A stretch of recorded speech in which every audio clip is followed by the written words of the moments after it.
Tonight, we step into the shoes of a king's fool during medieval times, a life lived in courtly shadows and candlelit chambers.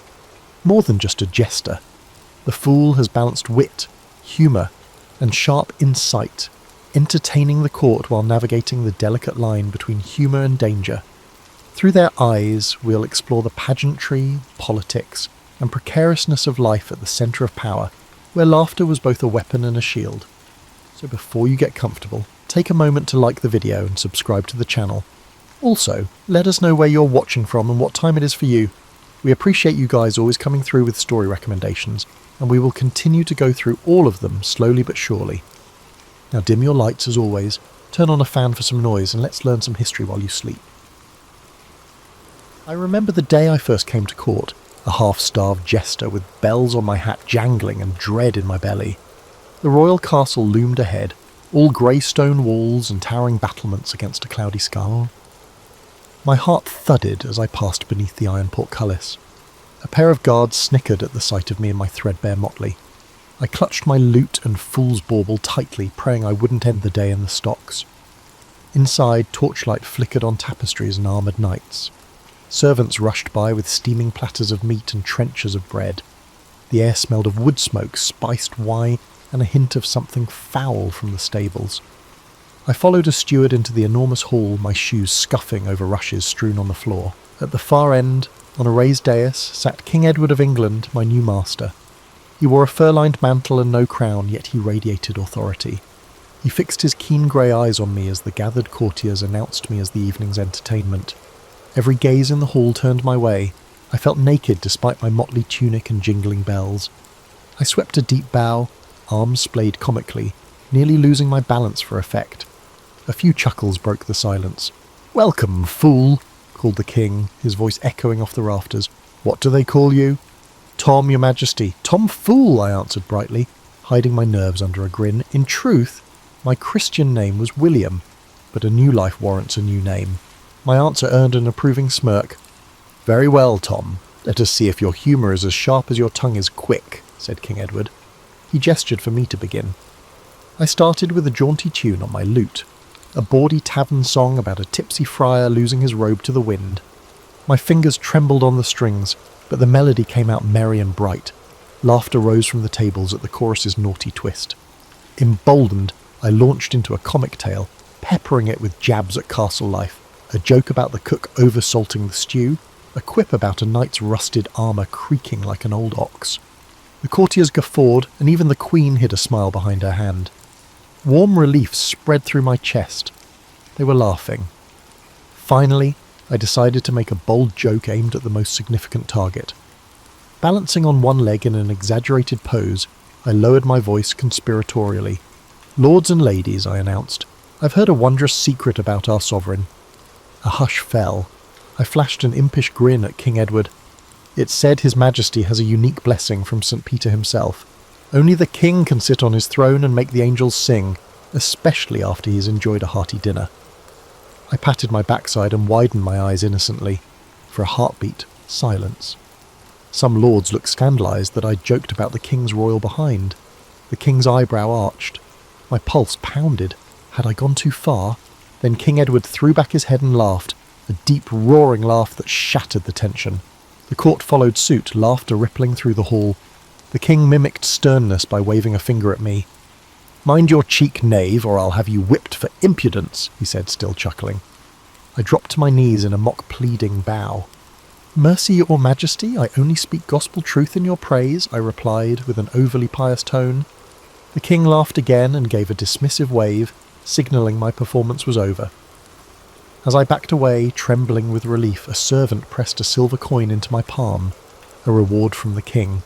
I bowed one last time, cheeks flushed, and retreated to the edge of the hall. My debut had been a success. That night the steward showed me to a small chamber in the castle's upper kitchens, simple but mine alone. I collapsed onto the straw-filled bed, exhausted but exhilarated. I'd arrived with nothing but my wits and earned not only coin but also a place in the king's household. I was no longer a wandering vagabond. I was the king's fool. As I stared up at the ceiling, I allowed myself a grin. Tomorrow, and each day that followed, I would balance between humour and power, In a court of lords and ladies I, a mere fool, had found a foothold. By autumn of that year, I had become a familiar part of court life, ever ready with a quip to lift a mood. On one crisp evening at a harvest feast, the great hall hosted a grand banquet after a long day of festivities. The trestle tables groaned with roasted boar and spiced ale. I flitted around, refilling drinks and tossing one-liners. Most laughed kindly, but Sir Roger, a burly baron with a perpetual scowl, decided to sport with me. "Ho there, fool!" he bellowed, feigning joviality.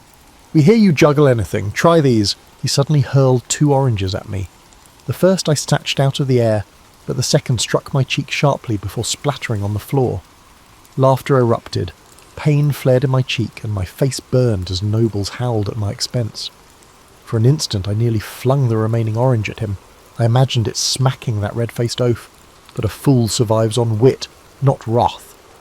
I grinned foolishly and juggled the lone orange as if nothing were amiss. "Many thanks, my lord, for the extra supper," I quipped, pretending to bite into the fruit before nearly dropping it in an exaggerated fumble.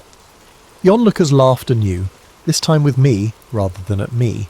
Even Sir Roger, satisfied that I'd accepted the mockery, gave a reluctant chuckle. I made a grand bow, swallowing my wounded pride.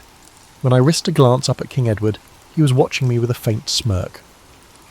Later that night, a royal page summoned me to the king. Heart pounding with worry, I made my way to his private chamber. Had I overstepped in some way at the feast? I entered to find King Edward alone by the hearth, gazing at the letters spread on a table. His crown sat off to the side, as if even gold and jewels grew heavy for him tonight. "Tom, come here a moment," he said. This was no summons for entertainment. His tone was pensive. The king rubbed a hand over his brow. "News from the shires," he muttered. "Poor harvests and empty storehouses, yet my lords demand their taxes in full." He sighed, then glanced at me. "Do you have a zest for that?" His question was earnest, not a command for a silly face or song. I took a breath.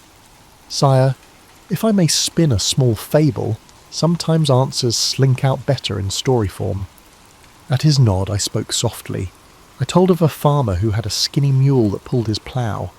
When drought withered the crops, the farmer threatened to whip the mule to make it work harder, but the beast begged for a bit more feed so he'd have strength to pull. The farmer relented and fed the mule extra grain. Come spring, they tilled enough land to survive and even thrive when rains returned. As I finished, I stole a sidelong look at King Edward. He stared out the window, stroking his beard. For a moment I feared I'd been too bold. My tale's meaning was clear. Then he gave a low chuckle. "Clever mule," he mused. "Clever enough to get his belly full." I bowed my head, relieved. "Mules often do, your majesty, especially when they bray in rhyme," I said with a jingle of my cat bell. He turned to face me, and I saw a trace of admiration in his worn eyes. "You've a sharper wit than many in silk, Tom. You wrap wisdom in nonsense." I felt a warmth in my chest. However, I responded lightly, saying, "It's but a fool's simple fable, sire." King Edward managed a slight smile.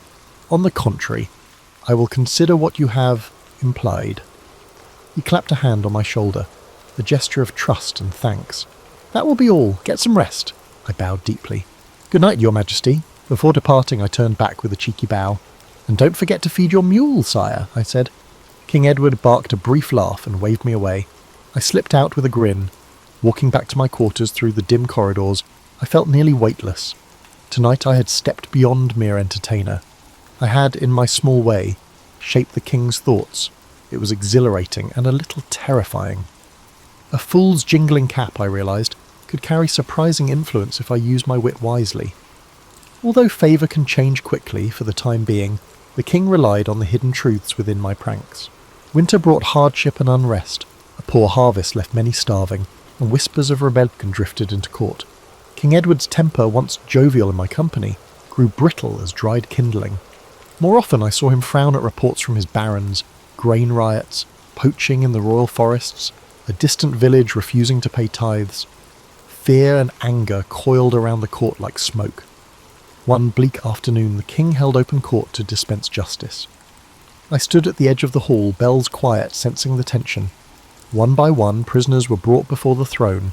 A gaunt farmer who'd slain a deer on Crown land begged mercy, claiming it was to feed his starving children.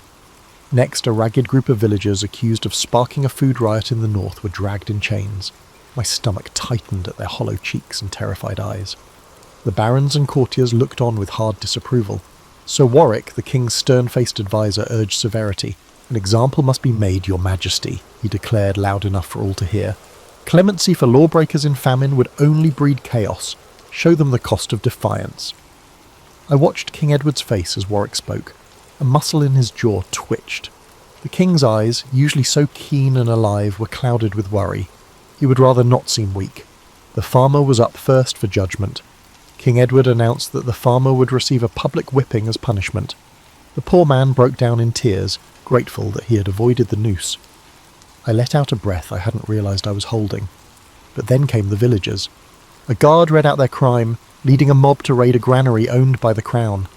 An old woman among them cried out, "We only took the grain because our children were dying." Her voice echoed in the hall. Sir Warwick shook his head in disgust. The courtiers murmured angrily about treason and thievery. I bit my tongue, 1,000 thoughts clashing in my mind. These folk had broken the law, yes, but out of desperation. I glanced toward the king. Edward's face hardened as he prepared to deliver his verdict. "By my royal authority you shall," he began, likely meaning to condemn them to the dungeons or worse. But before I knew what I was doing, I stepped forward.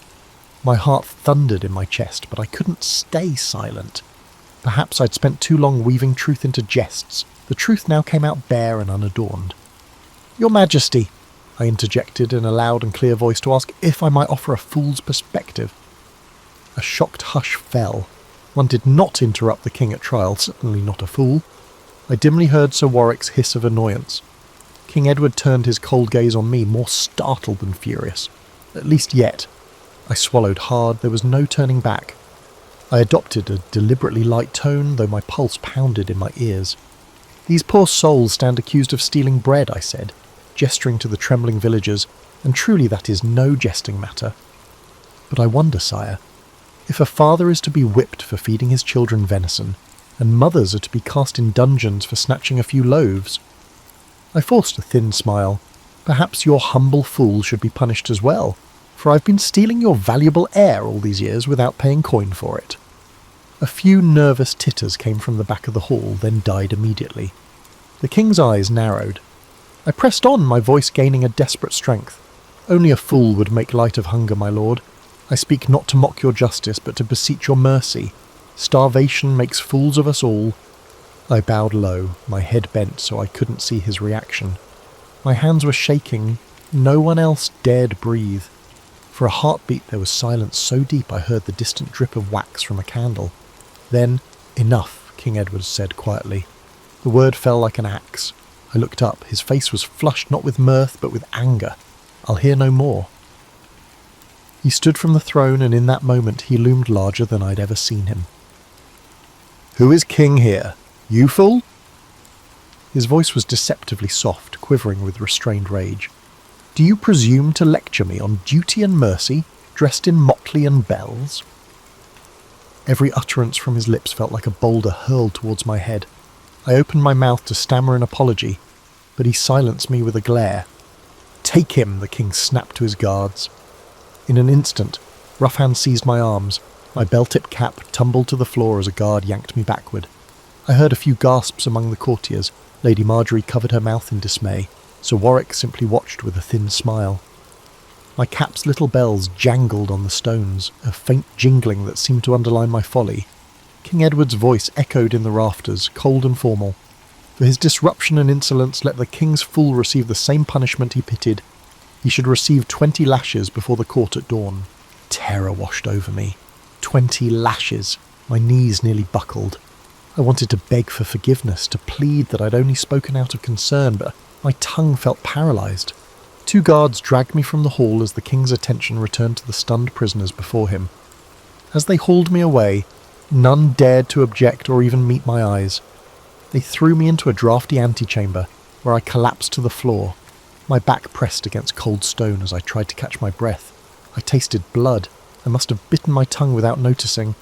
When I shut my eyes, hot tears forced their way out and rolled down my cheeks. Fool, fool, fool, I cursed myself silently. What had I done? I had wanted to save a few peasants from the king's wrath. Instead, I had only intensified the king's wrath and burned myself in the process. In my mind, I saw the king's face again, enraged and unyielding. That image stabbed at my heart more sharply than any whip could. Not long ago, I had sat by that same man's hearth trading fables and easing his burdens. Now he looked at me as just another disobedient subject. Toward midnight, the guards came to escort me to the pillory in the courtyard. The sentence was to be carried out at first light. They locked my wrists and neck in the wooden stocks. I stood hunched in that cruel device for endless hours, shivering in the winter cold alone under the stars. Snow began to fall, thin, icy flakes catching in my hair. The pain had not yet begun, but a dread deeper than any wound gnawed at me. As darkness deepened, a lone figure approached through the torchlit yard. I squinted through frozen lashes to see Master Robert, the king's old chamberlain, carrying a cloak. Without a word, he draped it over my shoulders. His eyes were sad as he met my gaze. "You were brave, Tom," he whispered, just loud enough for me to hear. He was indeed brave, if not a little foolish. A bitter laugh escaped me. What other thing could I be? He shook his head and pressed a small flask of ale to my lips. Gratefully, I drank a burning mouthful that chased some of the chill from my bones. "Is His Majesty—" I croaked, my throat raw from the cold night air as I struggled to hold back sobs. Master Robert sighed. He was alone in his chambers. He's unlikely to change his mind by morning. "I am sorry," he hesitated. "Some of us perceive the truth in your words, but the king, he's under enormous strain." I nodded as best I could with my neck trapped. A tear slipped down my face, hot against my numb skin. "Thank you," I managed to whisper. The chamberlain squeezed my shoulder gently and departed, leaving the cloak as my only comfort. I spent the remaining hours in silent prayer that the king's heart would soften, that dawn would never come, and that I might endure what was to come. I was not a warrior or a martyr, just a fool who had flown too close to the sun. The strange freedom I'd had to speak truth had shown its price. At sunrise they flogged me. I bit down on a leather strap to keep from screaming as each lash tore across my back. Fiery pain exploded with every stroke. By the 10th blow my vision blurred. By the 20th I hung limp in the restraints, unable to stand. I dimly heard an official read out my crime of insolence to the gathered courtiers as the punishment was delivered, as if it were some theatre, and I was the main spectacle. When it was mercifully over, they released the pillory's lock, and I crumpled to the snow. The world spun for a moment as I lay there with my cheek against the white, trampled ground. I could hear distant applause from one or two nobles, an ugly mockery. Warm blood trickled under my shirt. 2 guards lifted me to my feet and carried me away as if I were worthless trash. I drifted in and out of consciousness. Once, through a blur of tears, I thought I saw the king watching from a high window. I couldn't discern his expression. They dumped me in my little chamber and left without a word. I don't know how long I remained motionless on the floor, curled up and gasping. Eventually a kind maidservant slipped in and tended my wounds with vinegar and clean bandages, clucking softly in pity. I thanked her in a hoarse whisper. By nightfall I could at least sit upright on my straw cot. Every movement sent bolts of agony through my welted back. I stared at the dark ceiling, hollow and heartsick. A fool I had been indeed, thinking I could speak for the weak and not be struck down. As the castle around me bustled with the evening supper and song, I lay in silence, tasting bitterness like bile.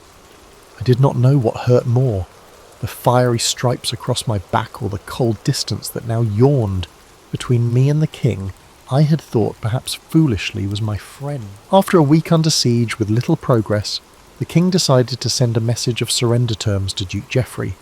To my surprise, he chose me as the envoy. Perhaps he chose me as the envoy as a form of punishment, or perhaps he believed that having a fool present would emphasize his contempt. Either way, I found myself standing before the king in his pavilion as he thrust a sealed parchment into my hand. "Carry our surrender offer to Duke Geoffrey's gate. You've a silver tongue. Perhaps you can persuade him where siege engines cannot," he said coolly. His knights smirked. We all knew this errand carried risk. A rebel might easily kill the king's fool as a mockery of the message. I realized King Edward was effectively sending me as a disposable herald. Still, I mustered my courage. This was the first duty he had given me since my disgrace. Perhaps, if I succeeded, it could begin to mend the rift. "As you command, sire," I said quietly. Soon after, I rode out under a truce flag, replacing my motley with a simple tunic adorned with the royal arms. A pair of trumpeters accompanied me part way and sounded a call before falling back. Alone, I approached the castle's gate across a field littered with broken arrows. My spine prickled, expecting at any moment to hear the sinister twang of a bowstring and feel an arrow between my shoulders. But none came. Instead, a knot of the Duke's soldiers emerged atop the battlements, crossbows trained on me.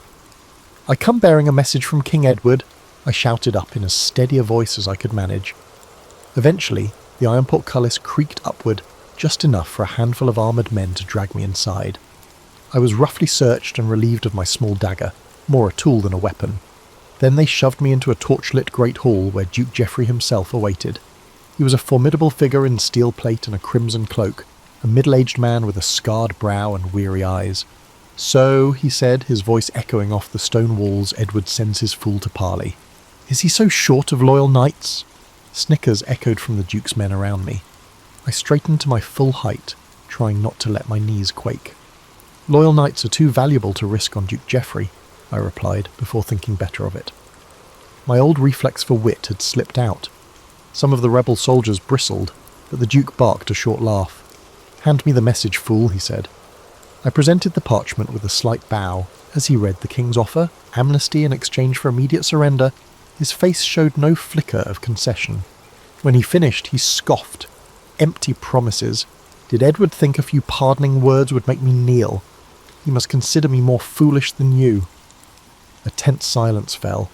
I realised all eyes were on me, awaiting a response. If I returned empty-handed and tongue-tied, I'd earn only scorn. So, drawing a shaky breath, I addressed the Duke. "His Majesty desires no more bloodshed. He offers you a chance to retain your lands and honour, Your Grace. I implore you to think of the kingdom and your men who have families waiting for them." My voice echoed in the hall.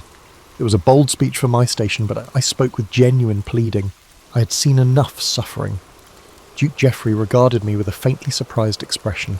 He spoke earnestly, as if he were a fool. He sighed deeply, and for a moment I thought I saw sorrow in his eyes. "You are young. You do not know Edward as I do. He keeps his promises only while it suits him. Tell your king that Geoffrey of March will not yield to pretty words and hollow clemency. We will meet on the field and settle our differences with steel." My heart sank. "Is that your final answer, my lord?" I asked softly. "It is," he said. Then he leaned forward and added in a low growl, "Tell Edward that by week's end I shall sit on his throne or die in the attempt." I bowed, understanding the parley was over. But as I turned to leave, one of the Duke's captains stepped forward with a hand on his sword, eyeing me with a wolfish grin. Duke Geoffrey waved a gauntleted hand dismissively. "No, he's but a messenger, and an honest one at that. Let him return unharmed. We are not the savages that Edward would claim." He looked at me. "Go, fool. Thank whatever god you pray to that I am not in the mood to play games with a jester today." They escorted me back to the gate. I felt the glare of archers on my back as I walked out, refusing to break into a run. They shoved me out and slammed the portcullis behind me. Weak-kneed with relief, I walked back to our lines. Facing the rebel lord had been terrifying, but at least I survived unscathed. Back in King Edward's camp, I delivered Duke Geoffrey's reply faithfully to King Edward and his council. The king's face tightened at the Duke's defiance. He said nothing to me except a curt nod of dismissal. It was as if I were truly nothing more than a talking letter. That night I sat by the campfires, watching armoured men hurry about sharpening swords and whispering prayers and murmuring about ill omens. Blood would begin to flow by dawn. I felt utterly small beneath the vast dark sky. Once a fool's quick wit had mattered in the king's hall, now it meant nothing on the eve of slaughter. I realised I was witnessing the gears of history turning, indifferent to one humble jester. In the flicker of the firelight, I caught sight of King Edward standing with his generals, resolute and grim. I remembered when he used to smile at my antics, but that was before famine, rebellion, and my own over-bold tongue had come between us. Now, I was just another soul in his train, useful only for the odd errand. As trumpets sounded low and mournful in the darkness, I wrapped my cloak tight and tried to steal a few hours of sleep on the cold ground. Tomorrow's battle would decide the fate of the kingdom. I could do nothing but witness it, a fool on the sidelines of kings hoping to survive the coming dawn. At dawn, King Edward's army clashed with Duke Geoffrey's rebels in a cacophony of steel and screams. Suddenly, I saw King Edward unhorsed. His white charger had been felled under him, and the king was on foot fighting off rebel soldiers who pressed in around him. My heart pounded in my chest. The knights who should have been by his side dispersed, leaving only me close enough to assist him in that moment. Without thinking, I grabbed a discarded spear from the churned mud and ran towards the king. The sight of a motley-clad fool sprinting into the thick of battle stunned both friends and foes alike. One rebel knight charged the king from behind. I hurled myself at him with all my might. By sheer luck, he went down in a clatter of armour, more surprised than hurt. King Edward whirled at the sound and caught sight of me, mud-splattered and wild-eyed, standing over the knight I'd felled. For an instant our eyes met. Then another rebel lunged at the king. Edward parried, and together we stood back to back, sovereign and fool, in an unlikely circle of defence. I brandished the spear wildly, screaming more in terror than fury. In that moment a surge of royal knights ploughed into the melee, driving the rebels back. As the enemy fell into confusion and began to retreat, we pulled the king onto a fresh horse. The battle soon turned in our favour. Duke Geoffrey's line broke under the onslaught of the king's rallied forces. By noon it was over. The rebels threw down arms or fled. Victory belonged to King Edward, but it came at a terrible cost. Bodies carpeted the field, and the cries of the wounded echoed in the smoky air. In the aftermath I slumped, exhausted, on a fallen log, my hand still trembling from adrenaline. Blood spattered my once colourful attire, some of it from a shallow cut on my arm. As the king moved among the living and dead, tending to the wounded and gazing sorrowfully over the carnage, I watched in a daze. When at last the king approached me, I struggled to my feet and bowed unsteadily. I expected perhaps a reprimand for plunging into the fight unbidden. Instead, King Edward dismounted and stepped forward. For a long moment he simply regarded me, taking in the spear still clenched in my hand and the drying blood on my cheek. Then, to my shock, he knelt slightly and placed a hand on my shoulder. "You saved my life today," he said quietly. There was an openness in his face I had not seen since my earliest days at court. "Fool or not, Tom, you have the heart of a true friend." "Sire, I only did what anyone would," I stammered, suddenly choking up. He shook his head and turned to the lords gathering around. In a clear voice he proclaimed that my bravery had saved him and would not be forgotten. My cheeks burned with humble pride as nobles who once sneered now inclined their heads to me. I understood that my return to the king's favour was not due to humour, but rather to my unwavering loyalty during crucial moments. That evening we shared a quiet victory meal in camp. Late that night, as I sat by the dying fire, King Edward draped his own fur cloak around my shoulders. "You'll catch your death in this chill, Tom," he said softly. Side by side under the starry sky, we sat in a comfortable silence. After a long pause, he murmured, "So much loss. Will God forgive me for this day?" In that moment he was not a mighty king, but a weary man. I found the courage to answer gently that he had done his duty and even shown mercy. "If a king can be merciful," I said, "surely God can too." He managed a worn smile and gripped my arm. "Thank you, Tom," he whispered. By the time I crawled into my small tent, I felt lighter than I had in a long while. The gulf between the king and his fool had closed in the crucible of war, and with it came a renewed trust. I dared to hope that better days lay ahead, when I might serve him with both wit and devotion as I once did. For a brief golden time after the battle, life at court was kinder to me. King Edward kept me close, and though I still donned caps and bells to amuse him, I also became something of a confidant again. I even offered the king an occasional candid observation to aid his rule. The memory of my past estrangement faded like a terrible dream. But fortune's wheel never stops turning. Some years later, a harsh winter illness swept through the land. The illness affected both the upper and lower classes equally. King Edward, vigorous in battle, succumbed in his bedchamber after a week of fever. I sat at his bedside near the end, holding his hand as the fever took him on a frigid February night. When he breathed his last, I lost not only my king, but also my truest friend. The court mourned, and then the power shifted. King Edward's heir was a boy of 12, so a council of regents took control. Almost overnight, the atmosphere at court changed.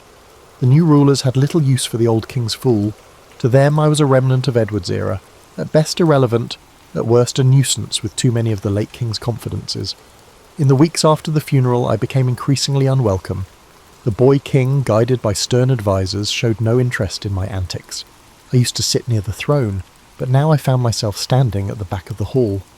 One grey morning I was summoned before Lord Warwick, the very adviser who had urged my flogging years ago, and now one of the prince's regents. He regarded me with cold disdain. "The Crown has decided your services are no longer required," he said flatly. He pushed across the table a small purse of coins, perhaps meant as a gesture of compensation. "You are to leave the palace by sundown." I felt a pang of disbelief. I dared to ask if I had given offence or could make amends, but Warwick silenced me with a glare. The young king was too busy to indulge a fool's prattle, he said. They didn't require a jester to interrupt them. For an instant anger flared. I had bled for this kingdom and the late king valued me, but one look at Warwick's face told me protest was futile. These men saw only a clown, not a counsellor. I took the leather purse with trembling fingers. It felt pitifully light. I bowed my head. "As you command, my lord," I murmured. There was nothing else to do. To resist would mean imprisonment, or worse. That afternoon I packed my scant belongings, a few worn motley tunics, my lute, and the gilded wooden fool's sceptre King Edward had once given me as a jesting staff of office. Not one familiar face came to wish me well. Any who might have were gone, or afraid to show kindness to a dismissed fool. I walked out of the palace gates at twilight, a solitary figure for the first time in years. The guards hardly glanced at me as I passed under the portcullis, where I'd first entered so many years ago, a frightened youth, eager to entertain a king. How different that departure was now, older, wiser, and bearing the weight of sorrows and joys alike. As I left the royal court behind, I paused on a hill overlooking the capital. The sun was sinking in a cold purple sky. In the distance the towers of the castle caught the last light. Standing in that same spot on happier days alongside King Edward, I recalled listening to him confide his worries. I remembered our laughter, our battles of wit, and even our moments of anger. A sad smile tugged at my lips. "A fool I came, and a fool I depart," I whispered to the chill air. My breath swirled like ghostly incense. There was no audience to laugh or applaud, only the lonely wind. I drew my tattered cloak tighter and turned away from the only home I had known in my adult life. It was time to explore the fate that a king's fool without a king might face. For months I roamed through villages and market towns, free and without a master. Initially the freedom felt jarring. I could go anywhere, say anything, yet who cared now for the words of a king's fool? I earned my supper by telling stories or juggling in tavern yards, performing not for nobles but for farmers and fishermen. Some nights I slept in a hayloft or under the open sky, and my joints ached more than they used to, and the laughter of coarse villagers was a poor substitute for the attentive hush of a royal court. One autumn evening I found myself in a small country inn, entertaining a handful of locals by the hearth. I narrated humorous stories about court life, taking care not to mention specific names, and managed to elicit a few chuckles from the audience. Afterward, as the patrons drifted off, the innkeeper pressed a mug of ale into my hand, pity or payment, perhaps both, and asked, "Were you truly the king's fool once?" I nodded with a faint smile. "I was," I replied. He shook his head in wonder and went to lock up, leaving me alone with the dying fire. I sat there long after the last embers crumbled, nursing the ale in my memories. Yes, I had been the king's fool. I had lived in a castle, worn silks, however patched, dined on venison and custard, and traded wits with powerful men. I had experienced both highs and lows. Now I was no one of importance. Despite feeling unimportant, I still sensed the same heart beating in my chest and maintained the same keen eye for absurdity in the world.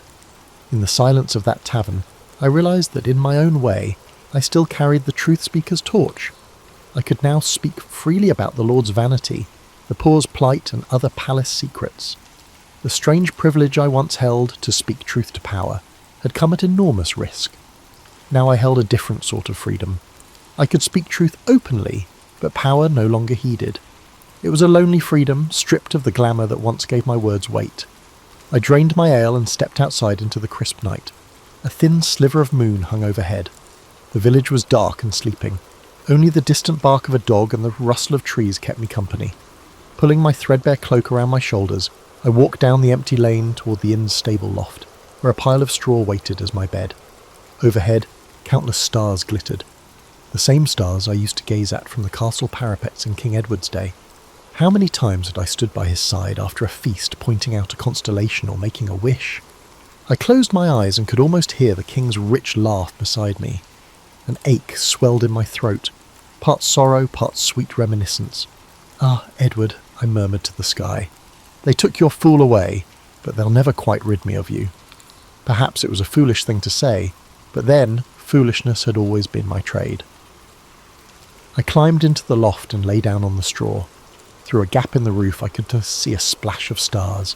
I thought of the people I had been, the eager young jester, the broken wretch in the stocks, the unlikely hero on the battlefield, the trusted friend, and now the vagabond storyteller. Which was the real me? Perhaps all of them, perhaps none. As I drifted to sleep, I found myself smiling in the dark. I had played my part in the grand pageant of kings and clowns, and though my costume was torn and my stage now a humble inn, I still had my wits, my memories, and my voice. In the morning I would move on to the next village and the next crowd. Maybe I'd make them laugh, maybe I'd make them think. Either way, the spirit of the King's Fool lived on as long as I drew breath. Whatever tomorrow brings, I will meet it as I always have, with a jest on my tongue, a tear in my eye, and hope in my foolish heart. As we close this chapter, take a moment to imagine life behind castle walls, not as a noble, not as a knight, but as the King's Fool, a man both mocked and trusted, scorned in daylight yet whispered to in twilight chambers. He saw everything but was expected to say nothing unless in jest. In the great halls of power he danced between laughter and danger, between masks and truth.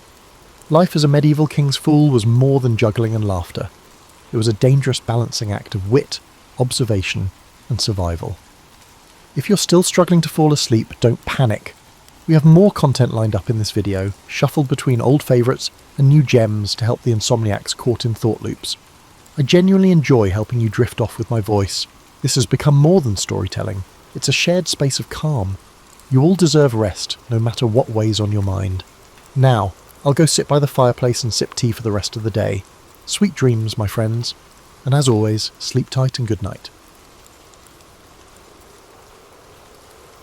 William Tecumseh Sherman was born on February 8, 1820, in Lancaster, Ohio, a frontier town on the verge of tremendous development. His mother dubbed him Cump, and he displayed a restless spirit from a young age, foreshadowing the vast influence he would one day wield on the nation's battlefields. Although his father, Charles Robert Sherman, was a respected Ohio Supreme Court judge, the family struggled financially. Then tragedy came when Sherman was 9 years old. His father died abruptly, leaving behind a poor household. The boy's future, while uncertain, found a guiding influence in the form of his father's close friend, Thomas Ewing, who welcomed him into his own lively home. Growing up in the Ewing household exposed Sherman to a more privileged society, but it was not carefree. Ewing was politically connected, having worked in government positions that exposed Sherman to the complexity of national policy and political squabbling. Something about those encounters prepared him to see the country as a web of dynamic forces, law, commerce, and ambition interacting in ways that altered entire neighbourhoods. Despite his academic abilities, he was never a standout student in the traditional sense. His true aptitude was in observation, and the ability to translate what he saw into deep strategic insights. Sherman absorbed the action with an intensity that occasionally surprised others, whether it was a local election or a heated dinner table dispute. Sherman was 16 when he received a coveted invitation to the United States Military Academy at West Point, thanks in part to Ewing's political clout.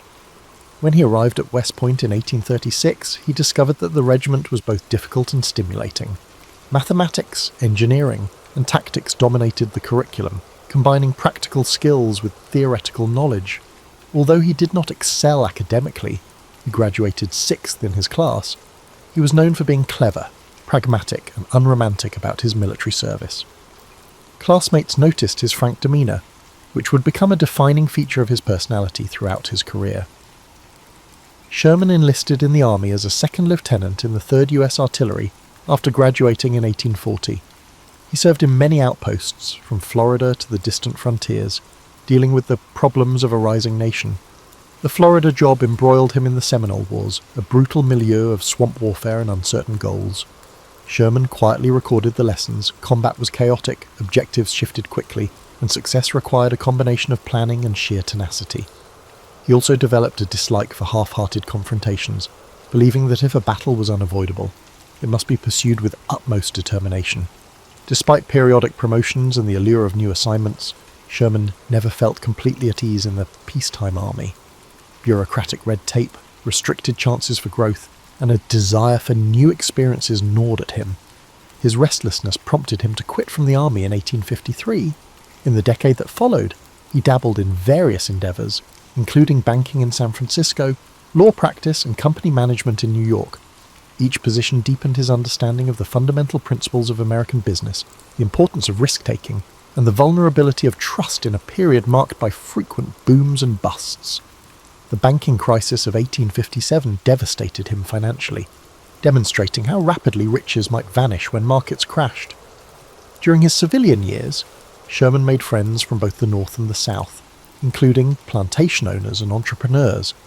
He noticed the growing conflict over slavery, state rights, and economic disparities. While living in Louisiana, he was the superintendent of the Louisiana State Seminary of Learning and Military Academy, which would eventually become Louisiana State University. He was recognized for his organizational talents, but he treaded carefully when discussions became political. Despite not being a passionate abolitionist, he did not take to the concept of secession. For Sherman, unity was America's best hope for success. Nonetheless, he saw worrisome signals of discord and concluded that the country was on the verge of war. Sherman, on the verge of the Civil War, stood at a pivotal juncture. He had a family, a diverse set of experiences in both service and civilian sectors, and a perspective that grasped how badly the country was fracturing. He was concerned that if war occurred, it would be unlike the small-scale battles of previous decades. The tremendous industrial potential of both parts, combined with the moral fervour around slavery, predicted a devastating clash. Despite his reluctance to enter the battle, Sherman returned to service in early 1861, motivated by a sense of responsibility to maintain the Union. In the early months of the Civil War, William Tecumseh Sherman served in several positions, looking for a secure footing in a war that appeared chaotic from the start. Initially assigned to a training facility, he disagreed with authorities when he anticipated that the fight would require at least 200,000 men in his area alone. His forthright remark that the Union was underestimating the scale of the insurrection elicited suspicion, if not derision. However, time would vindicate his misgivings. By late 1861, Sherman had arrived in Kentucky, an important border state with conflicting loyalties. He was responsible for the Cumberland Department there, but he quickly became overwhelmed. Reports of Confederate military movements, arms shortages, and conflicting orders from Washington left him tired. Some sources suggest he was on the verge of a nervous breakdown. He requested relief from command, and when he left, rumours circulated about his instability. Such suspicions threatened to wreck his career in an era when mental stress was less tolerated. Nevertheless, Sherman recovered. He gained new purpose with General Ulysses S. Grant's direct help. Their bond will form the foundation of Union success. Grant was calm, silent, and unyielding under duress, whereas Sherman was more combustible, publicly expressing concerns or complaints. Their mutual regard, however, was established through shared battlefield experiences. In early 1862, Grant's daring manoeuvres at Fort Henry and Fort Donelson secured critical Confederate outposts, and Sherman's role, though subordinate, displayed dependability in the face of fire. The Battle of Shiloh in April 1862 would be Sherman's true baptism into large-scale fighting. Confederate surprise strike near Pittsburgh upon landing in Tennessee. Waves of enemy soldiers smashed the Union defences. Sherman's division took the brunt of the early fighting. Despite being taken by surprise, he rallied his troops, riding along the front lines, ignoring personal danger and encouraging them to hold. Despite massive fatalities, the Union withstood the attack, and Grant's counterattack the following day forced the Confederates to retire. Sherman's leadership under duress gained him a promotion to Major General and, more crucially, strengthened his alliance with Grant. The two men came from Shiloh with a stronger determination to achieve total victory, acknowledging the Confederacy's tenacity. Sherman followed Shiloh with operations along the Mississippi River. ending in the Vicksburg Campaign. Vicksburg, a fortress stronghold, was essential to Confederate control of the Mississippi River. Union soldiers anticipated that seizing it would split the Confederacy in two, isolating the states west of the river. Grant's siege was long, with supply lines strained and morale shaky. Sherman's involvement included skirmishes, feints, and ensuring that Confederate reinforcements could not break through the siege. Vicksburg finally fell on July 4th, 1863, marking a watershed moment in the Western theatre. Sherman's fame soared. Although he frequently downplayed personal responsibility, publicly praising Grant's strategic vision. Sherman did not take command of Union forces in the West until 1864, when Grant was ordered to the Eastern Theatre to confront Robert E. Lee. His primary aim is Atlanta. The city was a Confederate hub for railroads, manufacturing and supply. Taking it could jeopardize the Southern battle effort. Sherman launched the Atlanta campaign in May 1864, moving across northeastern Georgia. Confederate General Joseph E. Johnston utilized an effective defensive plan, but Sherman's numerical superiority and willingness to engage in flanking actions gradually pushed Johnston back. Johnston's replacement by the more aggressive John Bell Hood increased Confederate casualties. By September, Sherman's army had conquered Atlanta, dealing a strategic and psychological blow to the South. The city's fall echoed throughout the North, helping President Lincoln's re-election chances. Sherman believed that simply occupying Atlanta would be insufficient. He wanted to cripple the Confederate capacity for future resistance. After ordering civilian evacuations, he permitted elements of the city's infrastructure to be destroyed, fueling suspicions that he was carrying out a destruction campaign. Sherman then focused on a bold and controversial strategy, the March to the Sea. The plan was to cut lines of communication, damage resources critical to the Southern war machine, and show that Confederate authorities could no longer safeguard their heart. In mid-November 1864, he led 60,000 men from Atlanta to Savannah, cutting a path across Georgia. Unlike traditional movements tethered by supply lines, Sherman's columns would live off the land, foraging freely, demolishing railroads and targeting factories. This bold tactic, at the time, attempted to break the South's resolve to continue fighting. During these campaigns, Sherman's views on war solidified. He believed that the faster and harder the conflict was pursued, the sooner it would be resolved. In his letters to subordinates, he emphasized a harsh logic. If Southern people felt the effects of the war, the Confederacy's morale would plummet. While many Union leaders sought victory through pitched battles alone, Sherman embraced total war, leaving a reputation that would eclipse his other accomplishments and define his place in American military history. The March to the Sea started on November 15th, 1864, as Union troops departed from the charred remains of Atlanta. The trip to Savannah covered about 300 miles, calculating about 483 kilometers, and lasted almost a month. Contrary to popular belief, Sherman didn't order his soldiers to burn every home or farm they encountered. However, the foraging became so widespread, occasionally turning into looting, that local populations remembered the campaign with lasting bitterness. Union soldiers destroyed rail lines, twisting them into what was mockingly called Sherman's neckties. Warehouses and factories burned, cotton gins destroyed, and livestock taken. Many Southern civilians fled before the advancing columns, while others remained, witnessing gardens, barns, and personal property consumed by Union torches or opportunistic soldiers. Sherman's official position was that his troops should only target items with military or logistical significance. But in practice, those boundaries quickly became unclear. Years later, the question lingered: were these acts justified militarily, or simply a vengeful rampage? Sherman's supporters claimed that the Confederacy's capacity to fight relied on its agricultural and industrial resources, rendering such destruction a regrettable necessity. Critics argued that the campaign violated moral boundaries by punishing innocent civilians. Sherman believed that only by breaking the South's ability and determination to fight could the war's violence be decisively ended. Sherman's forces entered Savannah on December 21st, 1864, facing minimal resistance. He sent a telegram to President Lincoln, proposing the city of Savannah as a Christmas gift. The capture of the nearly intact port offered a strategic base on the Atlantic coast, enabling Union forces to advance into the Carolinas. Northern newspapers celebrated the success, lauding Sherman as a master strategist. Southern newspapers erupted in anger, portraying him as a ruthless destroyer. Confederate civilians criticized the perceived barbarism in diaries and letters, while some Northern voices also voiced discomfort at the campaign's brutality. The Union war machine continued, and Sherman's prominence grew. In early 1865, Sherman turned north to unite with Grant. The Carolinas campaign sought to pressure Confederate resources from a new angle, potentially trapping Robert E. Lee's army between two formidable Union forces. As his men moved through South Carolina, the birthplace of secession, Sherman's tactics became even harsher. In February 1865, Columbia burned, with ongoing debate over whether Union or Confederate forces started the fire. Sherman denied starting the fire, but suspicion remains, woven into local tales that the Union intentionally set ablaze the birthplace of rebellion. Sherman advanced into North Carolina with a slightly softer approach, recognizing that the state had not been as eager to secede as South Carolina.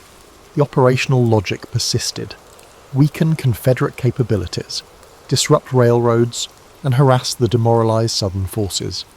In April, it was reported that Lee's Army of Northern Virginia surrendered to Grant at Appomattox. Sherman's men sensed the war was nearing its conclusion. Hopes rose that they could finish the campaign without more major clashes. An unforeseen twist occurred when John Wilkes Booth assassinated President Lincoln on April 14, 1865, shocking the entire Union High Command.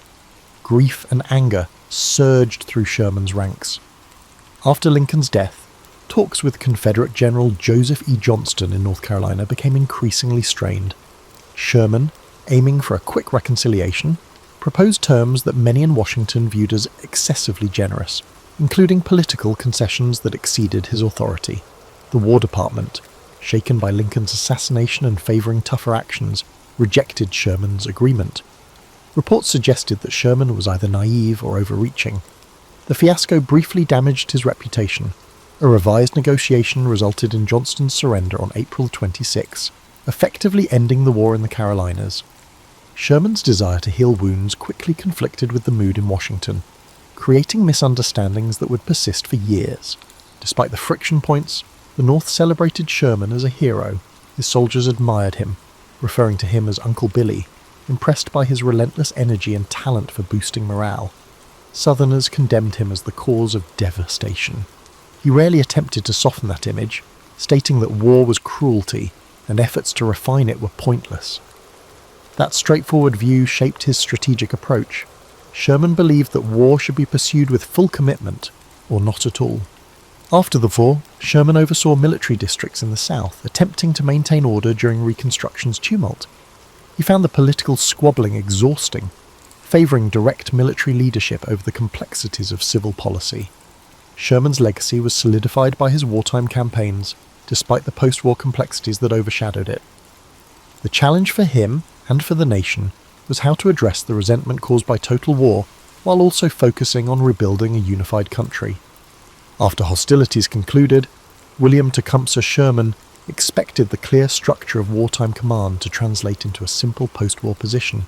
However, the aftermath of conflict rarely produces smooth transitions. In 1865, he was appointed commander of the Military Division of the Mississippi, covering most of the devastated South. During Reconstruction, conflicts arose between President Andrew Johnson's conciliatory approach and the severe demands of radical Republicans in Congress. Sherman proceeded gingerly in this climate, avoiding political disputes. He constantly differed with civil officials and politicians about how to best manage the emancipated African American population, former Confederates, and the region's destroyed infrastructure. Sherman believed the Army's job was to maintain order, not to influence the inevitable social upheaval. He questioned whether Union troops should remain in the South indefinitely, citing the lack of a quick way to heal grave wounds. His reluctance to fully embrace Reconstruction ideas frustrated radical reformers who wanted strong federal enforcement of civil rights. White Southerners, apprehensive of the Northern presence, frequently opposed even basic Army commands. Understanding that he was in a precarious situation, Sherman sought solace in his family life. In 1866, he relocated to St. Louis, Missouri, to oversee the Military Division of Missouri. The territory stretched from the Mississippi River to the Rockies. Conflict spread westward as American expansion collided with numerous indigenous groups. Sherman's orders required him to protect settlers and railroads, which frequently resulted in battles with tribes that opposed the invasion of their areas. This period of Sherman's career is not as well known as his Civil War achievements. Native people, beset with violated treaties and forced relocations, met Sherman, a military figure who advocated employing superior force to achieve federal objectives. Sherman's perspective on the Indian Wars mirrored his entire war philosophy: decisively smash resistance to minimize prolonged carnage. He ordered campaigns that destroyed communities, decimated buffalo herds, and pushed people onto reserves. Historians decried his measures, likening them to his previous scorched earth policies. Sherman's strategy was straightforward: smash any opposition as quickly and decisively as possible. He perceived no ethical dilemma in forcefully displacing indigenous peoples in pursuit of the nation's ultimate goal. This unwavering stance cemented his reputation as a source of strong answers. Changes in Washington impacted Sherman's career path. Ulysses S. Grant became president in 1869, and Sherman was appointed commanding general of the United States Army. His new position allowed wide oversight of military operations, but disagreements with the War Department arose fast. Sherman believed that the line of command was harmed by civilian authorities' desire for greater control over army matters. The tension rose under Secretary of War William W. Belknap, who resigned under scandal. Sherman's private letters indicated his displeasure with the political milieu and a desire for the disciplined cooperation of wartime. Sherman suffered family issues. Ellen hailed from a devout Catholic household, whereas Sherman had no interest in organised religion. Their opposing viewpoints occasionally produced tension. One son, Willie, died tragically during the war, leaving an emotional scar on the family. Another son, Thomas Ewing Sherman, became a Jesuit priest, which Sherman reluctantly accepted. Sherman composed his memoirs during these changes, and they were first published in 1875. This 2-volume book, Memoirs of General William T. Sherman, gives a plain account of his life, from birth until the Civil War. Critics praised its readability and honesty, while several expressed concern about omissions and biases. He openly said at the outset that he would report events as he saw them, regardless of whether they disturbed anyone. The memoirs shaped the public's perception of him as a general who believed in direct action and open communication. Sherman headed an army that was struggling to find its place in a changing country in the 1870s. Industrialization accelerated, questions about global development arose, and the frontier vanished. The army shrank, overshadowed by new millionaires and the volatile politics of the Gilded Age. Sherman frequently bemoaned that the populace had grown complacent about national defense, ignoring the painful lessons of the Civil War.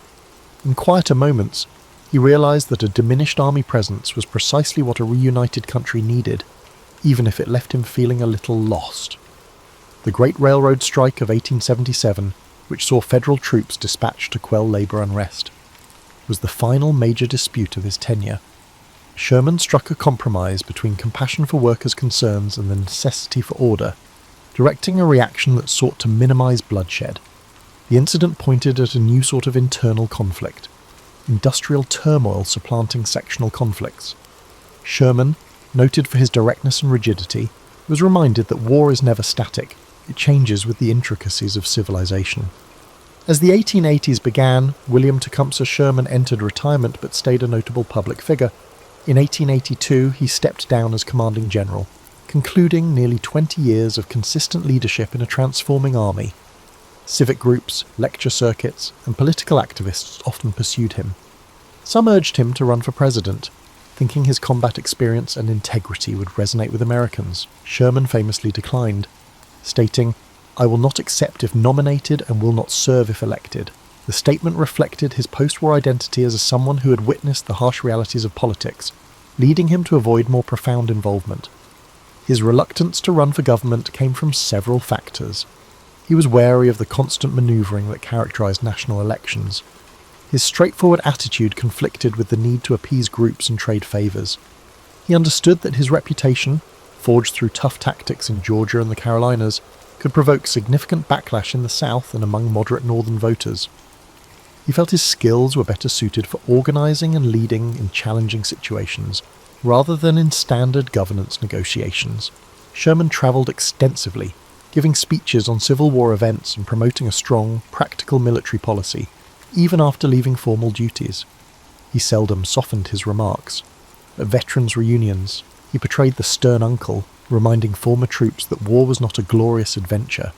He emphasised to younger audiences that the Civil War was much more complex than just heroes and villains. He stood firm in his decisions, asserting that his aggressive campaigns had reduced the conflict's length. He was honest about his views on Reconstruction's outcomes. He observed the South's economic recovery, the emergence of Jim Crow laws, and ongoing social inequalities. He did not advocate for radical solutions to racial disparity, viewing it mainly as a civilian issue. Some critics viewed Sherman's attitude as evasive, claiming he was dodging moral responsibility. He said his main aim was to preserve the Union, not to create an equal society.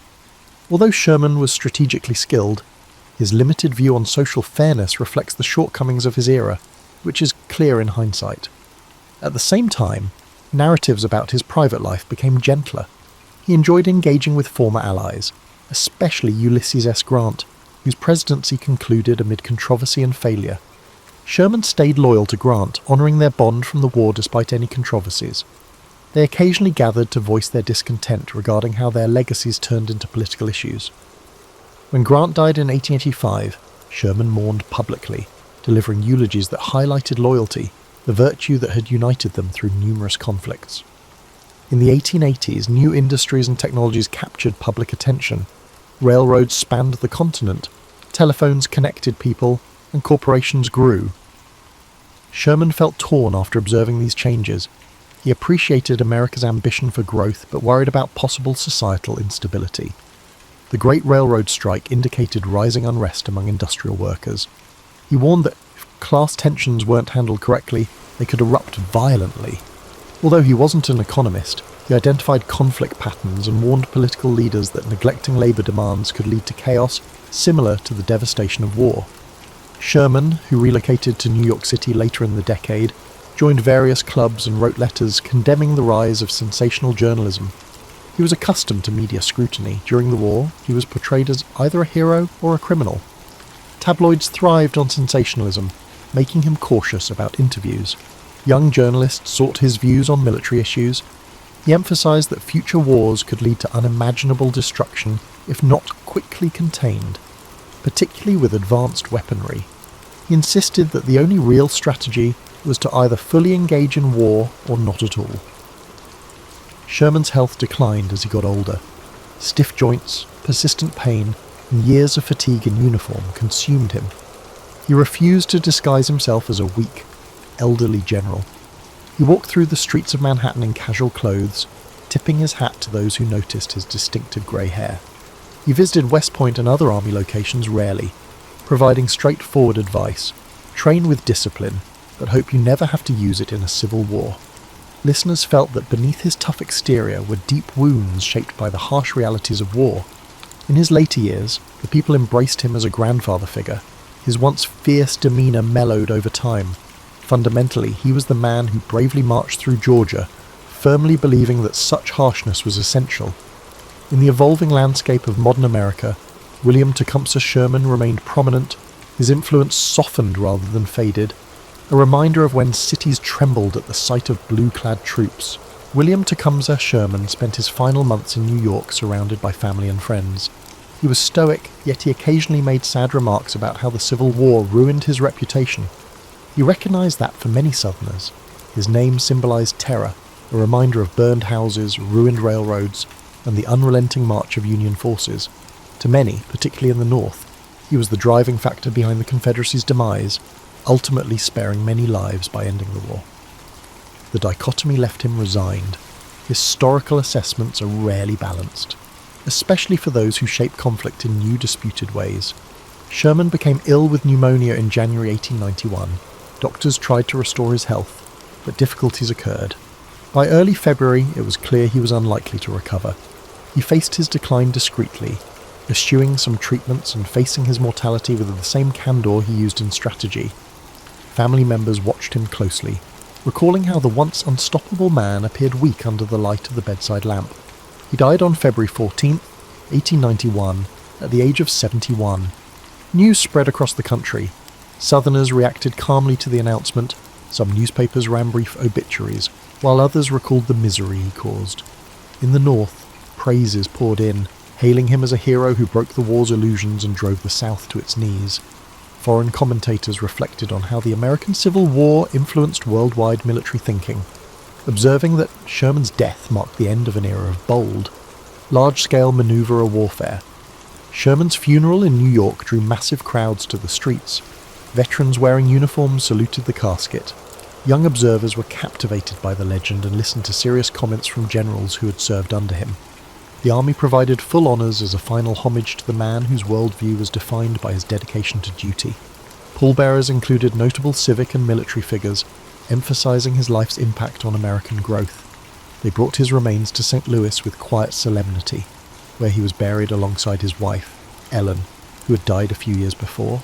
Afterward, newspapers and magazines began to look back. Writers debated morality and necessity. Did Sherman's campaigns enhance combat or spark new conflicts? Some editorialists credited him with inventing the concept of modern total war, emphasising how entire communities, not just soldiers, become involved in massive warfare. Some voiced worry about the impact on civilian life and property, claiming that his approach called into question the ethics of war. Military academies around the world evaluated his manoeuvres, adopting or criticising his ideas. Before World War I, German officers thoroughly researched the march to the sea to establish their philosophy. Sherman's notion that war should be conducted decisively, eliminating illusions and safe havens, has far-reaching consequences beyond American borders. Many nations' romanticised notions of combat would conflict with the brutal realities he highlighted. Decades later, European nations would participate in even more devastating wars, prompting the question, was Sherman a visionary, a prophet of mechanised destruction? Personal stories about Uncle Billy were well known among ageing Union veterans. Anecdotes show him pausing to speak with a terrified child or having a humble lunch with a rural household. These pieces attempted to portray the man, who was frequently despised by many Southerners. Historians who read his letters discovered that he had a comic side, frequently calming tense situations with dry humour. Contradictions abound: a kind father figure to his men, an unrelenting terror to his adversaries, and a scathing critic of half measures in combat. Sherman, along with Grant, Lee and Jackson, was recognised as pivotal figures in the Civil War over time. Statues appeared, some in the north, depicting him on horseback with a determined expression, and fewer in the south, where he was frequently overshadowed by local heroes. The older generation that lived through the conflict has died away, leaving a legacy characterised by textbooks, speeches, and battlefield tours. Sherman's historical significance was substantial but challenging for a nascent nation. Historians developed fresh perspectives over time. Some have investigated the psychological impact of the Florida wetlands on the young lieutenant. Some have suggested that his family's links to Thomas Ewing had an important impact on his early success. Many questioned his performance during the Indian Wars, questioning how a commander known for defending the Union could advocate harsh measures against indigenous tribes. These layers underscored the complexities of his life. He was neither a simple hero nor a villain, but rather a figure of a changing America, managing crises, technological developments, and expanding frontiers. Sherman's name conjures up pictures of relentless columns, flaming depots, and a war that changed the face of conflict.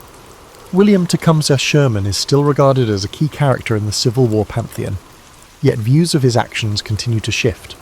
Over 130 years after his death, historians, military scholars, and interested amateurs revisit his wars in search of nuanced insights. Many people are talking about his hard war theory, which holds that to terminate a struggle, a nation must attack the opponent's ability to sustain itself rather than simply defeating forces in open battle. His effectiveness in this area is widely attributed to hastening the Confederacy's demise. Sherman's techniques are sometimes compared to those used in 20th century total conflicts, in which entire economies and civilian populations are targeted. Critics question if the practice establishes a troubling precedent that moral barriers can be crossed for the sake of expediency. Others argue that Sherman's tough attitude undoubtedly shortened the war's duration, preventing thousands of further battlefield casualties. When military doctrines develop beyond frontline engagements, the tension between practicality and morality becomes increasingly essential. In the South, memories of Sherman are still shaped by generational stories. Families carry down stories about ancestors who lost houses, animals, or enterprises along his path. Museums in Georgia, South Carolina, and other states periodically display exhibitions about the march to the sea's local influence. Some historians work to differentiate myth from reality. Not every fire was started by a Union soldier, nor was every structure torched. However, the psychological toll of an unstoppable army marching across the countryside was evident. Meanwhile, northern cities that formally supported him attempt to analyse his full legacy. War memorials in areas like New York and Ohio depict him as a pivotal figure in the Union's deliverance. School textbooks stress his devotion to Grant, his operational genius, and the conclusion he helped bring to a war that threatened to fracture the country irrevocably. A few paragraphs might describe how he disliked political power and preferred clear command. Younger generations perceive a nearly cinematic figure, brazen, unstoppable, a contradiction of savagery and compassion, who altered Americans' perceptions of battle.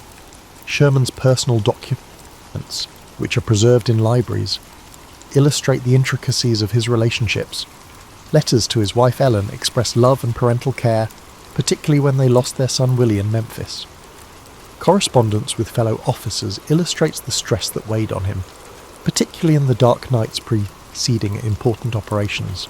There's a fleeting impression that, beneath the stern general's public face, a man struggled with the internal reservations about the unstoppable machine he'd set in motion.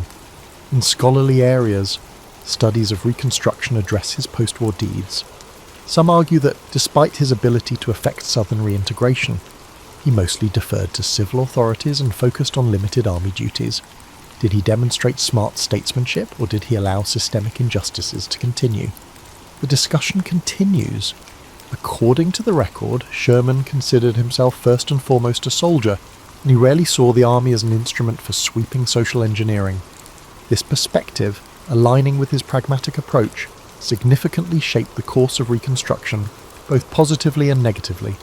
Sherman's image appears in novels, documentaries, and historical dramas that aim to capture the passion of the Civil War. Filmmakers show him poised on horseback, watching a horizon tinged orange by fires, or in frenetic staff meetings with maps strewn out over rickety tables. These portrayals frequently exaggerate for dramatic effect, but they reflect a long-standing fascination with the man who accepted the brutal facts of war and forced the South to taste the bitter fruit of defeat. The conflict between actuality and myth is rarely fully resolved, expressing the essence of a character who thrived on contradiction. Finally, Sherman's story is a microcosm of American history in the mid-19th century, a country stumbling from compromise to confrontation, debating whether to remain a single political unit or split irreparably. Sherman's life followed that trajectory, from frontier boyhood to the pinnacle of military leadership, from the sorrow of personal loss to the moulding of an unwavering approach in the crucible of battle. His traces are still visible not only on Georgian territory, but also in how America deals with the duties and costs of military conflict. For those looking for simple labels, hero or villain, visionary or brute, Sherman defies them all, reminding us that history is woven from the threads of both success and the tragedy, sculpted by the steely will of individuals who once marched across the stage of an evolving national drama. Oda Nobunaga arrived in 1534 in the unmetalled province of Owari, amid a period in Japan now remembered for endless conflicts and rapidly shifting feudal allegiances. His father, Oda Nobuhide, was a minor warlord grappling with clan infighting, local skirmishes, and the perpetual risk of larger armies from neighbouring provinces. There was no guarantee that the infant Nobunaga would transform the realm. Families fought, alliances crumbled, and new leaders emerged overnight. Yet, from the vantage of time, it's clear he planted seeds that would remake Japan. Early records describe a young Nobunaga as unruly. He spurned formalities, wearing outlandish clothes, arriving late to solemn ceremonies, and generally annoying clan elders. They labelled him foolhardy or even an embarrassment to the Oda name. But behind that facade of flamboyance lurked a creative mind hungry for novelty. He tinkered with foreign trinkets, asked probing questions about strategy, and displayed a knack for analysing rival movements. Teachers who tried to tame him rarely succeeded, yet they noticed flashes of brilliance, like the time he walked the perimeter of his father's castle, pointing out weaknesses in gate design that grown samurai overlooked. His father's death in 1551 thrust this untested youth into sudden prominence. Instantly, the Oda clan fractured, uncles, half-brothers, and distant cousins jostled for the top seat. Conventional wisdom suggested that the audacious fool of Owari had little chance. But in the swirl of that crisis, Nobunaga made decisive moves. He broke up short-term pacts with key retainers, promised them new lands, then swiftly dismantled the claims of older relatives who underestimated him. Some he exiled, and some he subdued militarily. Within 2 years, he asserted control over most of Owari. Observers realised he was no clown. He simply despised the old ceremonial style and did things his own way. Rumour has it that around this time, a travelling merchant introduced him to arquebuses, matchlock guns from the west. Most samurai saw these firearms as crude and unworthy, overshadowed by the elegance of swords and spears. Nobunaga, though, recognised their potential. He quietly stockpiled them, ordering gunsmiths to replicate or adapt them. He tested them in private drills, training foot soldiers to fire in disciplined volleys. The practice was a departure from the Sengoku norm, which romanticised heroic duels. He aimed to harness the synergy of the ranks, prioritising technology over individual bravado. Such a notion didn't spread widely yet, but the seeds were planted for a new kind of warfare. The first major test of his cunning came in 1560, when Imagawa Yoshimoto, one of the era's most formidable warlords, led a giant army through Owari en route to the capital. The conventional approach would have been for smaller clans to hide in fortified castles or attempt half-hearted skirmishes, but Nobunaga went bold. He famously prayed at a local shrine, offered sake to his men, and then launched a surprise attack at Okihazama. The result was astonishing. Yoshimoto's vast force, lulled into overconfidence, collapsed under Nobunaga's ambush. Yoshimoto himself was killed in the confusion. This victory stunned the Japanese archipelago. A lesser clan from Owari, under a brash young lord, had toppled one of the biggest threats in a single day. After Okihazama, smaller local warlords rushed to align with the Oda clan, or at least sign neutrality pacts. Nobunaga's prestige soared, yet he did not rest. He began forging deeper connections with merchants in nearby free cities, establishing an economic backbone. He sought alliances with key figures in Mino and Omi provinces, using marriages and mutual defence pacts.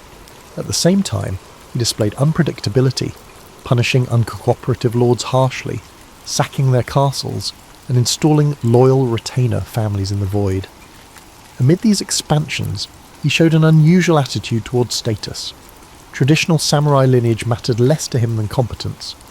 If a farmer's son displayed skill, Nobunaga might elevate him to command squads or handle taxes. The situation unsettled older aristocrats who viewed inheritance as the bedrock of power. Nobunaga cared little for their complaints, arguing that victory and stability were more important than outmoded hierarchies. This approach gained him fierce loyalty from those who recognised that talent was rewarded, but it also sowed resentment among the old guard, who saw him as an iconoclast. By the late 1560s, Oda Nobunaga had outgrown the label fool. He was forging a reputation as a radical risk-taker, combining intimidation, strategic alliances, and unconventional warfare. In council, he might appear dressed simply, focusing on substance instead of pomp. Observers recall that. In private, he studied maps meticulously, pondering how to break the web of petty wars that kept Japan fractured. No one yet imagined the scale of his ambition, that he'd attempt to unify the entire land. But the signs were there in every bold decision, every new alliance, and every shattered old tradition. He was on the brink of a far more sweeping campaign. As his influence grew in Owari, Oda Nobunaga directed his attention towards the neighbouring Mino. This domain was under the Saito clan, known for cunning leadership and strong castle defences, especially the imposing Inabayama castle perched on a steep hill. Local warlords murmured that Mino was a fortress-laden region, not easily subjugated, but Nobunaga believed that if he could seize Mino, he would secure a critical foothold on the route to Kyoto. Diplomatically, he first tried forging a connection. He arranged for his foster daughter to marry the Saito heir. The hope was to pave a smoother path. Yet the Saito patriarch, Saito Dosan, died in a familial conflict, leaving the clan leadership in flux. The new Saito head refused to yield. Nobunaga changed his strategy. He recruited refugees from Mino who hated the new Saito leadership. He gleaned intel about secret mountain paths and alternative supply routes. He also hammered away at Saito's border fortifications with relentless minor assaults, wearing them down. Around this period, Toyotomi Hideyoshi, an unassuming foot soldier with a knack for persuasion, captured Nobunaga's attention. Hideyoshi brokered local alliances and bribed Saito underlings to sabotage defences from within. The infiltration was so effective that by 1567, Saito's lines crumbled under a well-coordinated strike. Inabeyama Castle fell, and Nobunaga promptly renamed the fortress Gifu, symbolising a fresh chapter. Gifu Castle thus became his new base, overshadowing Owari's older seat. Local legend says he pinned a banner reading Tenka Fubu, roughly meaning all the realm under one sword, an audacious motto that showcased his aspiration to unify Japan. Having secured Mino, he cast his gaze on Kyoto. The imperial capital had lost much of its luster, battered by decades of feuding warlords. The Ashikaga shogunate, nominally ruling Japan, was overshadowed by local powers. A figure named Ashikaga Yoshiaki approached Nobunaga, pleading for rescue from rival warlords. Sensing opportunity, Nobunaga marched on Kyoto in 1568. The city's confusion allowed him to install Yoshiaki as shogun, though it was an arrangement reminiscent of a puppet regime. Nobunaga intended to influence national politics covertly, utilising Yoshiaki as a symbolic leader. Kyoto's populace reacted with mixed emotions. Some welcomed an end to chaos, others feared a new tyrant. Nobunaga tried to reassure them by rebuilding swords and temples wrecked by earlier conflicts. He minted coinage, financed local markets, and even politely introduced fresh laws to curb violence in the capital's districts. Yet these gestures of benevolence coexisted with his iron-fisted approach to dissent. For instance, lingering warlord forces who refused to submit found themselves crushed. Among them was the rebellious Miyoshi clan. The city subdued its rebellious corners over a matter of months. Nevertheless, friction arose with the shogun Ashikaga Yoshiaki, who bristled at being overshadowed. Yoshiaki quietly tried building alliances among traditional clans, fueling an anti-Oda coalition that included powerful barons like Asakura and Azai. The standoff that followed tested Nobunaga's skill at multi-front campaigns. Ironically, his brother-in-law Azai Nagamasa, husband to Nobunaga's sister Oichi, led the Azai clan. The personal heartbreak of waging war against his kin weighed heavily, yet Nobunaga pressed on. He arranged for alliances with Tokugawa Ieyasu, who secured the east, allowing the Oda main force to handle the Azai-Asakura threat. The battles near Anagawa in 1570 proved intense, with Oda and Tokugawa armies eventually prevailing after vicious hand-to-hand fighting.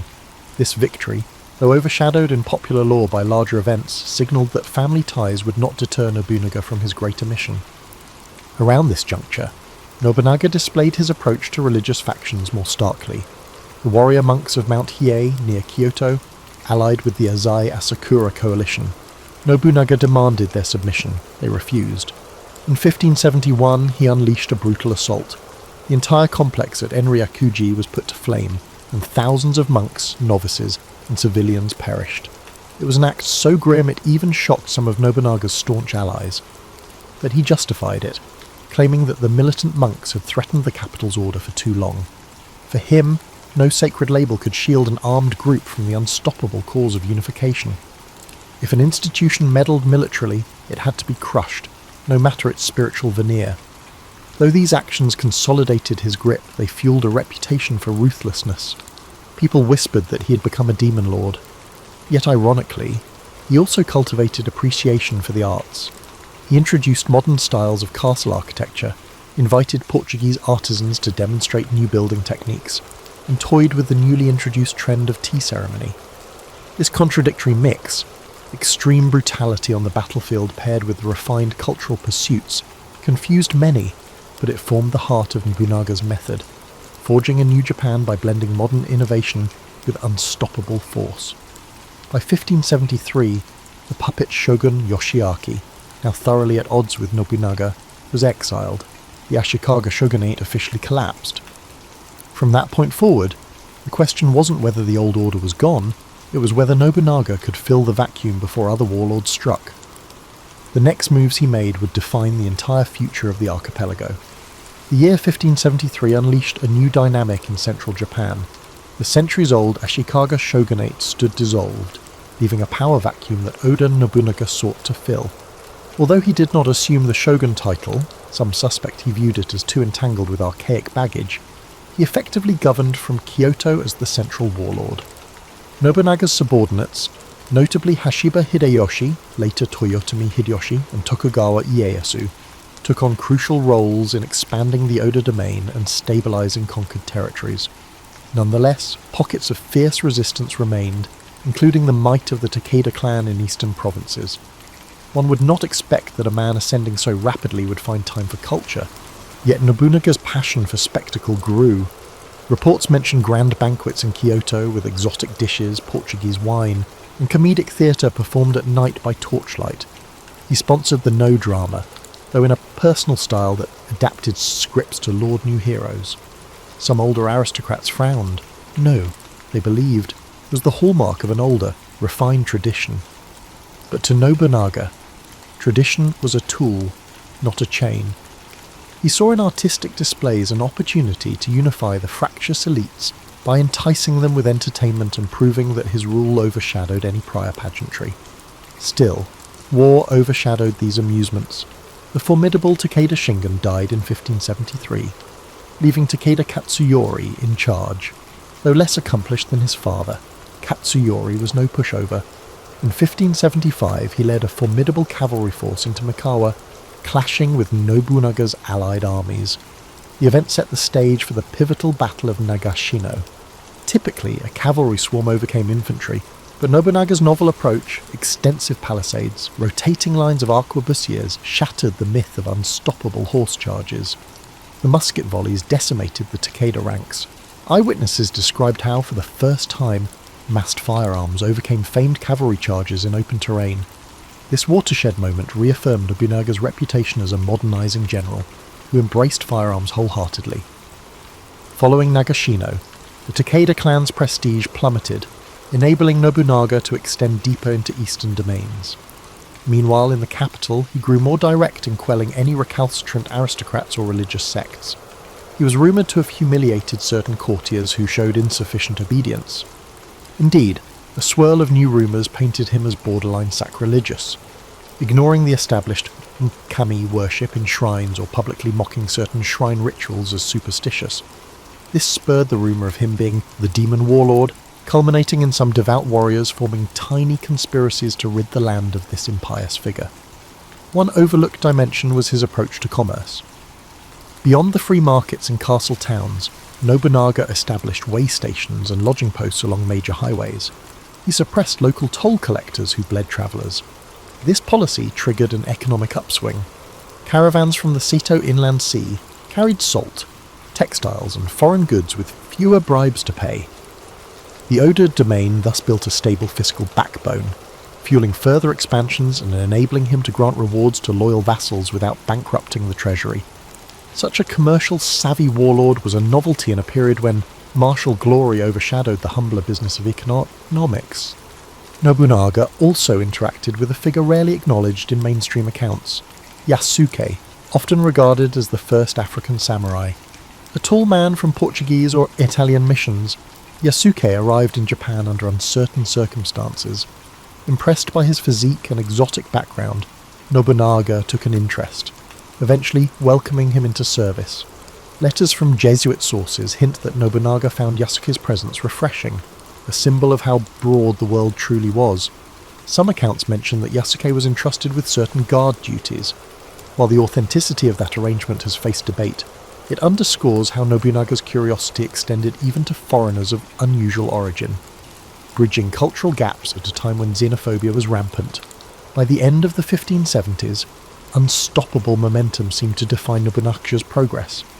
The hallmark fortress of Azuchi, built near Lake Biwa, exemplified his vision, part stronghold, part palatial residence, with decorative murals and advanced architectural engineering. Visitors wrote that climbing each floor revealed new painted illusions and hidden defensive features. an embodiment of both aesthetic flair and martial cunning. He invited travelling missionaries, artisans, and even some rival lords to see Azuchi's majesty, proclaiming that his building was the model of the future. In truth, the structure was also a statement. Oda rule soared above the old petty provincialism. A new day demanded new monuments. Yet ambition stirs resentments. Many older clans, forced into submission, quietly sought a chance to break free. The extent of Nobunaga's reforms threatened the old feudal compacts. Even within his retinue, some felt overshadowed by Hideyoshi's ascendancy, or frustrated by Nobunaga's ruthless single-mindedness. Betrayal, though rarely signalled openly, bubbled beneath the surface.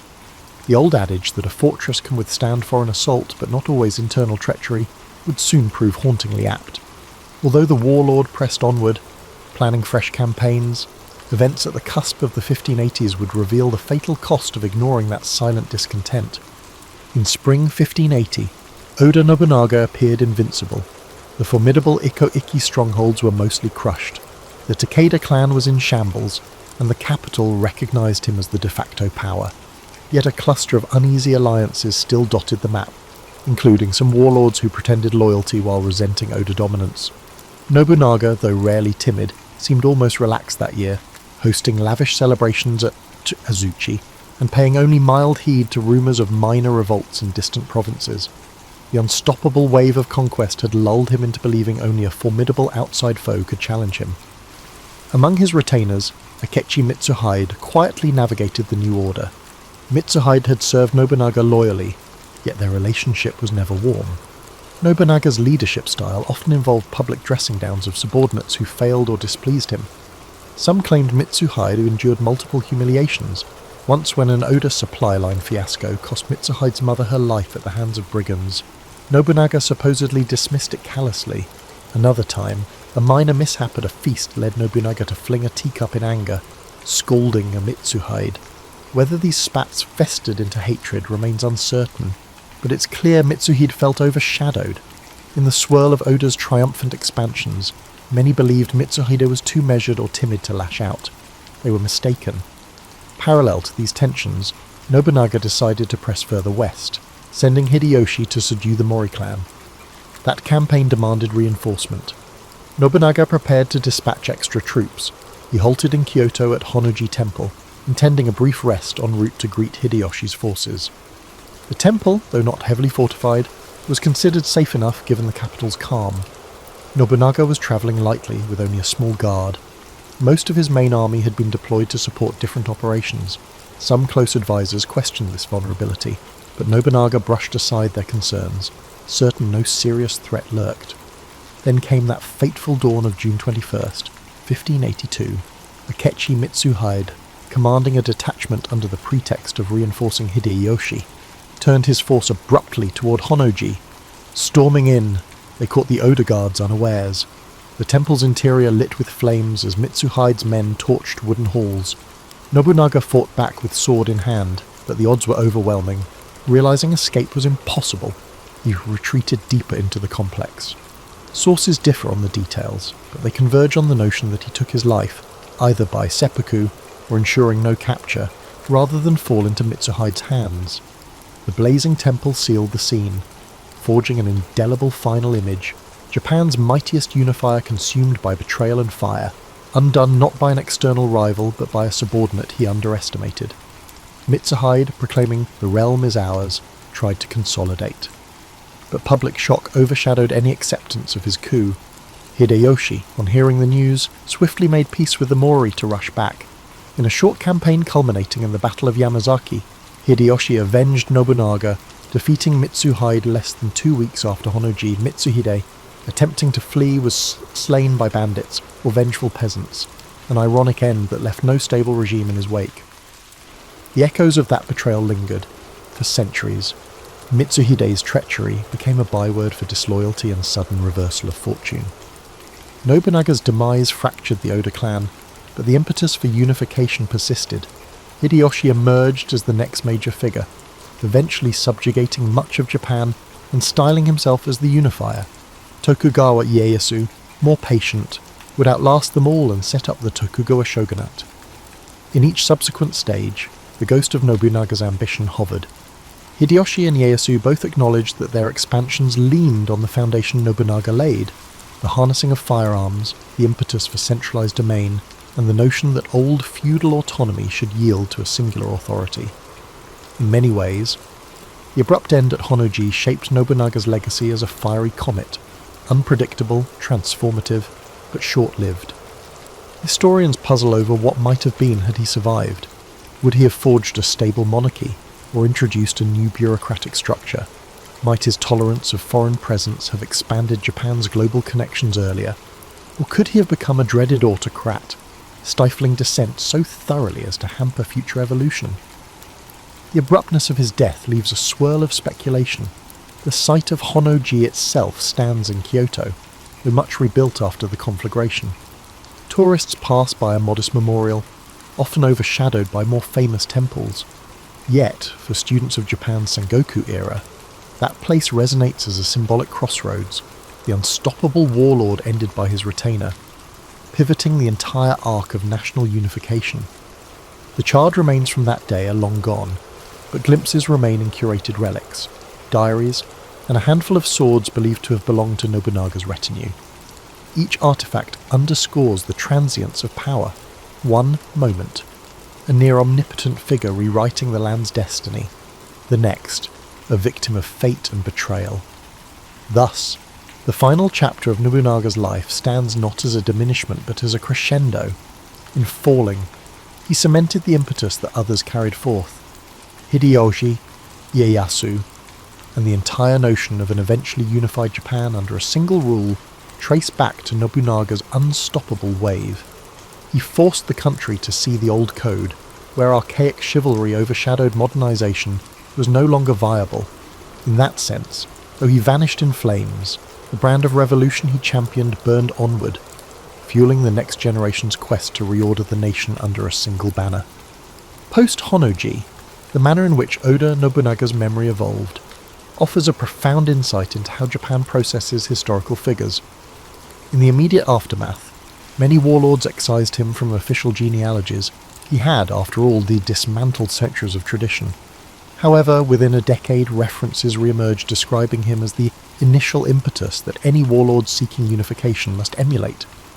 Some local chroniclers wrote tributes praising the demon's clarity, a phrase that captured the paradox: demon in cruelty, clarity in vision. Tokugawa Ieyasu, after establishing the Tokugawa shogunate in 1603, quietly ensured that official records didn't overshadow the Tokugawa ascension narrative with too much Oda idolization. Yet, Ieyasu personally revered Nobunaga's decisive approach. Private diaries mention how the new shogun studied old battlefield notes from Okehazama and Nagashino, gleaning insights for the potential crises. Ironically, the official narrative downplayed Oda's significance to bolster Tokugawa legitimacy, but in private, the recollection of Oda's daring strategies continued to provide valuable insights. Meanwhile, rural legends cropped up, casting Nobunaga as a restless spirit. Farmers told tales of hearing phantom hoofbeats on the stormy nights, said to be his ghost reenacting night raids. In some folk songs, Nobunaga's thunder referred to unexpected storms damaging unharvested fields, an ominous sign of unstoppable force. Such tales embedded him into the realm of folk superstition.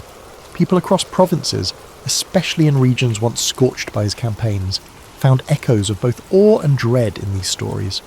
By the Edo period, woodblock prints portrayed him with stylized armour, scowling or triumphant in mid-battle. A few dramatizations in kabuki theatre, though typically focusing on Hideyoshi, occasionally included cameo references to Nobunaga as an unyielding presence overshadowing the stage. The censors of the Tokugawa regime usually avoided depicting him too favourably, fearful of stirring rebellious sentiments that might champion a Nobunaga-style revolt. Despite these constraints, underground manuscripts circulated that teased out his modern aspects, like his willingness to incorporate foreigners or push advanced weapons. Samurai who read them in private might feel emboldened by the notion of discarding stale tradition in favour of pragmatic modernity. The Meiji Restoration in the late 19th century revived interest. As Japan opened to the world, some intellectuals lauded Nobunaga's progressive stance on trade and technology. claiming he was the first modern Japanese. Western scholars who visited found in Nobunaga a figure reminiscent of Europe's absolute monarchs, a man who overcame medieval fragmentation. They wrote comparative essays, labelling him a Japanese Caesar or Napoleon in samurai forward de forme. Although these analogies were simplistic, they further cemented his global mystique. Museums started collecting items rumoured to be from his domain, arquebuses and partial suits of lacquered armour. Each artefact conveyed a fragment of his endeavours to propel Japan forward centuries in a single generation. In the 20th century, as war raged globally, some Japanese militarists admired Nobunaga's unstoppable aggression. They saw him as a model for unyielding expansion. Post-war, that sentiment cooled, replaced by a more nuanced academic approach. The emphasis shifted toward analysing his socio-economic policies, like standardising measure systems or encouraging open trade in castle towns. Contemporary historians highlight how those policies laid seeds for an eventual stable economy under the Tokugawa, even if that regime ironically closed off certain foreign influences. Another wave of scholarship focuses on the cultural interplay, the synergy of Christian missionaries and the partial acceptance of their ideas that might have blossomed further had Nobunaga endured. In popular culture of the late 20th and early 21st centuries, a deluge of creative retellings reimagined him. Video games featuring Sengoku battles depict him as a fearsome overlord with unstoppable power-ups and specialised gun squads. Manga and anime often play with the Demon King label, recasting him in time-slip scenarios or comedic subplots. Dramas vary, from an honourable anti-hero forging unity to a border-aligned sadistic tyrant. This breadth of interpretations testifies to his complexity. Even in a comedic cameo, the essence of unstoppable change remains. He's recognised as the impetus behind Japan's transition from fractious medieval to the cusp of early modern. Hence, the modern lens sifts through centuries of contradiction. Was he monstrous in cruelty, or heroic in forging a stable path? Did he embrace foreign ideas out of genuine openness or purely for advantage? Did he harbour a future blueprint for a stable monarchy? Or was he improvising day by day, exploiting each short-term opportunity? The records suggest all these angles might hold truth. He was multifaceted, a man unshackled by tradition, ready to harness any advantage, unstoppable until undone by betrayal.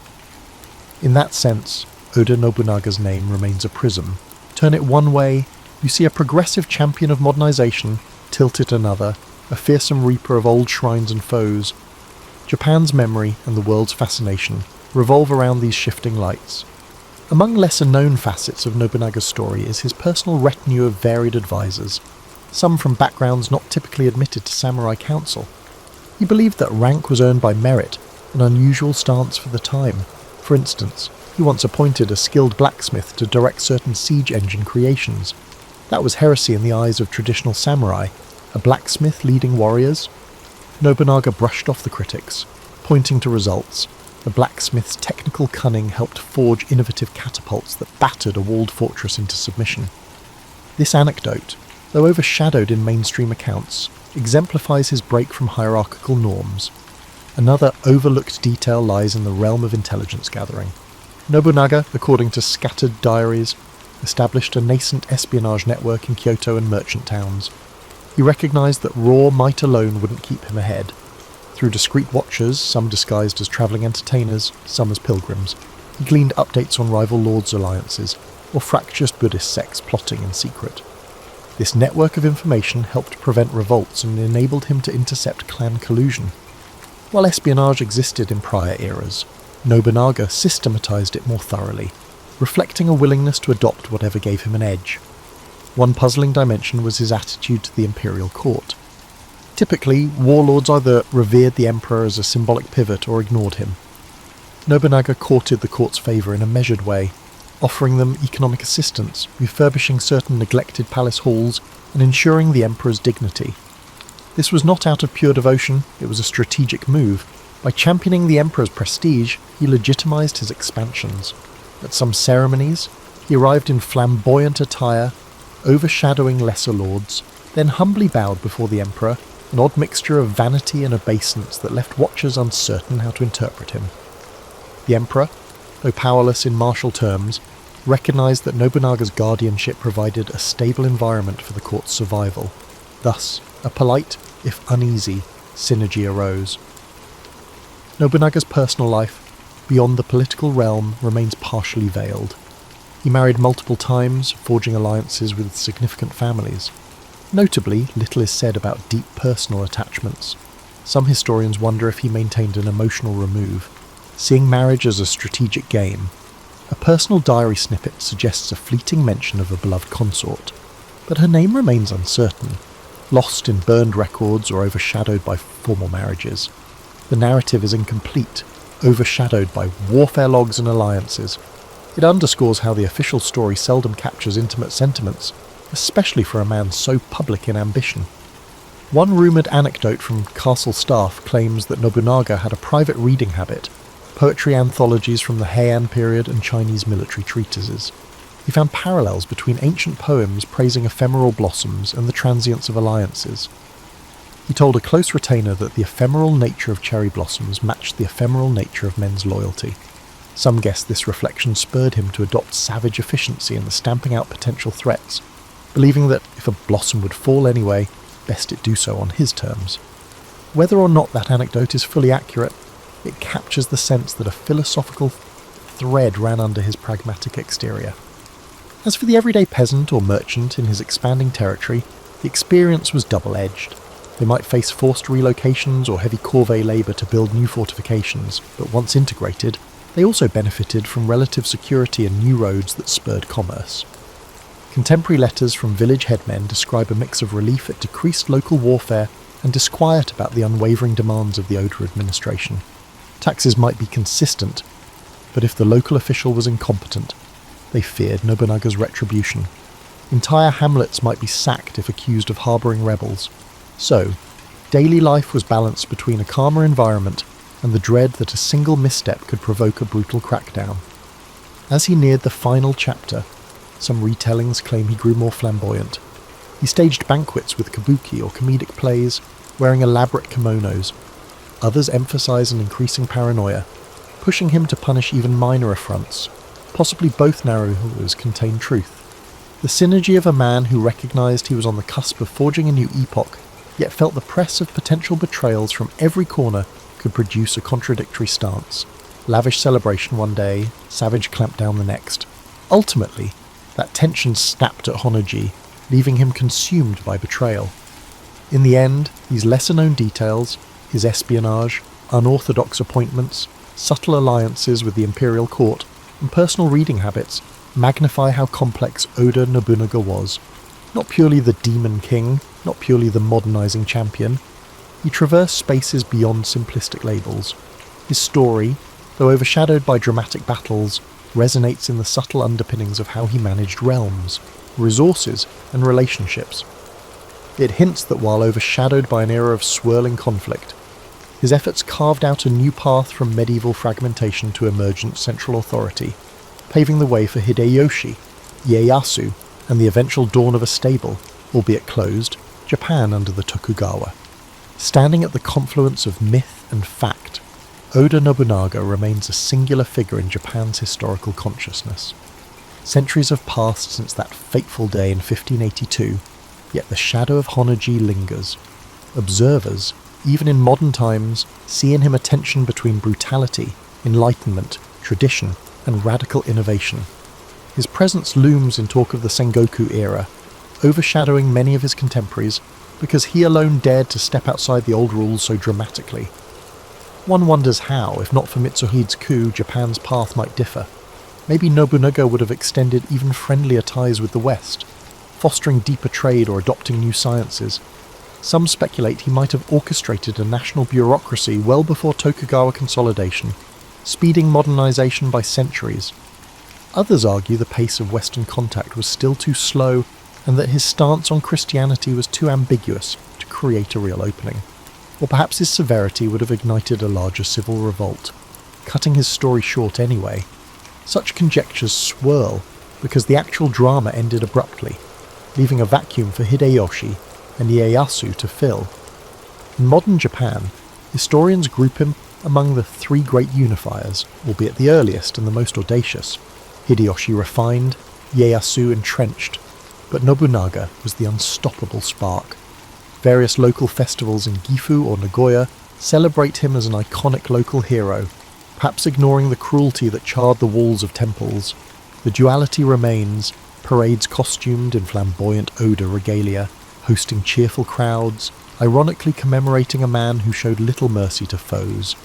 Yet that contradiction is not lost on participants, who acknowledge that forging a new order seldom occurs gently.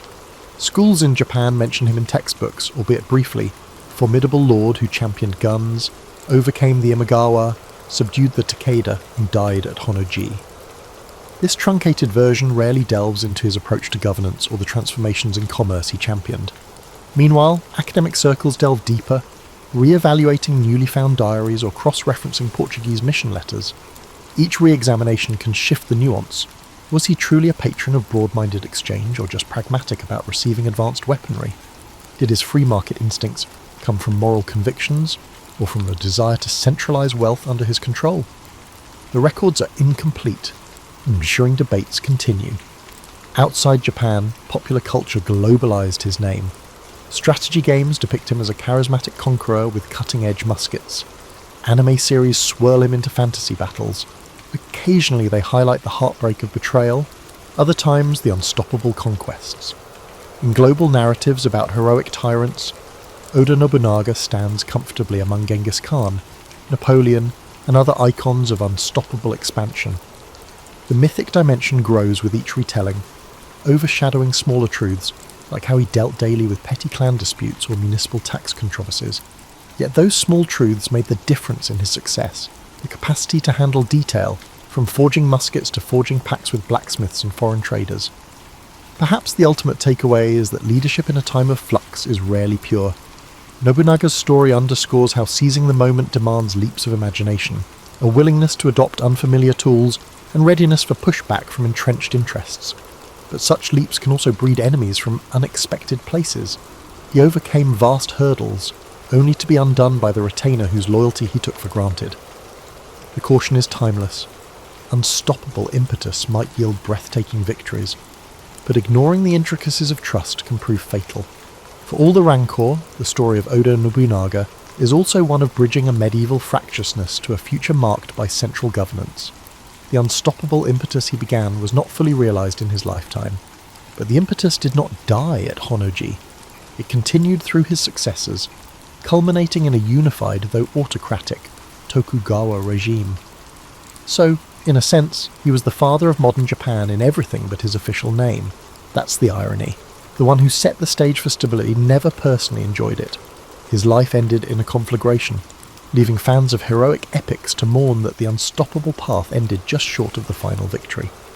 Perhaps that ending, paradoxically, amplifies his legend. In a land that often underscores the ephemeral beauty of cherry blossoms, fleeting in their prime, Nobunaga's abrupt demise at the apex of his might resonates as an epic, tragic flourish. Even as a new Japan eventually dawned under different hands, the memory of the one who dared to break every mould, to scorn archaic codes, and to forcibly shape the realm remains an endless source of contemplation, debate, and creative inspiration. Oda Nobunaga, a name that, centuries later, remains intertwined with the unstoppable drive to unify a land once splintered by war, overshadowed only by the final, violent twist of fate that gave rise to a legend beyond the measures of success or failure.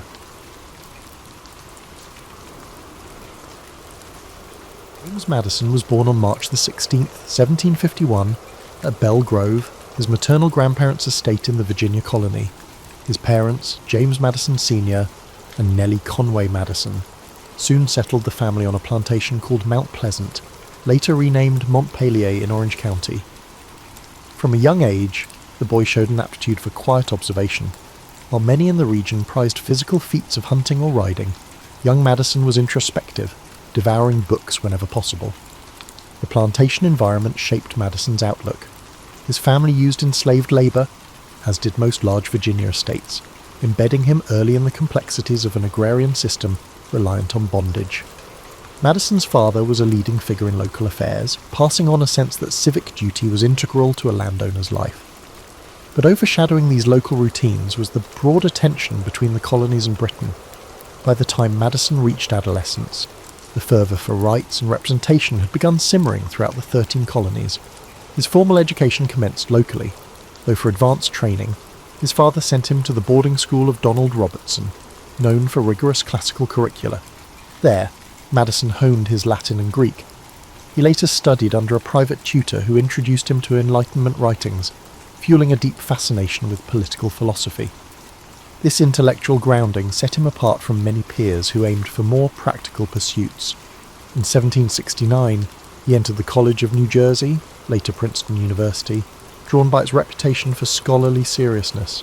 At Princeton, Madison crammed a 4-year course into 2, exhausting himself in the process.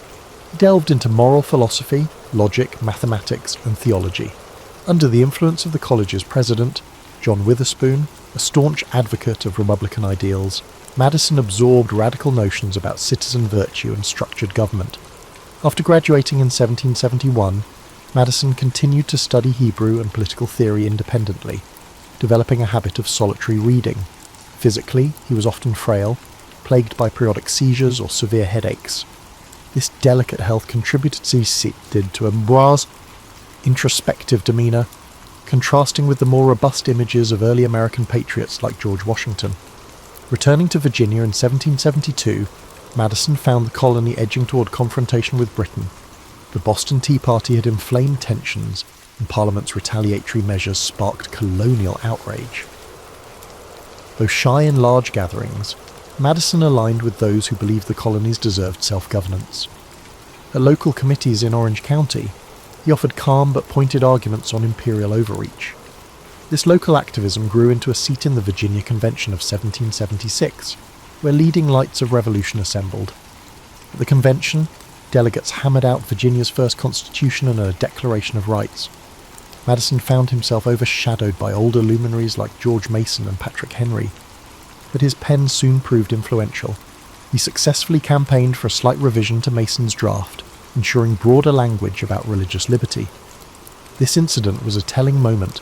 The young legislator, though reserved, was ready to push for expanded freedoms. His pursuit of robust conscience rights would become a defining thread through his political life. As war began, Madison did not serve directly as a soldier. His health was fragile, and he lacked the physical vigour for extended campaigns.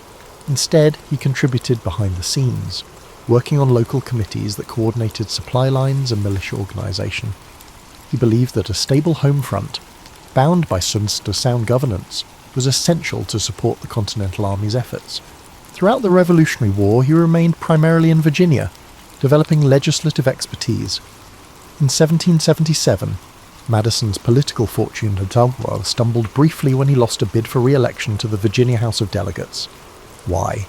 Some say constituents wanted a representative who would supply them with free liquor at gatherings, a common practice then. Madison, on principle, refused, yet he soon rebounded, securing an appointment to the Governor's Council of State, where he advised on wartime decisions. This role provided him with a broader view of the Confederation's precarious unity, fueling concerns that the states lacked cohesion.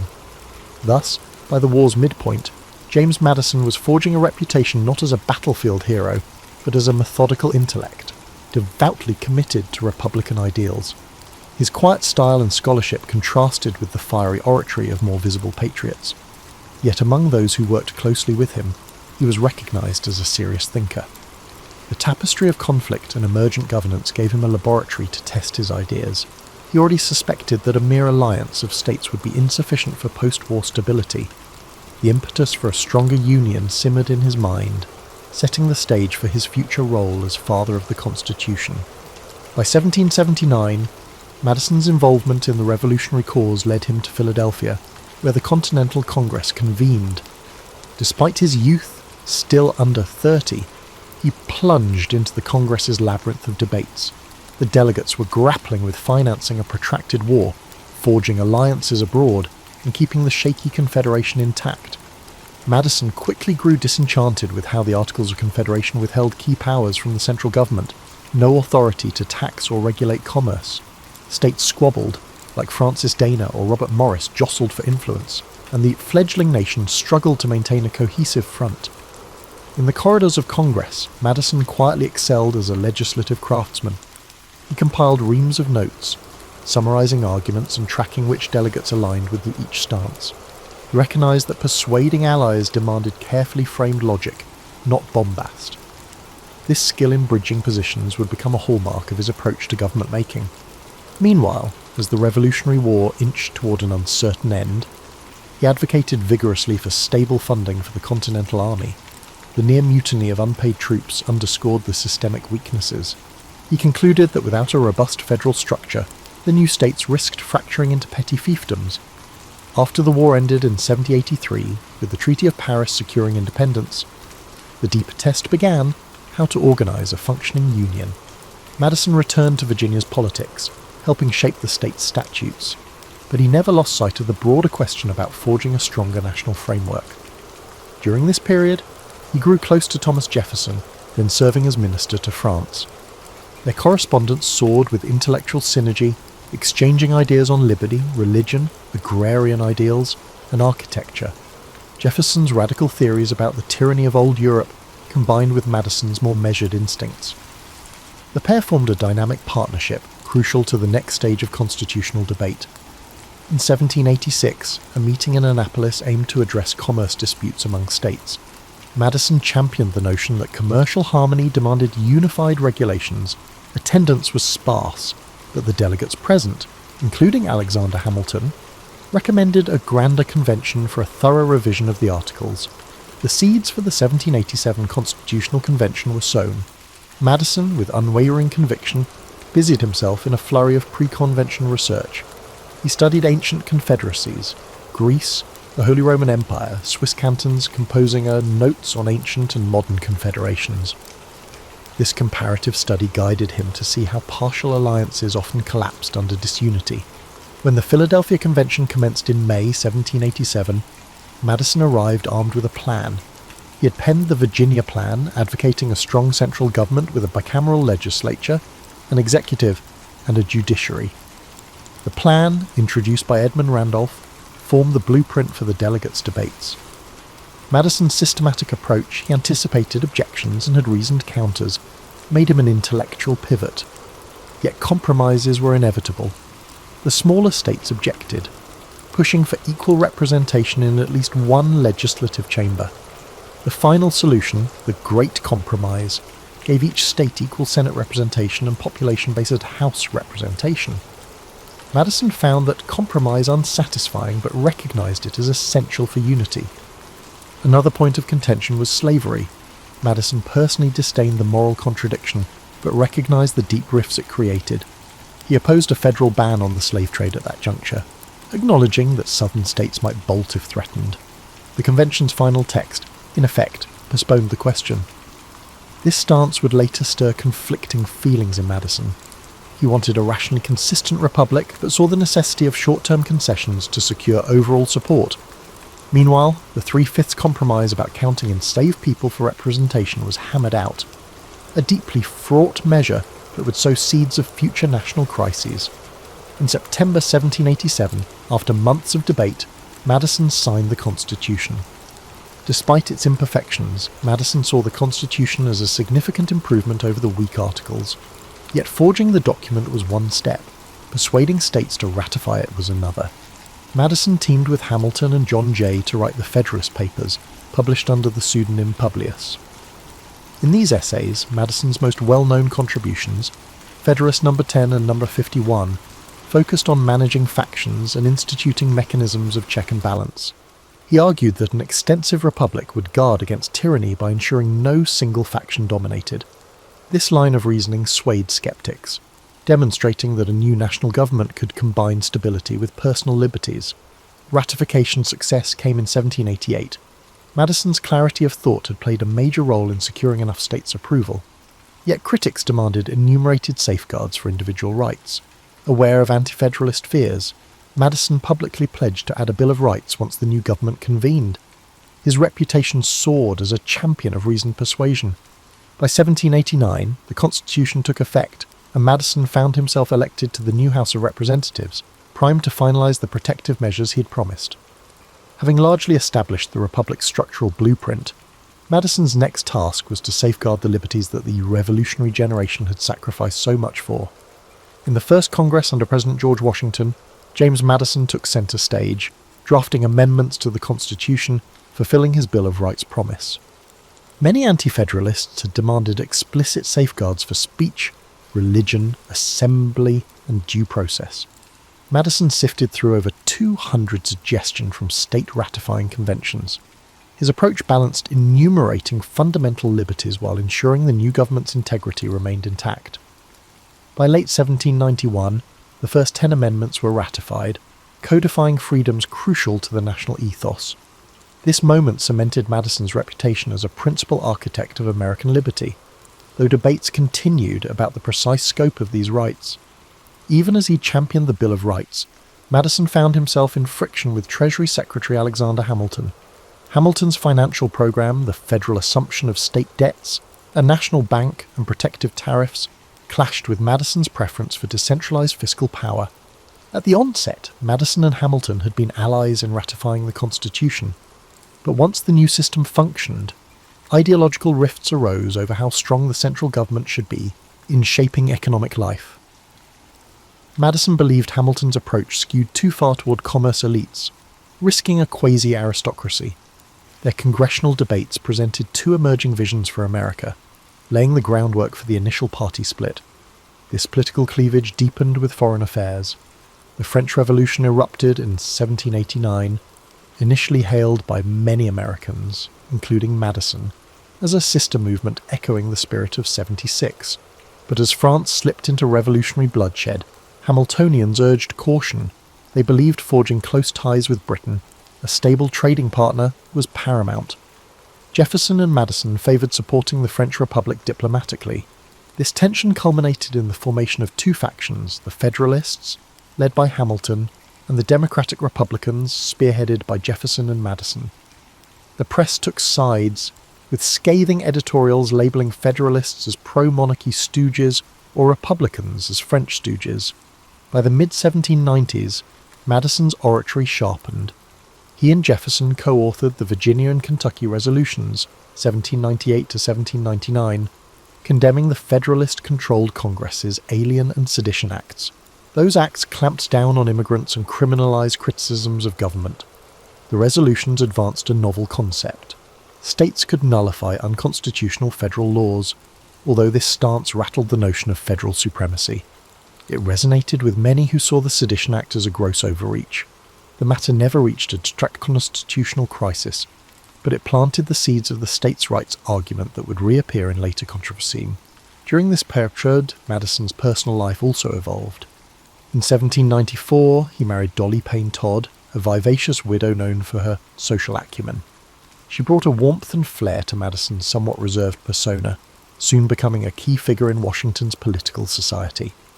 Hosting gatherings, she bridged partisan divides with charm, turning the Madison Circle into an informal centre for building alliances. The couple never had children of their own, but Dolly's son from her first marriage lived with them, weaving a family dynamic that anchored Madison amid the swirling political storms. As the turn of the century arrived, Federalist dominance waned. John Adams's presidency faced backlash over the Alien and Sedition Acts, an unpopular conflict with France. In the election of 1800, the Democratic Republicans triumphed, propelling Thomas Jefferson to the presidency. Madison became Jefferson's Secretary of State, a role in which he oversaw foreign policy during a delicate juncture.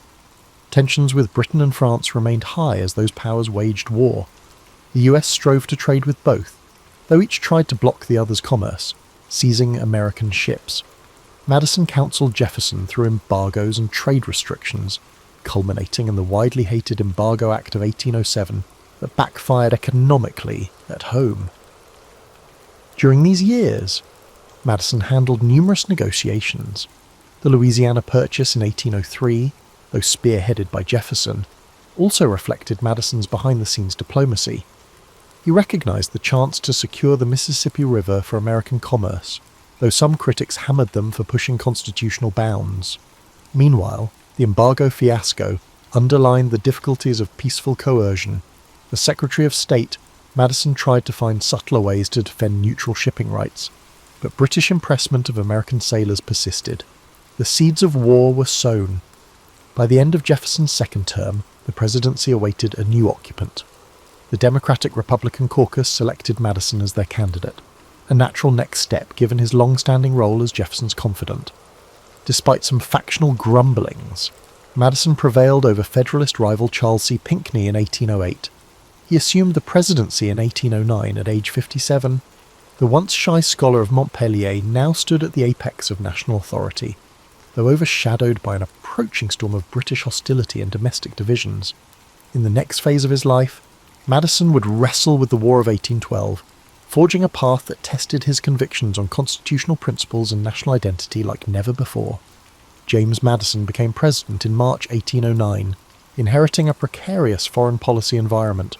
Britain's naval supremacy threatened American trade, impressing US sailors into the Royal Navy. Meanwhile, Napoleon's France, locked in a continental struggle, also disregarded American neutrality. Attempting to safeguard shipping and avoid all-out conflict, Madison supported laws like the Non-Intercourse Act, lifting the total embargo but still barring trade with warring powers unless they ceased harassment. Neither Britain nor France complied meaningfully, leaving the US battered economically and diplomatically. In domestic politics, Federalists predicted chaos under Madison. Yet his calm temperament appealed to many. He recognised the need for a more muscular approach to British provocations if diplomatic efforts failed. By 1811, a new generation of so-called war hawks in Congress, led by figures like Henry Clay and John C. Calhoun, clamoured for war against Britain, pointing to impressment and alleged British incitement of Native American attacks on the frontier. Madison, though not a natural warmonger, found himself swayed by the broad public outcry. The final catalyst was the rising confrontation in the Old Northwest. Native leader Tecumseh sought a confederation to resist American expansion, while British arms found their way into indigenous hands. When violence flared, pro-war sentiment soared. Madison requested a declaration of war in June 1812, marking the first time the young republic formally declared war on another nation. The War of 1812 began with illusions that a quick conquest of Canada might coerce Britain into concessions. However, the US military was ill-prepared. The army was small, leadership was inconsistent, and the navy, though spirited, was dwarfed by the Royal Navy's might. Early campaigns were embarrassing. Attempts to invade Canada floundered, territory was lost, culminating in the capture of Detroit. Federalists, especially in New England, lambasted the war, calling it Mr. Madison's War. Some states withheld militia from federal service. Meanwhile, on the high seas, a handful of US frigates scored moral victories against British ships, fueling national pride. But overall, the conflict ground on, draining treasury funds. The British blockade strangled American ports, decimating trade. By 1814, with Napoleon's defeat in Europe, Britain refocused on the American front, launching major offensives. That year saw the British burn Washington, D.C., in retaliation for American assaults in Canada. Madison famously fled the White House with Dolly, saving key documents and the iconic portrait of George Washington.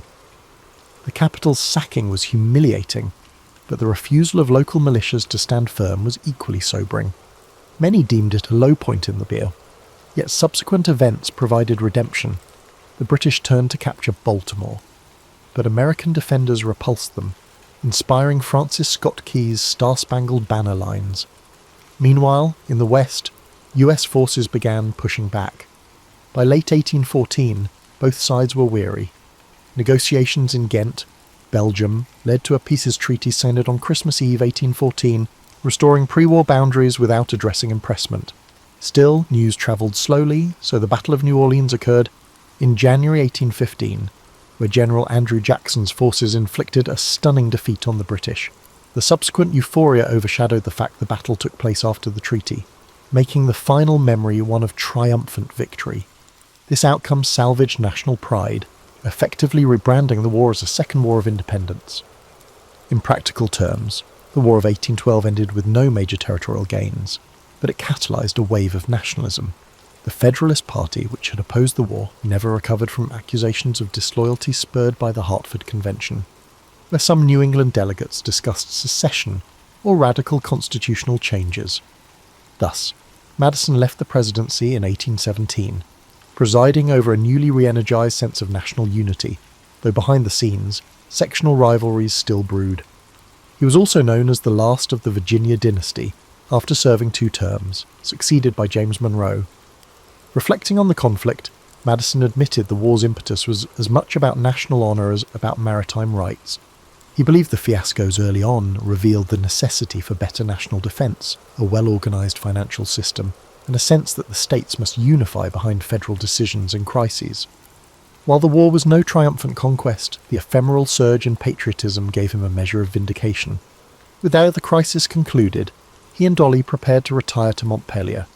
The swirling fervour, from burning capitals to celebratory parades, receded as normal life resumed. By 1817, Madison was physically exhausted but proud that the Republic endured. He recognised new challenges loomed: territorial expansion, the spread of cotton-based slavery, and the rancour of sectional politics. Yet for the moment, the illusions of a robust union overshadowed deep divisions. The era of good feelings dawned under Monroe, and Madison could claim that, for better or worse, he had guided the Republic through the fiery test of war. His next years, spent in relative quiet, offered a vantage from which he would continue shaping American political thought through his letters and involvement in key national debates. When James Madison retired to Montpellier in 1817, he might have expected a peaceful retirement. He was 65, had steered the nation through war, and left office with the Democratic Republican Party dominant. However, he continued to participate in public life, albeit in a more indirect manner. His Montpellier estate, sprawling over farmland, still operated with enslaved labour. Madison, grappling with moral qualms about slavery, never freed the majority of them in his lifetime, believing emancipation should occur gradually with legislative safeguards. This stance, halfway between condemnation and acceptance, revealed deep contradictions that overshadowed his otherwise lofty philosophy. Madison continued corresponding with Thomas Jefferson, exchanging ideas about education, agriculture, and the shaping of the University of Virginia. He served on the institution's board of visitors, helping refine curricula and administrative policies. The concept of higher education that nurtured civic virtues and scientific inquiry resonated with him. He envisioned an entire generation of statesmen shaped by classical knowledge, yet pragmatic in governance. The campus took shape near Monticello, linking the 2 men's legacies in the region. Political tensions continued to simmer. The Missouri crisis of 1819 to 1820 erupted over slavery's expansion west. Many looked to Madison, the father of the Constitution, for guidance. Privately, he lamented the intensifying sectional lines, but believed that compromise was essential to preserve the Union. He supported the Missouri Compromise's approach, admitting Missouri as a slave state and Maine as a free state, drawing a latitudinal line for future territories. It was merely a temporary solution to an escalating problem. Madison recognized that ignoring the fundamental moral tension might be catastrophic, but he saw no immediate path to comprehensive resolution. As with many founders, he bet on incremental solutions. Another cause that animated his retirement was the notion of amending the Constitution to refine aspects of governance. He favoured clarifying congressional powers or adjusting the structure of representation, but these suggestions never gained broad traction, as the nation was forging a new identity under the surge of Jacksonian democracy. While Madison respected popular sovereignty, he also feared demagoguery if checks and balances weakened. He wrote lengthy letters, cautioning that unbridled majority rule could trample minority rights, one reason he had championed an extended republic initially. During these years, Dolly's popularity soared as a revered figure from Washington society. Even in retirement, the couple hosted statesmen, foreign visitors, and old comrades. Montpellier became a hub for travellers craving the perspective of an ageing statesman who had shaped the Constitution. Some found him subdued, more an academic presence than a flamboyant figure. Others noted his courtesy, especially toward young people with intellectual curiosity.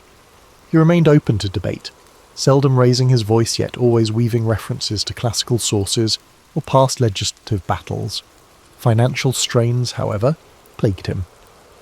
Like many plantation owners reliant on slave-based agriculture, he faced fluctuating crop prices, mounting debts, and the economic churn of a rapidly industrializing nation. He sold or mortgaged land to stay solvent. The contradiction between championing a stable republic and personally grappling with economic uncertainties mirrored the era's transformation. Moreover, the daily operations of the plantation bound him to the moral weight of enslaving over 100 individuals, forging a tension unspoken yet inescapable. Madison's health waned gradually. He endured rheumatism and digestive ailments. Still, he maintained a disciplined reading schedule, scanning newspapers for signs of national friction. He weighed in on the debates about nullification in the 1830s, when South Carolina threatened to ignore federal tariffs. Alarmed, he wrote clarifications, insisting that states lacked unilateral authority to void federal laws. This stance was ironic, given that decades earlier he had co-authored the Virginia Resolutions. Now, he tried to differentiate between legitimate protest and outright defiance. The escalation toward potential disunion troubled him deeply. By the early 1830s, Jefferson was long dead. Madison, the last major architect of the Constitution among the founding generation, watched Andrew Jackson's presidency roil the political realm. Democracy's complexion had altered, property qualifications fell, new Western states joined, and party machines mobilized popular support. He had occasionally worried that raw majoritarian impulses overshadowed the balanced, reasoned approach he had championed. However, it was impossible to reverse the trend. He acknowledged that every generation would interpret the Constitution differently. As the end loomed in 1836, Madison's mind remained sharp, though physically he was frail.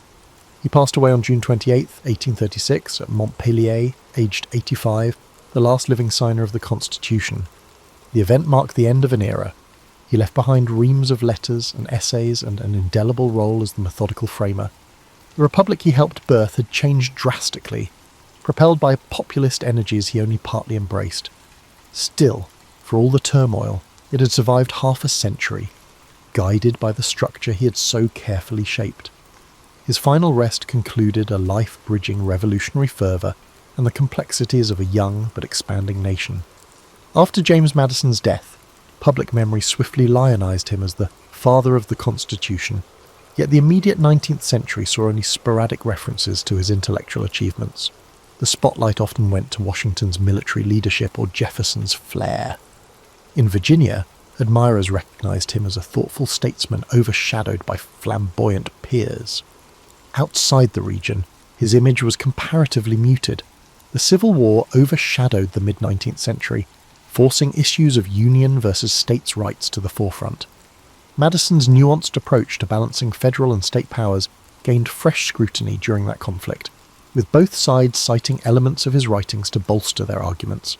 It wasn't until the late 19th and early 20th centuries that scholarly circles re-evaluated Madison in detail. His diaries, once overshadowed, revealed the behind-the-scenes deliberations at the Constitutional Convention. Historians recognized the scope of his systematic planning. His notes of debates became a primary resource for understanding the founder's intentions. Legal scholars discovered how integral his Federalist essays were to forming the framework of American jurisprudence. He emerged from the shadows of Jefferson and Hamilton, recognized as an indispensable pivot in forging a stable constitution. This re-evaluation also reanimated critiques of his moral contradictions, especially regarding slavery. Some mid-20th century scholars tried to paint him as personally opposed to enslavement, yet stymied by political circumstances. More recent historians, however, note that while he found slavery distasteful, he actively benefited from it throughout his life, never fully championing emancipation. That gap in moral conviction darkens the legacy of a man who otherwise championed individual liberty. The question arises, how could the principal author of the Bill of Rights remain complicit in human bondage? This tension forms a pivotal aspect of modern interpretations, reminding us that brilliance in political design doesn't negate ethical blind spots.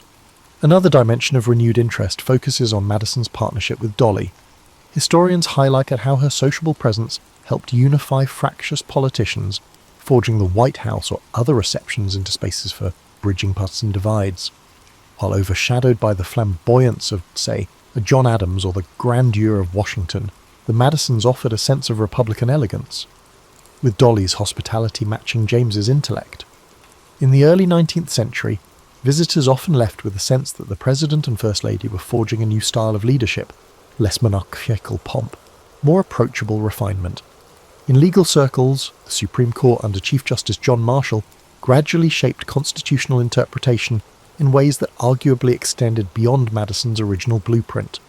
Cases like Marbury v. Madison ironically enshrined the concept of judicial review, which was not explicitly detailed in the Constitution.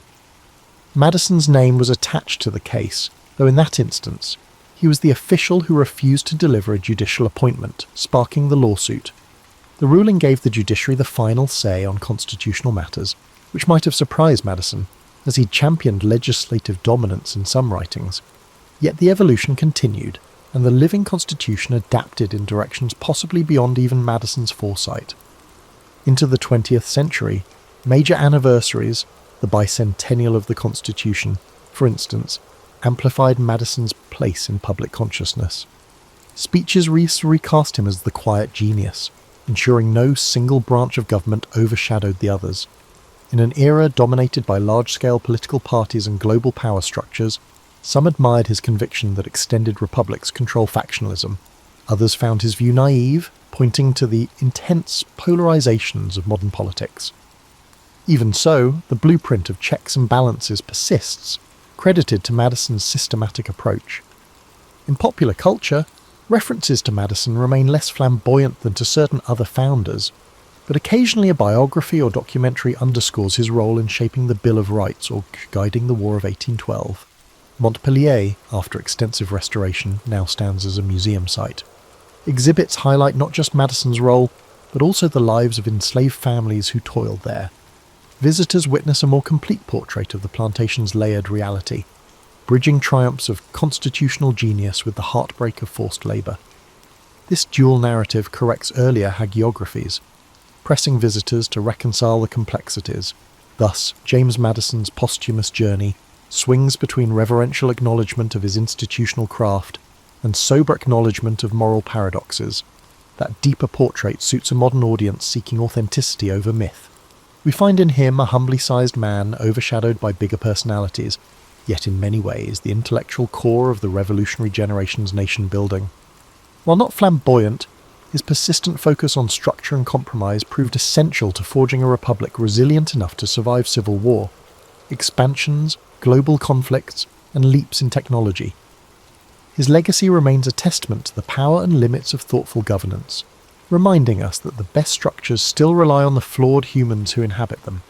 James Madison's life offers insights into how careful thinking and incremental influence can reshape an entire society. He never commanded armies or soared with fiery oratory. Instead, he methodically used reason and communication to guide from the background.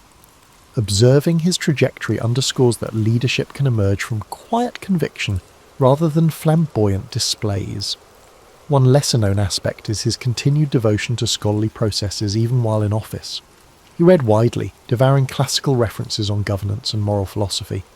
He believed that political institutions should reflect rational design, an unusual stance in an era still shaped by the monarchy and tradition.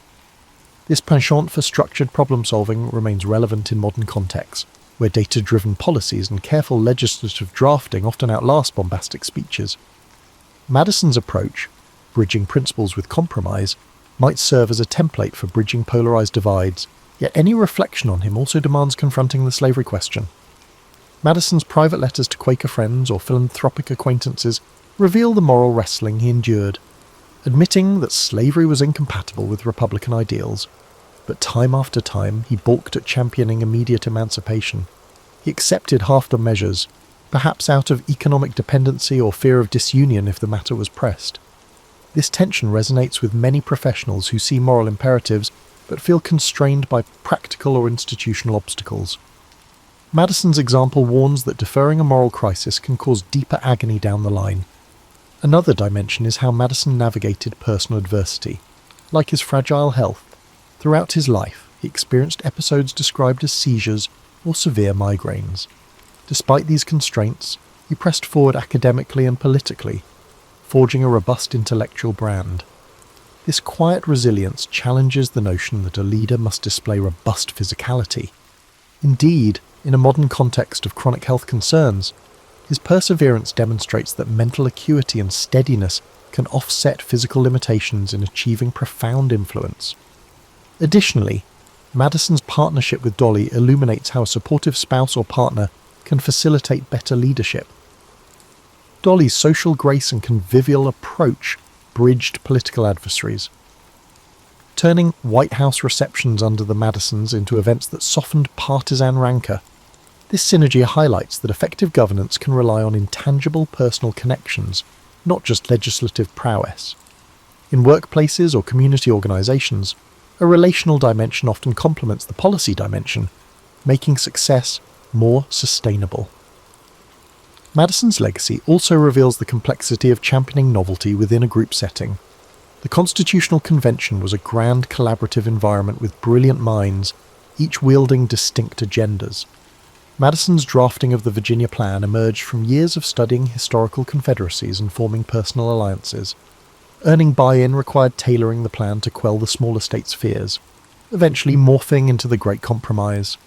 Modern organisational leaders may glean that pushing reform is rarely about imposing a blueprint unaltered. It's about shaping a flexible framework that key stakeholders can accept, even grudgingly. His post-presidential phase, where he faced personal financial stress, also resonates. Despite monumental achievements, he found himself short on liquidity, dependent on borrowed funds. This incident underscores that professional success or historical greatness doesn't guarantee financial ease. Individuals in midlife contending with changing economic fortunes can see a parallel. One can shape national destinies yet struggle with personal accounts. Finally, the War of 1812 underlines that not all policies, even if well-intentioned, yield neat victories. The conflict ended with a surge of patriotism, but it was by no means a tidy triumph. The story is a cautionary note for modern endeavours. Strategic aims can be overshadowed by chance, shifting alliances, or resource shortfalls, yet how one manages adversity, adapting and forging unifying narratives, can still yield long-term constructive outcomes. Today, as we revisit the Founding Fathers, James Madison stands out not for flamboyant gestures, but for the quiet thoroughness of his intellectual and political craft. He orchestrated from the background, hammered out the Bill of Rights, navigated the Republic through a vexing war, and left behind an architecture of governance that still frames American life. The paradoxes remain: a champion of liberty complicit in slavery, a mild-mannered man orchestrating fierce debates. But these contradictions highlight the real complexity of shaping a new nation under uncertain conditions, for a midlife audience balancing ideals with real-world constraints. NICOLAUS Copernicus did not awake each morning expecting to redefine how humanity understood the cosmos. In his youth, he was a quiet observer of everyday trade, civic gossip, and the slow turn of seasons along the Vistula River. Born in 1473 in Turin, he lived in a land humming with activity, bustling markets, occasional outbreaks of illness, and whispers of new maps from distant seas. He absorbed all of it without making grand claims or seeking quick fame. His father, a merchant of modest means, died when Copernicus was still a child. This loss shifted the boy's path, placing him under the care of his uncle, Lucas Watson Rhodes, a bishop with strong ambitions for his nephew. But it was not a cosy arrangement free from pressure. In 15th century Europe, family alliances mingled with church roles. Watson Rhodes made sure Nicolaus gained a broad education, perhaps believing that a well-schooled clergyman could serve both faith and practical politics. By his late teens, Copernicus studied at the University of Krakow, a lively centre of scholarship. The city's streets teemed with visiting merchants who told of copper mines and foreign trade routes.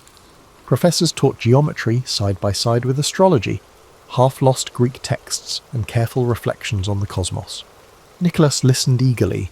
He devoured ideas about celestial spheres and puzzling planetary orbits, tucking them away while also training in law and medicine. As a student, he displayed no wild rebellion. Instead, he showed a quiet thirst for evidence.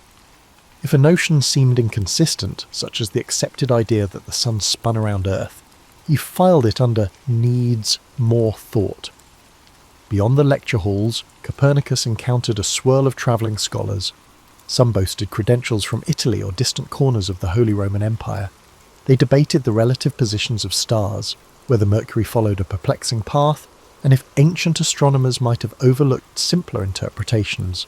Many dismissed alternatives outright, clinging to the comfort of tradition. But Copernicus felt a tug toward re-examination.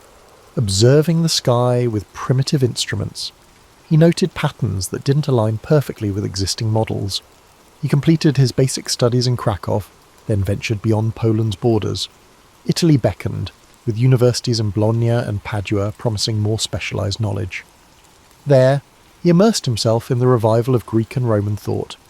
He pored over manuscripts in dimly lit libraries, fascinated by calculations from centuries past. He also studied canon law, fulfilling family expectations that he build a solid ecclesiastical career. But when evenings came, he would slip outside and look heavenward, measuring angles between stars or charting planetary positions. Each observation hinted that Earth might be in motion, though he dared not announce such a claim prematurely. Although Copernicus was devout and respectful of the Church's authority, he had a careful mind. He saw how theological and political forces shaped knowledge. If a new idea threatened established beliefs, it might be scorned before it was tested. He acquired the skill of patience. Gradually, he compiled observations. He refined calculations taken from Greek sources, then combined them with modern star charts. Quietly, the shape of a new model emerged: Earth, in motion around a sun that commanded the centre of the system. Yet even these thoughts were incomplete. He lacked perfect instruments and recognised that the mathematics required further refinement. By the time he returned to his homeland to serve as a canon at Frombork Cathedral, Copernicus had developed an approach that blended caution with an innovation. In Frombork, he managed administrative tasks, financial matters, and community disputes, skills that gave him a grounding in practical life. Still, late at night, he observed the skies through tiny windows in the tower. Using rudimentary tools, he tested angles, compared them with references, and revised his growing manuscript. Few neighbours knew the depth of his curiosity. He did not proclaim that the earth moved, or that centuries of teaching were flawed. Instead, he continued to gather data, revise charts, and refine his emerging theory. He weighed the risk. To challenge the geocentric worldview was to question scriptural interpretations, academic tradition, and the power structures that shaped them. But the puzzle of planetary movement drew him forward, urging him toward a more convincing explanation. By the dawn of a new century, Copernicus's notebooks were rich with diagrams that contradicted accepted dogma. The seeds of a revolution were sown, even if they still rested in unspoken form, in the mind of a humble canon quietly scribbling in a remote corner of Europe. In secret letters to close colleagues, he hinted at his suspicions but held back his conclusions. By the early 16th century, Frombork was more than a spot on the Baltic coast. Its cathedral, perched above windswept waters, housed Copernicus in his role as canon. Here, he balanced church governance with private questions about planetary motion. Though smaller than Krakow or Bologna, Frombork offered something precious: quiet, steady hours for research. Europe was tense with talk of religious reform. Rumours of upheaval swept through ports, reaching Frombork in whispered fragments. Copernicus saw the risks of challenging official doctrine. If he declared Earth's movement, he might face condemnation. So, he worked cautiously, measuring the sky with simple instruments each night. His notes revealed that the sun, not Earth, likely held the centre. During the day, he managed church finances and mediated local problems. Officials admired his precision and calm. When currency troubles arose, he designed measures to stabilise coinage, bolstering his reputation as a logical thinker. Such behaviour helped mask his radical astronomy. The more respect he garnered for practical solutions, the safer he felt exploring unorthodox ideas in private. Still, he remained torn. In an age where the Church shaped much of scientific understanding, proposing a heliocentric system was risky. Scripture seemed to confirm Earth's central place. Copernicus grasped that mathematical evidence alone might not sway those who believed questioning geocentrism was akin to heresy. He exchanged guarded letters with scholars, sharing parts of his data but rarely revealing the full extent of his model. Frombork's quiet aided his patience. He tracked planetary paths across months and years. Errors in existing models grew too large to ignore. The orbits, once force-fit to Ptolemy's system, made sense when the sun sat in the middle. Copernicus refined these insights in drafts he showed only to trusted friends. He feared the backlash if word spread prematurely. Meanwhile, the Reformation simmered in Europe. People questioned church authority on many fronts. The old structures were weakening. Copernicus observed that the pervasive uncertainty could potentially foster new ideas, but it also heightened the likelihood of severe retaliation if these ideas contradicted deeply held beliefs. He watched how daring thinkers risked exile or worse, yet some found pockets of support, suggesting that a revolution in astronomy might eventually find acceptance. By the mid-1510s, his notebooks held a skeleton of the heliocentric model. Earth spun and circled the Sun, joined by the other planets, yet he refused to publish a major treatise. He insisted on checking every calculation. Observational evidence had to be beyond reproach. Church superiors recognised his diligence and seldom pried into his nighttime research. They assumed he was honing church-related expertise, not drafting a cosmic shift. His life looked ordinary. He ate modest meals, cared for ill colleagues, and attended to canonical duties with unwavering focus. But once darkness fell, he scaled the cathedral tower to observe the planets. He aligned homemade instruments to gauge Jupiter's position, or noted how Venus vanished behind the sun's glare at times inconsistent with geocentrism. In the hush of the tower, he felt the weight of discovery, tempered by the knowledge that revealing it too soon could endanger him. This period also tested his resolve. Persistent calculations sometimes contradicted his earlier assumptions, forcing him to correct or refine his diagrams. Yet each setback nudged him toward a more robust framework. He realized that Ptolemy's centuries-old design no longer held up under meticulous scrutiny. If Earth truly revolved, it explained the irregular motion so many had laboured to reconcile. The data whispered that ancient edifice of belief was cracking. In 1514, he drafted a concise outline called the Commentariolus. It circulated among a small circle, generating muted intrigue. Copernicus valued their feedback, which helped him hone his equations. He kept his tone measured, presenting heliocentrism as a hypothesis rather than a challenge to authority. He saw that acceptance depended on evidence, not strident proclamations, and so he persisted, day after day. He would read economic reports in the morning and engage in stargazing at night, constantly refining his observations. The locals viewed him as a prudent canon, never suspecting that his observations could unsettle the very foundation of cosmic order. Yet, in that remote corner of the Baltic, he gathered the pieces for a grand puzzle that would, in time, upend humanity's view of itself. By the end of this phase, his confidence had grown. The numbers spoke clearly to him, even if he kept them hidden from public debate. While Europe's religious tensions escalated, Copernicus quietly solidified his theory. He saw potential allies in a future shaped by fresh perspectives. By the 1520s, Europe's religious landscape was in upheaval. Martin Luther's Reformation challenged long-standing church authority, fueling tension across nations. Against this backdrop, Copernicus quietly refined his heliocentric theory. At Frombork, he juggled ecclesiastical duties with clandestine astronomical pursuits. Aware that a misstep could brand him a heretic, he shared star charts and observations through letters to scholars in Italy and Germany. Although some recognized that Ptolemaic geocentrism seemed forced, open endorsement of Earth's motion was risky. Copernicus tested each new data point, measuring planetary positions with homemade instruments. With each alignment, the sun-centered approach gained credibility, but proclaiming it publicly might trigger condemnation. The diocese entrusted him with greater responsibilities. He resolved financial disputes, attended synods, and occasionally travelled. Everywhere he went, he saw how Luther's ideas shook old pillars of authority. Quietly, he noted parallels to the cosmic debate. If Europe's spiritual core could be questioned, perhaps its astronomical beliefs might also be challenged. Still, caution prevailed. He wrote in Latin, making his drafts less accessible to the uninitiated. He tested retrograde motion under the new model, confirmed that Earth's rotation explained day and night, and that seasonal changes fit a planet circling the Sun. He was building a rigorous, cohesive argument. Yet rumours spread that Copernicus harboured unorthodox views. Aware that unrefined manuscripts circulated without his permission, he worried about critics who might seize on incomplete data. Despite these fears, he found encouragement in quiet corners. Trusted colleagues marvelled at how neatly the theory explained planetary wanderings. Others, fearful themselves, advised him to hold back until Europe's religious confusion abated. He heeded that counsel, but he kept gathering observations. Night after night, he charted angles and times, Refining calculations, he felt certain that Earth's motion was not just plausible, it was likely true.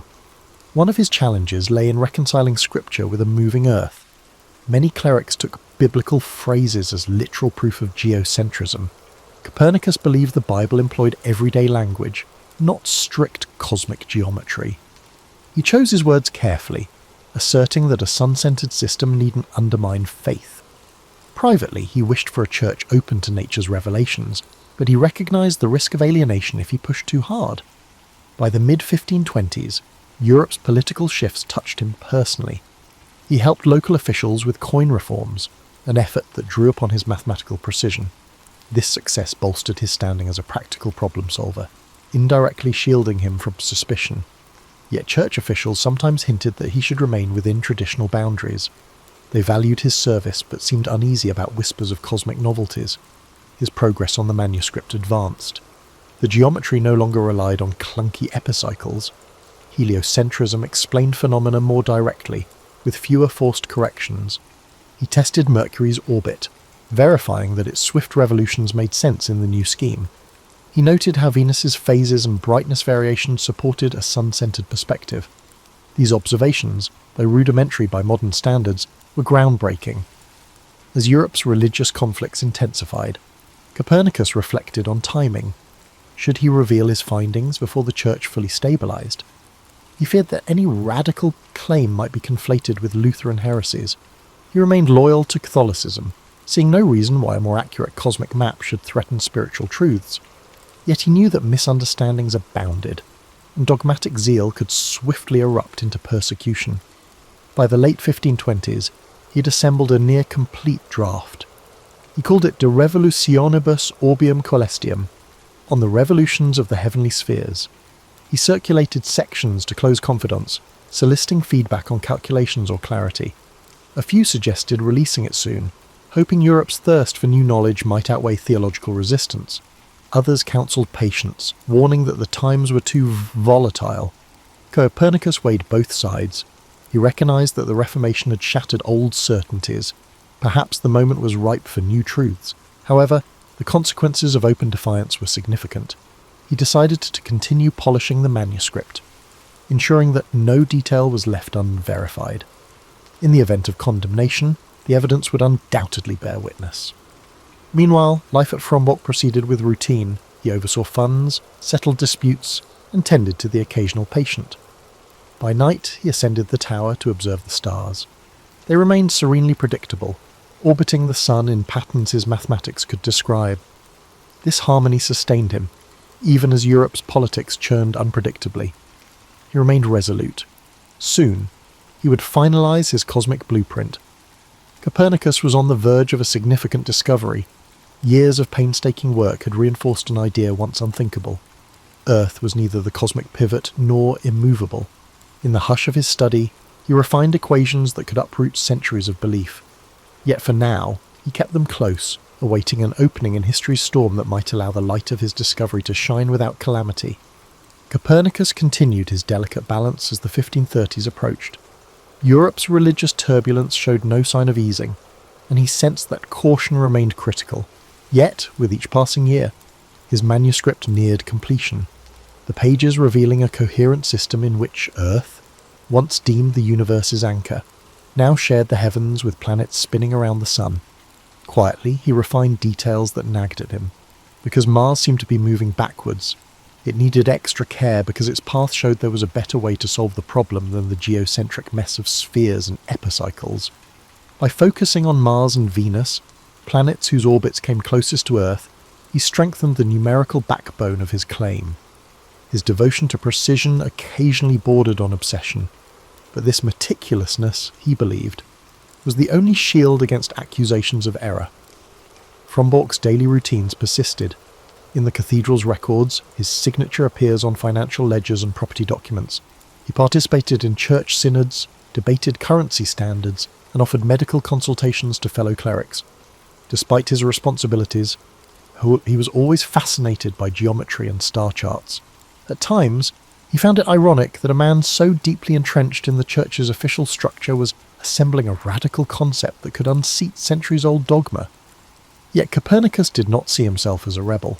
He was not out to undermine faith, merely to rectify what he viewed as a flawed cosmology.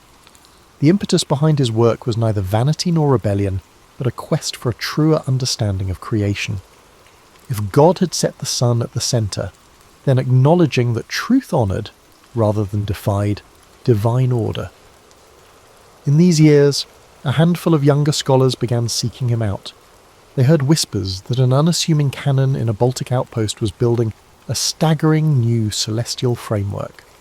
One such visitor was a bright mathematician who journeyed north, risking poor roads and uncertain lodgings, just to glimpse Copernicus's calculations. Though the older man was reserved, he recognised genuine curiosity in these guests, and sometimes shared glimpses of his evolving model.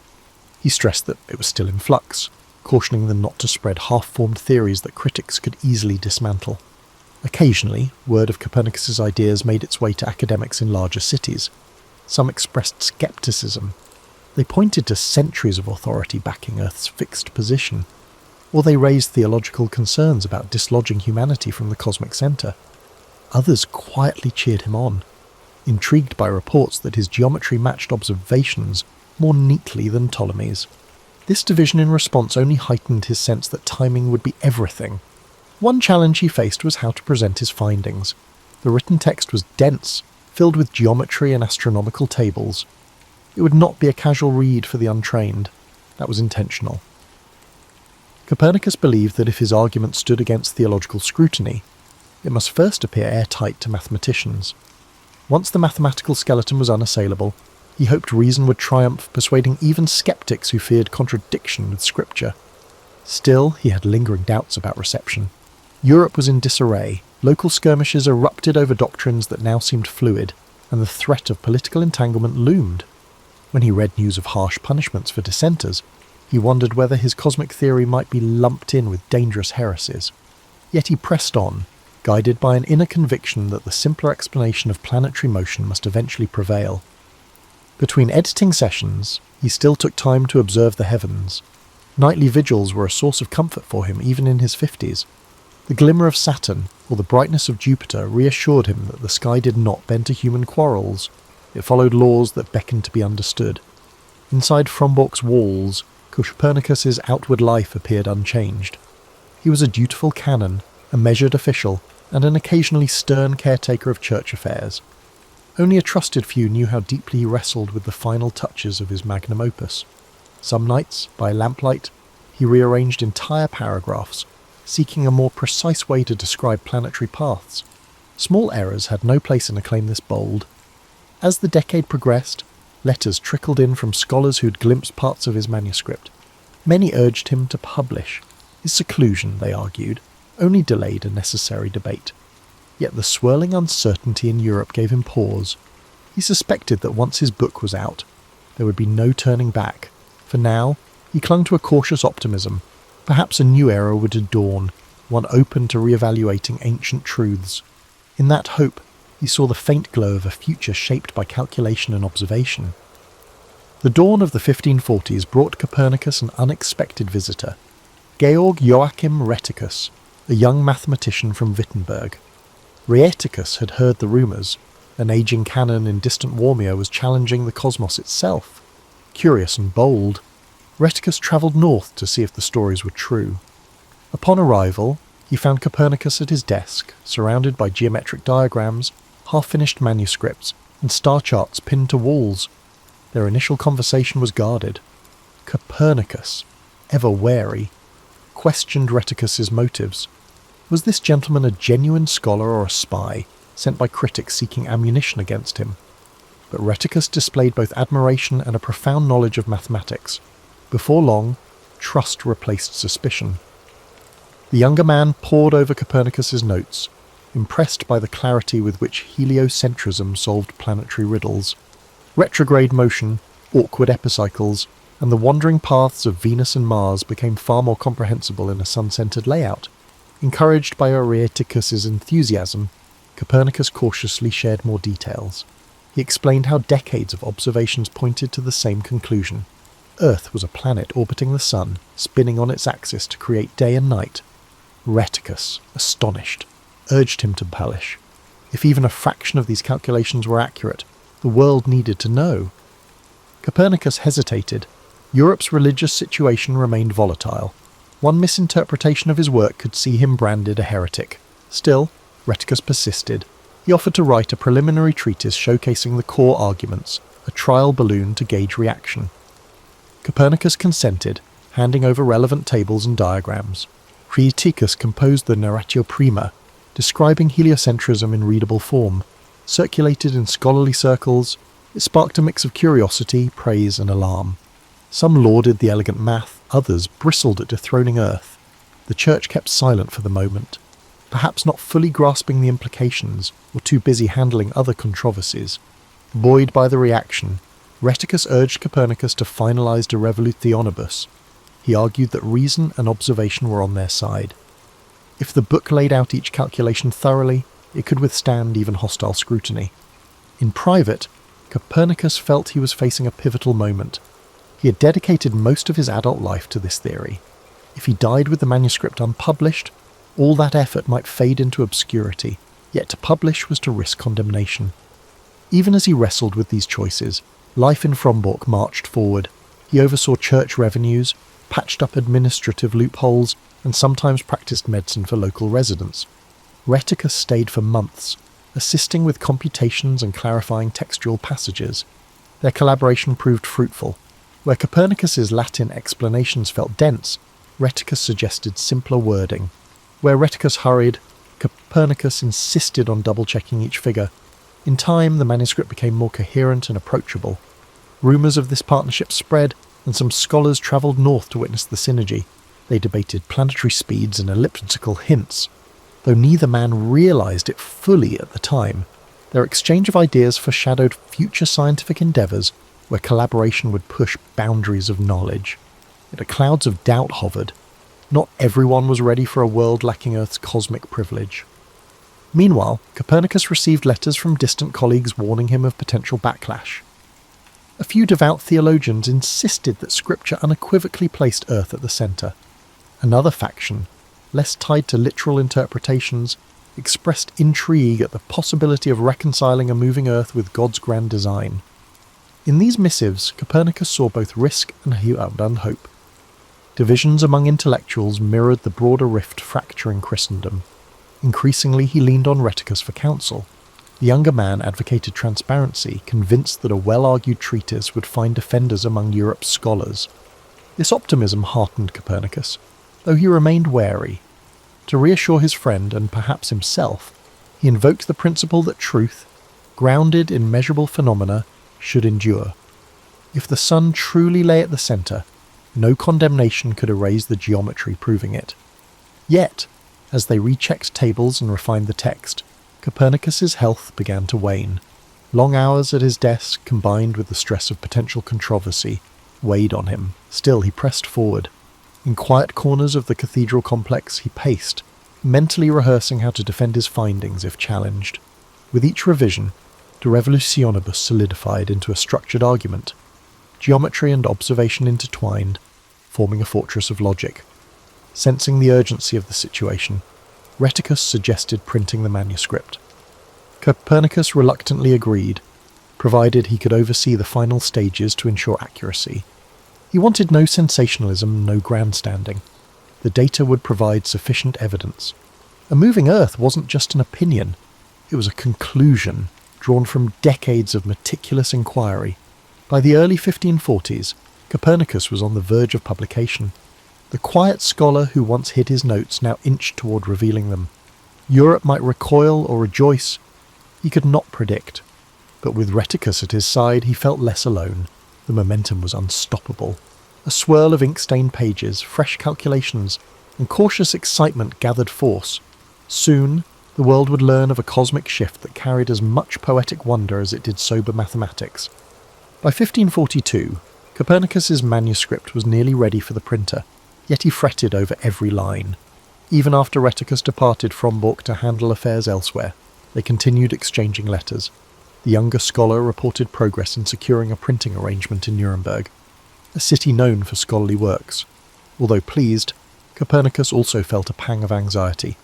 Handing his life's labour to a printer meant relinquishing control over its reception. He braced himself for potential fallout. Whispers among clerics suggested that a harsh reaction could come from those who read the Bible's celestial references as literal scientific statements. And yet, the same hush also contained flickers of curiosity. Many churchmen with an interest in astronomy had privately acknowledged that the intricacies of Ptolemaic astronomy challenged their credibility. Perhaps, in time, a new system, if persuasively presented, might find acceptance. Before sending the final draft to Nuremberg, Copernicus added finishing touches, refined planetary tables, a preface in measured tones, and clear proofs of each claim.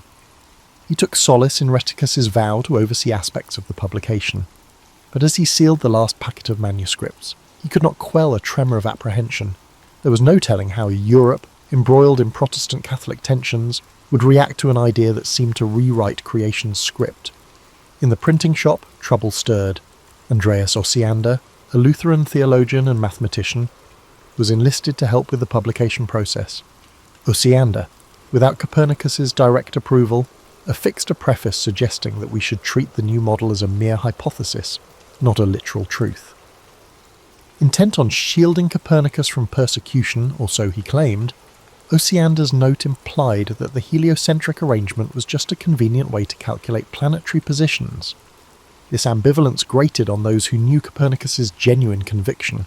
Rheticus, furious at the alteration, sought to rectify matters, but the printing presses were already in motion. Copies of De Revolutionibus Orbium Coelestium rolled out, some with Osiander's unauthorized preface front and centre. When word of this reached Copernicus in Frombork, he was too ill to mount a vigorous protest. Age and sickness had caught up with him. Friends noted that his once methodical pace of life now faltered as he confronted persistent fatigue and bouts of confusion. Still, his resolve did not break. He had done what he set out to do, placed the Earth in motion and the Sun in the centre, with rigorous math to back it. In spirit, he rejected Osiander's suggestion that it was mere theory. For Copernicus, careful observation and calculation had laid bare the architecture of the cosmos. His only regret was losing a measure of control over how the public first encountered his opus. As the printed volumes began their slow dissemination across Europe, the initial response was muted.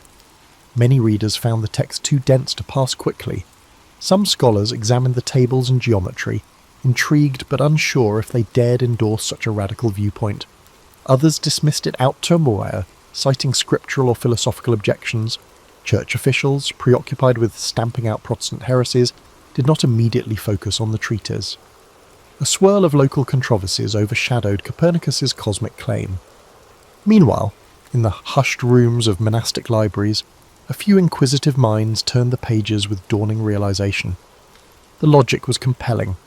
No matter how one tried to preserve geocentrism, the math kept pointing back to a sun-centered system. That a canon of the Church had authored such a text baffled some and inspired others. Indeed, whispers circulated that if a Catholic cleric could advocate a moving Earth, perhaps the lines dividing faith and inquiry weren't as absolute as many believed. Back in Frombork, Copernicus's condition deteriorated. Accounts suggest he suffered a stroke. By May of 1543, he was largely bedridden, drifting in and out of clarity. Legend holds it that he received a bound copy of De Revolutionibus on his deathbed, though whether he recognised it is uncertain. Some say he opened it, saw the printed diagrams, and smiled faintly. Others claim he was barely conscious. The truth is lost in the haze of final hours. What remains certain is that he passed away soon after the book appeared. His life's work, once guarded in secret manuscripts, now circulated beyond his small domain. The seeds of revolution were in place, poised to challenge intellectual assumptions for generations to come. Like a spark igniting a distant fuse, De Revolutionibus would not detonate instantly, but it carried a flame that would burn steadily through halls of learning. In those last days, Copernicus's name was not yet legendary. Few grasped the enormity of the events that had unfolded, but in that small cathedral town, an exhausted scholar had released into the world an idea both stark and beautiful, that Earth itself was but one traveller in a grand cosmic dance. And though his eyes closed before the storm broke, the echo of his insight would ripple onward, bridging ages of darkness and light. After Copernicus's passing, his book lingered in relative obscurity. In the year 1543, religious controversies in Europe overshadowed a treatise on planetary motions. Many copies of De Revolutionibus ended up in university libraries, occasionally browsed by curious readers but not instantly hailed as a landmark.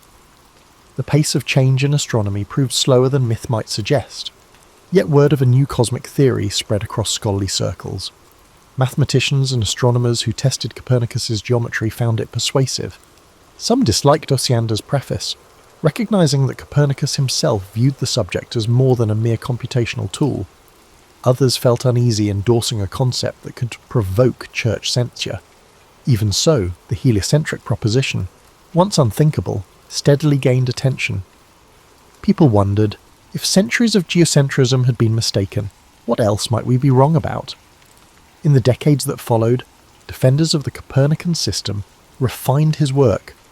Errors or approximations in planetary tables were corrected, often with better instruments than Copernicus had possessed. Young astronomers who never met him still found guidance in his pages. Building on the foundation he left behind, a handful of them wrote treatises supporting the heliocentric view, adding incremental proof with each fresh observation. Opposition, however, was not trivial. Traditionalists saw Copernicus's ideas as an affront to human dignity. If Earth spun through space, how did that align with the divinely ordained centre? Dogmatic interpretations of Scripture hardened, and some influential theologians declared the new system unscriptural. In certain academic halls, supporters of Copernicus sparred with conservative voices who refused to surrender the old model. Quietly, a battle of paradigms began. One figure who championed Copernicus's heliocentrism was Galileo Galilei, born more than 20 years before Copernicus died. Galileo's telescopic observations, decades later, provided striking evidence: the phases of Venus, the moons of Jupiter, and the sunspots that shifted daily. Though Galileo's story would unfold in its own tumultuous way, he traced a lineage back to Copernicus. Galileo might never have defied convention by pointing his lens skyward in the absence of that earlier text. Despite Galileo's eventual condemnation, Copernicus's seeds continued to sprout. Johannes Kepler, another giant of astronomy, built on Copernican principles to demonstrate elliptical orbits. Those elliptical refinements improved predictions beyond Copernicus's original data. Each subsequent advance validated the notion that the Earth travelled around the Sun. Newton's physics would later bind it all together, showing how gravity governed these celestial dances, weaving Copernicus's revolution into the broader tapestry of scientific lore. As these luminaries pushed the limits of astronomy, Copernicus's name gradually gained a venerable glow. Scholars looked back on his cautious approach and saw wisdom. He had predicted resistance, recognized the perils of an epoch riven by religious strife, and still managed to publish an audacious claim. Over time, the memory of him as a timid canon in a remote cathedral town transformed into an image of the brave father of modern astronomy. In the centuries to come, the Church itself would revise its stance. Though official condemnations of heliocentrism emerged decades after Copernicus's death, they were eventually lifted, and his works found a place in Catholic scholarship. That shift was neither swift nor simple, but it underscored how even massive institutions could adapt to new evidence, given enough time and debate. Legends about Copernicus blossomed. Some painted him as an unacknowledged rebel, others as a devout servant of the Church who happened upon a startling truth. The reality was more nuanced. He was part of a lineage: ancient Greek astronomers, Islamic mathematicians, and European scholars all contributed pieces of the puzzle he finally assembled. Yet he was the one who broke from the gravitational pull of tradition, suggesting that Earth soared through space rather than resting at creation's centre. Today, in Turin, visitors see statues and plaques celebrating the hometown astronomer. His name adorns craters on the moon, testifying to his lasting imprint on our knowledge of the heavens. Schoolchildren learn of his achievements, often without grasping the centuries of struggle it took for his ideas to triumph. In the broader sweep of history, his story warns us that even widely held beliefs can crumble under the weight of rigorous observation and honest inquiry. And so, Nicolaus Copernicus's life underscores the power of quiet determination. He served as a canon, healed the sick, balanced church finances, and, through it all, reinterpreted the universe. Though he never saw the full upheaval his book would create, he lit the fuse. In the end, his legacy transcended his age, forging pathways for thinkers bold enough to look upward and question the obvious. By repositioning Earth among the stars, he gave humankind a gift both humbling and liberating. The realization that our vantage point is but one corner of a vast cosmic stage. It was a chilly afternoon in South London at the turn of the 20th century, where a slight boy named Charlie scans the streets for small wonders. Thick soot hangs in the air, dulling wan sunlight. Cobblestone roads gleam with recent rain, while horse-drawn carriages clatter by. Passers-by rarely notice Charlie, yet there's a glimmer in his eyes, a hint he sees possibilities others miss. At home, life is tenuous.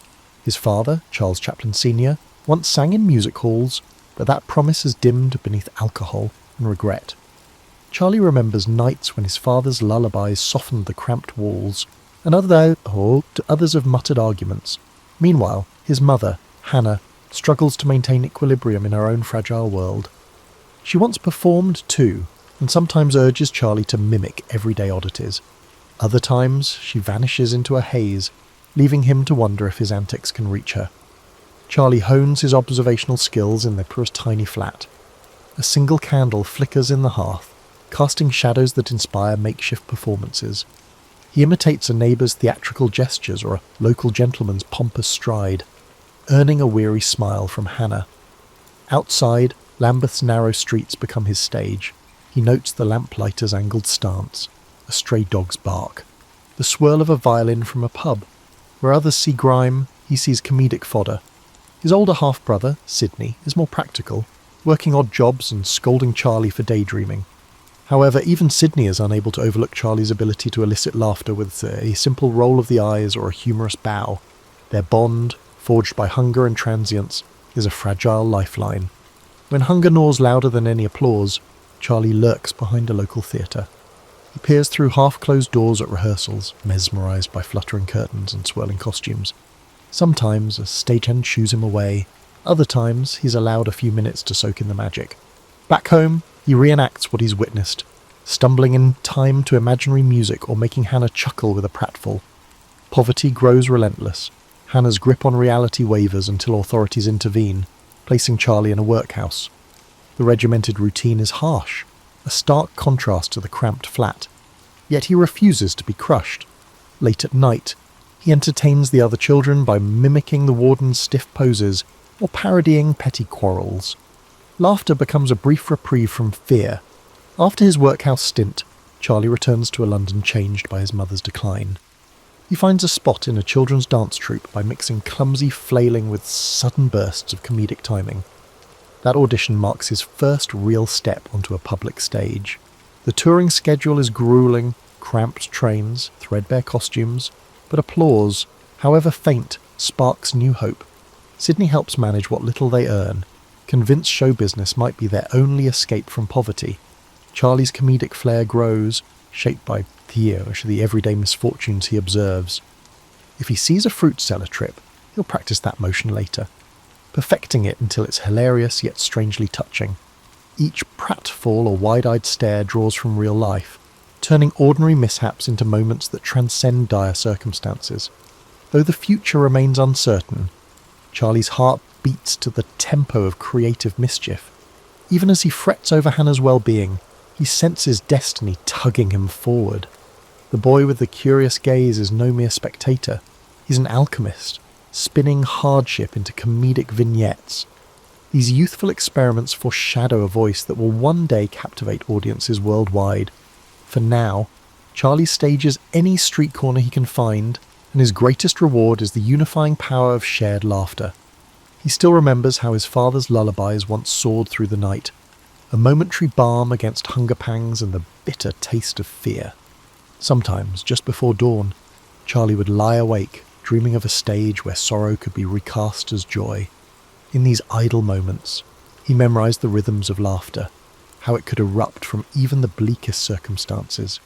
If a drunken neighbour stumbled, Charlie transformed it into a dance step that sparked grins. No matter how drab the alleyways, he found a spark to kindle his imagination. He sensed a well-timed tumble could lift weary spirits, even briefly. Those small victories fueled him. Amid the city's grey skies and lingering coal dust, Charlie found colour in humour, layering each new insight into his evolving repertoire. Unbeknownst to the crowds who passed him by, he was already practising for a role far larger than any shabby stay could contain. He was resolute. Charlie's mother, Hannah, succumbs to deeper mental fragility, and officials place him in a workhouse. Suddenly, the cramped familiarity of home is replaced by rigid schedules and faceless corridors. Children cry quietly, their hope eroding under stern watch. In this dreary labyrinth, Charlie clings to memories of Hannah's half-smiles and the musty warmth of dimly lit music halls. At night, he entertains the other kids, imitating wardens or reenacting staff disputes. Laughter, however faint, punctures the gloom. His stay is brief, thanks to sympathetic relatives who reunite him with Sydney. But Hannah's condition has worsened. At times, she acknowledges them, but at other moments, her own sorrow overwhelms her. Charlie's small comedic routines become lifelines, offering a glimmer of normalcy when all else fades. He auditions for a children's dance troupe with raw comedic timing, stumbling and flailing in ways that somehow shine. Despite threadbare clothes, he stands out, capturing the leader's curiosity.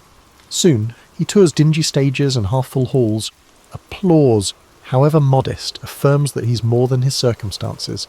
Sydney manages logistics, scrounging for bookings. Both believe that if Charlie can succeed, they might secure better care for Hannah. Charlie refines each movement, storing real-life encounters for future skits. A pompous conductor or a clumsy fruit vendor sparks new routines. Observing life's contradictions becomes second nature. The schedule is grueling, nights in cold rooms, uncertain pay, unpredictable crowds. Yet each performance is a chance to spark joy. He learns timing is vital. Hold a pose too long and the gag falls flat. Collaboration with fellow acts teaches him to blend multiple comedic beats into a cohesive show. Hannah remains in his thoughts. Letters from home describe her fluctuating moods. Each laugh he conjures feels like a plea for her recovery, a silent vow to return triumphant. Through comedic alchemy, he tries to transform personal anguish into fleeting happiness. Small theatre ads begin to mention his name, labelling him an energetic comic. He meets older performers, many jaded by showbiz. Seeing their cynicism, Charlie resolves to remain hopeful. Performance, he believes, can be more than a paycheck. It can be an escape from bleakness. Though still young, he feels pressure to evolve. As the troupe's childlike novelty wears off, he adapts, weaving physical comedy into more refined sketches. He notices audiences respond to sincerity, even amid pratfalls. He aims to bridge the gap between comedic caricature and heartfelt empathy, so that wealthy patrons and struggling labourers alike find a piece of themselves in his act. A fresh uncertainty lingers. Adolescence creeps in, and he wonders how long he can play the endearing child. Yet each new show steels his resolve. He's tasted the rush of approval and the ache of indifference. Both drive him forward. Through it all, Hannah's plight remains the quiet drumbeat beneath every routine. Sydney's unwavering faith helps Charlie persevere. It's not just ambition fueling him, it's a sense of responsibility that has him perfecting pratfalls long after others stop rehearsing. If performance can grant even a fleeting reprieve from misery, Charlie is determined to seize it. By the close of this chapter, he stands at a threshold. Show business offers a path he can't fully envision, yet its promise glows brighter than any alternative. Each time he stumbles on stage, the audience's laughter reassures him that life need not be defined by poverty and sorrow. He's found a portal to possibility, one that might lift Hannah from her despair and validate the dreams he cradles. Without fanfare, Charlie ventures onward, believing in the subtle power of laughter to reshape a fate long overshadowed by hardship. He meticulously observes how a silence can intensify a punchline, or how a single raised eyebrow can convey a powerful message. During dreary train rides, he imagines new scenarios that blend humour with pathos, each crafted to nudge the audience's hearts. Sometimes, stagehands roll their eyes at his perfectionism, but Charlie feels compelled to push his talent further. He learns to spot a crowd's energy from the wings, guessing whether they crave slapstick or subtler pantomime. During these early years, he begins to understand the transformative power of comedy. It serves as a comfort against fear and a subtle jab at life's harsh realities. Even the simplest gag can spark unity among strangers. What began as a mere means to eat and survive now feels like a calling that transcends the drabness of London's underbelly. For Charlie, each new routine is a promise that better days might lie ahead. He yearns to be a spark, igniting hope wherever shadows. Charlie's teenage years arrive with dizzying changes. His time in small revues and children's troupes evolves into appearances at modest music halls. He expands his comedic repertoire, practicing pratfalls and silent gags in threadbare dressing rooms. In each performance, he earns an uncanny ability to mimic life's quirks, be it the haughty nod of a station master or the timid shuffle of a stray dog. Every odd job or peculiar encounter in London's streets provides him with new material to refine. Money remains scarce, and Hannah's health teeters, yet Charlie's sense of purpose intensifies. He's drawn to the spotlight, not just for applause, but for the electricity it brings, a fleeting connection between performer and audience that feels transformative. Sydney stays close, offering both fraternal advice and business acumen. They share an unspoken pact to keep Hannah's well-being at the forefront of their ambitions. If Charlie can climb higher in the entertainment world, perhaps there will be funds to secure better care for her. Opportunity soon knocks in the form of a vaudeville act looking for fresh talent. Charlie seizes the chance.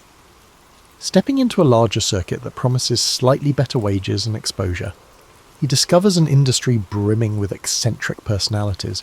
Jaded comedians who cling to worn-out routines, dancers who sparkle on stage but sob in back alleys, and promoters who talk of fame but pay with coins that barely cover a meal. Charlie navigates it all with a mix of wonder and guarded optimism, gleaning hard lessons about showbiz's fickle nature. On stage, he amplifies his comedic style. His routines feature rapid-fire physical antics interspersed with brief moments of pathos, a balance that intrigues audiences. Unlike some comedians who rely solely on slapstick, Charlie finds that a touch of vulnerability elicits deeper laughter, a camaraderie that bridges social divides. Even the rowdiest crowds quiet when he punctuates a bumbling pratfall with a wistful look, as though yearning for a gentler world. This blend of humour and heart gradually becomes his calling card, a nascent hint of what he'll later perfect in silent cinema. Travelling across England, he sees communities battered by the inequality and jobs lost to new machinery. It resonates with his memories of squalor and hunger, and he weaves these realities into his sketches. Sometimes, a simple gesture, a battered hat doffed at just the right moment, leaves an audience laughing yet oddly moved. He senses that comedy can highlight life's injustices without preaching. The applause that ensues frequently carries a hint of relief, as if laughter serves as the sole remedy for a chaotic world. Then, the Fred Karno Company beckons. Known for elaborate slapstick sketches and precise comedic timing, Karno's troupe is respected in vaudeville circles. After a swift audition in a cramped rehearsal room, Charlie is hired. Instantly, he steps into an environment where discipline matters as much as inspiration. Rehearsals stretch late into the night, every tumble carefully choreographed. Karno insists on meticulous synchronization. No comedic beat is left to chance. Charlie revels in this rigorous approach, discovering that the best gags require exact timing and intense focus. Karno's ensemble soon prepares to tour America, a land of mythic proportions in Charlie's eyes. Crossing the Atlantic on a crowded steamship, he feels the hum of possibility. The moment he steps onto American soil, he's overwhelmed by the frenetic energy of New York City. Towering skyscrapers, flashing electric lights, and melting pot neighborhoods ignite his curiosity. As Karno's troupe traverses the vaudeville circuit, Charlie devours fresh inspirations, the swagger of street vendors, the lilting drawl in a Mississippi town, and the raucous laughter of Midwestern audiences, performing night after night. He refines his craft under the pressure of instantaneous audience feedback. American theatregoers are rowdier and quicker to judge, but also lavish in their praise if they sense authenticity. Charlie's brand of physical comedy, tinged with empathy, resonates across state lines. He relishes each stage as a blank canvas to test new moves, contort his face into improbable expressions and spark roars of laughter. Here, pantomime transcends language. He doesn't need words to communicate longing, mischief, or sorrow. Between shows, he writes letters to Sydney, who remains in England to watch over Hannah. The updates brim with excitement at his American experiences, yet a thread of worry snakes through every line. Charlie wonders if each successful performance might bring him a step closer to the stability they crave, or if show business is as precarious in the States as it was back home. When the troupe reaches California, sun-drenched and teeming with new film studios, he grows restless. Rumours abound that moving pictures are the future of entertainment. While some older comics scoff, Charlie senses a fresh frontier. If he can convey so much with a simple gesture on stage, imagine what he could accomplish on camera, where expressions can be magnified for all to see. At the conclusion of the tour, Charlie finds himself in a precarious situation. Vaudeville has sharpened his comedic instincts, but the emerging world of film entices him. He's spent years learning how to craft a story with stumbles and glances rather than words. In this new medium, such skills might find their perfect home. Unsure how or when, he clings to the hope that his path will soon lead to film, a place where his silent eloquence might speak volumes. In his pocket, he keeps a note from Sydney detailing Hannah's improving spirits. That alone fortifies him. Each passing show intensifies his sense of a destiny he's just beginning to envision. Fortunately, Max Sennett, the head of the Keystone Film Company, notices Charlie's increasingly captivating stage presence. Intrigued by the wiry comedian who stirs laughter with a twitch of an eyebrow, Sennett offers him a short-term contract.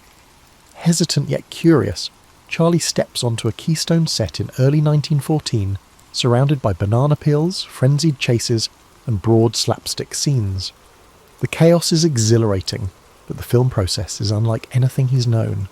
There's no native audio or audience to gauge his performance, just a camera that captures every move in stark finality. He soon embraces the novelty of it. Film allows multiple takes and close-ups that highlight his subtle expressions. Where vaudeville demanded exaggerated gestures to reach the back row, the camera reveals nuance, an eye roll, a knowing smirk, a delayed double take. Charlie revels in these details, quickly learning to craft comedic moments that linger. Audiences see these short reels in Nickelodeons across the country, giggling at the ungainly newcomer whose rubbery movements and distinctive moustache leave a lasting impression. Keystone churns out comedies at breakneck speed. The storylines are paper-thin, a love triangle here, a pie fight there, car chases zigzagging through city streets. Charlie, however, suspects that slapstick can be more than mere chaos. When he's given leeway to direct, he experiments, injecting small doses of empathy into the humour. A fleeting moment where his character sighs or appears embarrassed adds emotional texture to the pratfalls. Before long, his bowler hat, oversized pants and cane transform into a recognisable persona, still unnamed but undeniably distinct. He invests it with a humanity that resonates, even in the midst of Keystone's manic energy. Fame creeps up on him. Moviegoers start referring to him as the little fellow or the tramp, enthralled by his comedic oddities. Newspapers run blurbs praising his rubber-limbed antics. Charlie is still young and uncertain, yet he can't deny the sweet rush of public adoration. He sends bigger money orders back home, hoping Sydney can keep Hannah comfortable. Each success feels like a lifeline extended to the mother he fears he may never see fully healed. However, success within Keystone brings friction. The studio has its established methods, fast production, broad comedy, and Sennett grows uneasy with Charlie's desire for more control. Tensions rise when Charlie requests extra time to perfect a gag or begs for an additional shot to highlight a subtle reaction. While Sennett appreciates box office returns, he views Charlie's meticulous approach as disruptive. There are grumblings among the other comedians too, some of whom resent his rapid rise, yet Charlie can't help pushing boundaries. He believes that true comedy emerges from sincerity, not just frantic mano movement. Eventually, lured by a more generous offer, Charlie leaves Keystone for the S&A Film Manufacturing Company. There, he negotiates greater creative freedom. It's at S&A that he refines the tramp persona, melding slapstick with pathos in ways that both tickle and tug at the heart. Films like The Tramp and Work introduce audiences to a bumbling yet noble character who combats life's indignities with resilience. In these shorts, Charlie's comedic set pieces dance hand in hand with quiet moments of longing, ensuring viewers laugh even as they sense a deeper undercurrent of vulnerability. Critics soon hail him as a comedic genius. His paychecks swell, studios scramble to outbid each other, and fans clamour for the next release. Yet behind the scenes, Charlie grapples with isolation.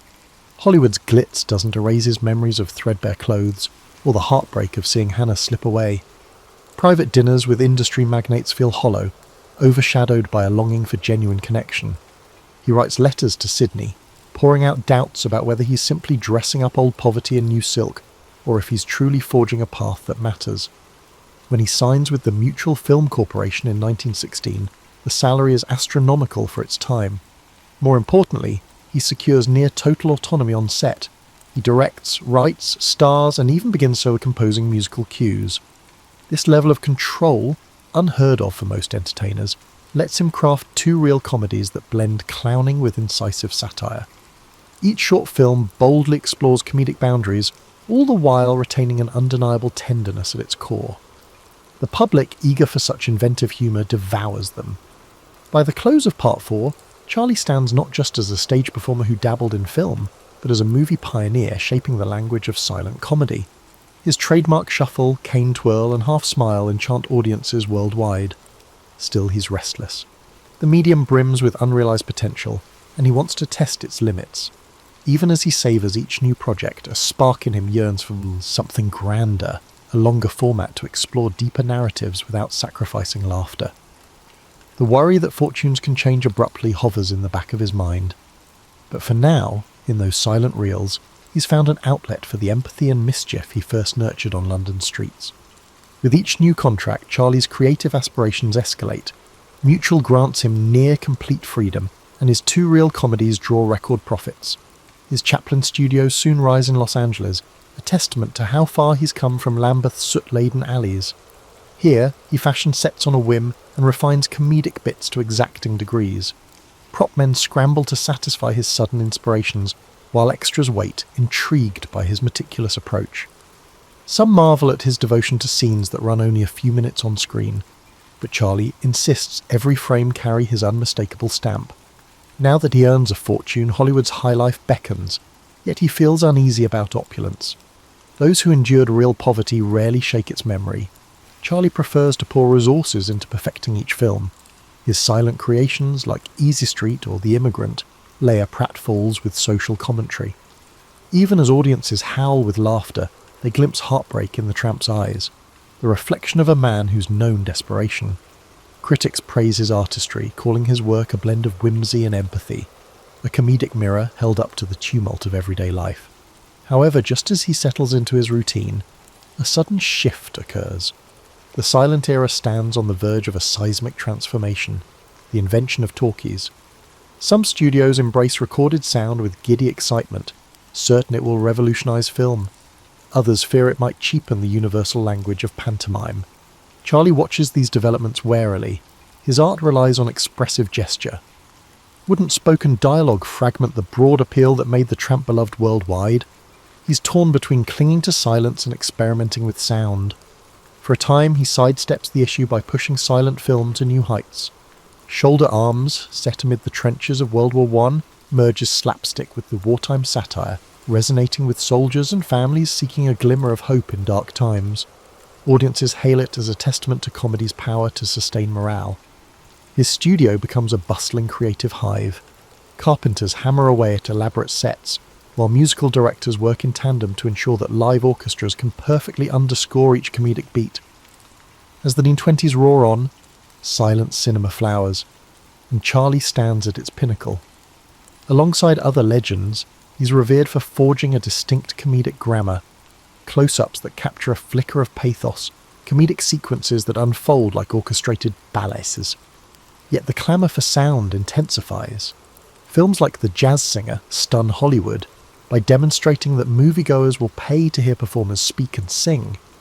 Investors in Charlie's ventures become restless, doubting his ability to navigate the new sonic storm.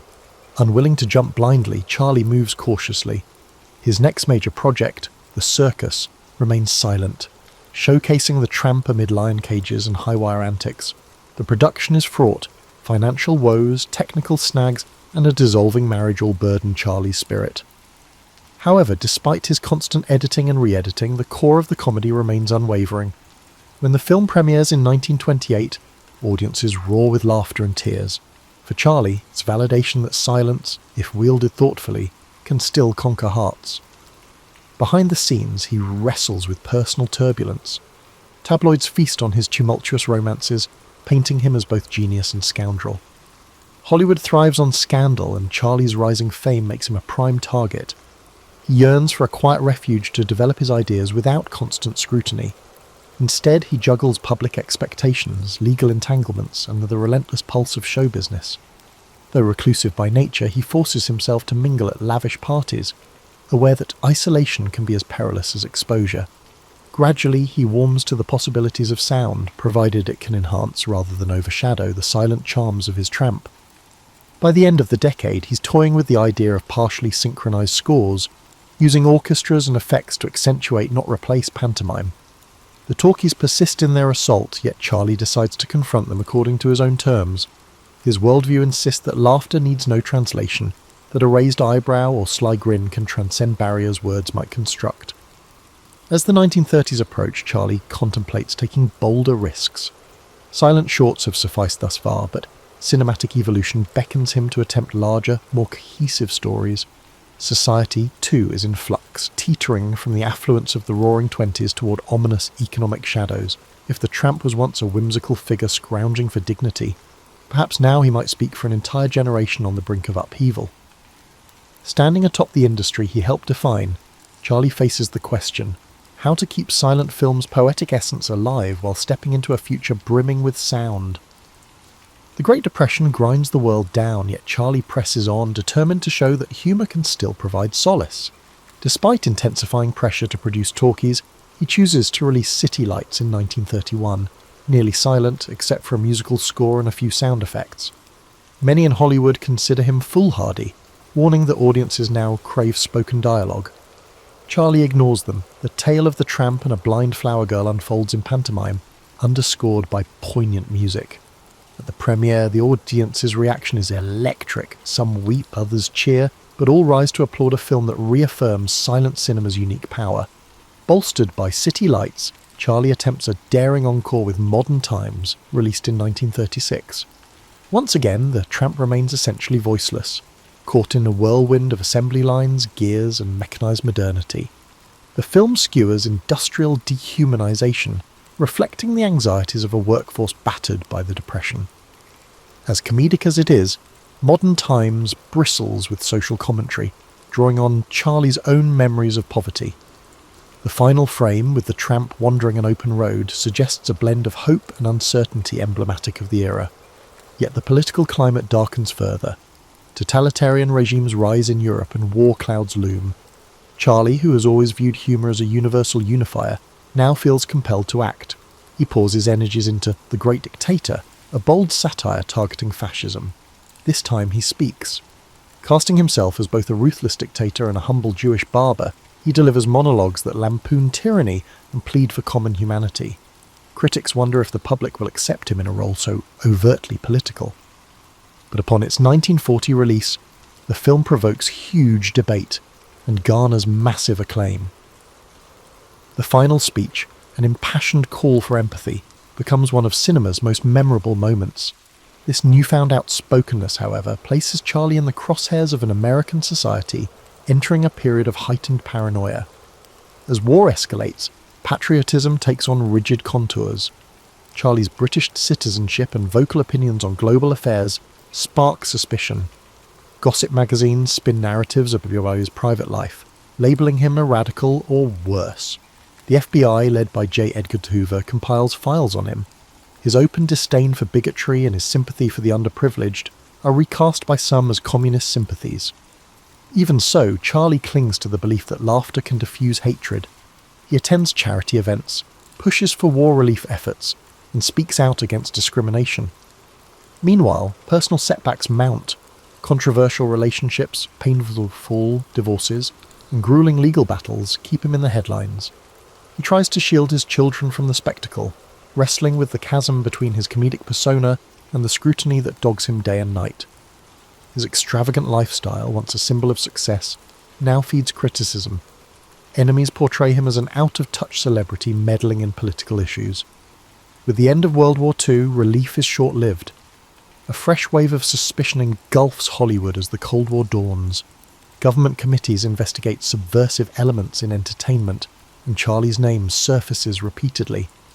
He defends himself in newspapers, maintaining his stance that comedy must be free to question authority. Still, the tide of public opinion begins to shift. Audiences that once embraced his universal humour grow uneasy at the glare of controversy, leaving Charlie torn between speaking his conscience and preserving his beloved tramp's image. Under these pressures, he completes Monsieur Verdoux, a dark comedy exploring the ethics of murder for profit. Audiences, expecting playful slapstick, are jarred by the film's biting social commentary. Reviews are mixed, and critics argue over whether Charlie has gone too far. Some hail the film as bold satire, others label it unpatriotic. The box office takes a hit. Charlie notices that for the first time in decades his work struggles to find unqualified acclaim. Compounding his woes, the government questions his moral fitness to remain in the country.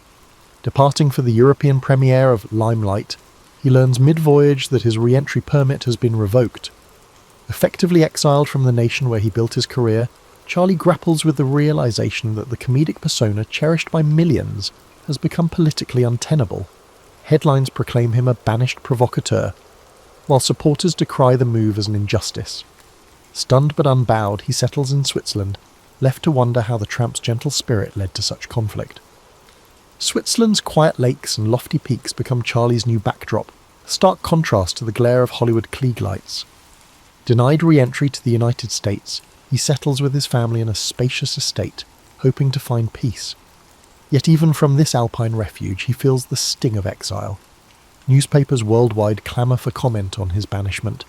Some condemn America's actions, seeing paranoia run amok. Others chastise Charlie for voicing political views that overstepped his comedic domain. Despite the swirl of controversy, he refuses to retire in bitterness. He channels his restless creativity into new projects, penning ideas for films and writing reflective articles. Time, once a scarce resource in Hollywood's ceaseless churn, now stretches out. He strolls through Swiss villages, occasionally recognised by locals. While no longer hounded by paparazzi, he senses the ache of severed roots. The nation he once considered a second home has slammed its doors, and he wonders if the tramp's universal appeal holds any sway in an era so divided by ideology. In 1957, Charlie releases A King in New York, a satirical jab at American commercialism and paranoia. Filmed in Europe, it portrays a dethroned monarch bewildered by a society obsessed with television ads and witch hunts. Critics see a thinly veiled reflection of Charlie's own banishment. In America, distribution is spotty, with some theatres refusing to show the film. Overseas, it draws praise for its wit, if also sadness at how personal the subject matter feels. Through biting humour, Charlie processes his disillusionment. Meanwhile, his personal life finds stability with his wife, Una O'Neill, 2 decades his junior yet a nurturing presence. Their growing family fills the Swiss estate with laughter, a solace that eases the sting of isolation. Charlie's children know him as a sometimes strict, always imaginative father, who regales them with improvised pantomimes. He composes music and revisits past triumphs. The wind on the Mongolian steppe doesn't merely just blow, it also delivers judgment. Harsh and unrelenting, it strips away pretense, like skin from bone. Modern meteorologists measure wind speed in kilometres per hour. 13th century Mongols measured it by how quickly it could freeze the tears on your face. During winter, temperatures routinely plunge to negative 40 degrees, a number where Celsius and Fahrenheit find their rare point of agreement. That same landscape might bake at 40 degrees Celsius, 104 degrees Fahrenheit, in the summer, causing thermal swings that are unheard of in our climate-controlled lives. You, with your dependency on consistent room temperatures, hot showers, and memory foam mattresses, would find yourself desperately unprepared for this fundamental reality. The average Mongol warrior began developing their environmental resilience before they could walk. By age 3, children were placed on horses. By 5, they could ride independently. By 10, many had survived multiple seasons of brutal weather that would send modern emergency management agencies into crisis mode. Your entire concept of roughing it might involve a weekend of glamping with a portable espresso maker. The Mongols would find the idea laughable if they understood what espresso was. Water, that substance you acquire with a lazy twist of a faucet handle, required strategic planning in the empire. The steppes' watercourses were unreliable, sometimes disappearing entirely during dry periods. Many Mongols drank arag, fermented mare's milk, which served multiple purposes: hydration, nutrition, mild intoxication, and, crucially, bacteriological safety. Your untrained digestive system would likely reject this essential staple, leaving you dehydrated on the windswept plains. Consider your current fitness level. The average Mongol regularly rode 60 to 80 kilometers daily. They maintained this pace for weeks while wearing armor and carrying weapons. Many could shoot arrows with deadly accuracy from horseback, drawing bows requiring 166 pounds of pull strength, nearly triple the draw weight of a modern compound hunting bow. Your gym membership and occasional weekend hike have not prepared you for this level of physical demand. The constant movement of nomadic life meant that storage space was precious. The concept of belongings underwent severe restriction. While you might feel anxious travelling with just carry-on luggage for a week, Mongols transported their entire lives on horseback or in carts. The mental adjustment alone, living with only what could be easily packed and moved, would challenge your very identity, shaped as it is by acquisition and accumulation. Sleep patterns differed dramatically as well. The Empire's military maintained vigilance through a system of night watches, with warriors sleeping in armour, ready to fight within moments. No alarm snoozing, no, just 5 more minutes. When the signal came, you rode or died. Sleep was not a right, but a resource to be carefully managed and often denied. Food security operated on principles alien to your experience. The average Mongol warrior could survive on dried meat and milk products for extended periods, supplemented occasionally by foraged plants and hunted game. Their digestive systems adapted to high protein, high fat and low carbohydrate diets, similar to a ketogenic diet, but without modern conveniences like Instagram posts or specialty products. Your body, accustomed to regular meals with diverse nutrients, would struggle with both the content and irregularity of steppe nutrition. Then there's the matter of hygiene. Your concept of cleanliness hinges on daily showering and the liberal application of scented products. The Mongols, living in a water-scarce environment, developed different standards. Smoke from dung fires provided antibacterial benefits inside yurts, while animal fats protected skin from windburn and frostbite. The smell of a Mongol encampment, a potent blend of horses, humans, smoke, and fermentation, would overwhelm your sanitized sensibilities. These environmental challenges represent merely the baseline difficulties, the ambient conditions that existed before considering human conflicts, political complexities, or social hierarchies. If the elements themselves defeated you, imagine how poorly you would fare against humans who mastered this harsh existence and then decided to conquer the known world. The social architecture of the Mongol Empire would confound you as thoroughly as its physical demands. You've been conditioned by modern Western ideology to believe in certain fundamental rights, speech, assembly, and individual autonomy. These concepts would be difficult to understand within the Mongol socio-political framework, which valued individuals based on their utility to the collective and their position within a rigid hierarchy. Let's begin with language. The Mongol Empire eventually encompassed speakers of dozens of languages, but the lingua franca remained Mongolian, specifically Middle Mongolian written in Uyghur script. Without fluency, you would be effectively mute, unable to defend yourself verbally, comprehend orders, or navigate social situations. Interpreters existed, certainly, but they served the empire's elite. Your linguistic isolation would render you vulnerable in ways you cannot imagine. Having always inhabited linguistic environments where communication felt like a birthright rather than a privilege. Then there's the matter of honour culture. Modern society has largely abandoned honour as an organising principle, replacing it with legal frameworks and bureaucracy. In the Mongol Empire, slights to honour, real or perceived, could trigger immediate violence without legal recourse. Your ingrained habits of casual speech, direct eye contact, or inadvertent physical contact might constitute grave offences. Without the cultural fluency to navigate these unwritten rules, you would blunder into conflict through innocent behaviours.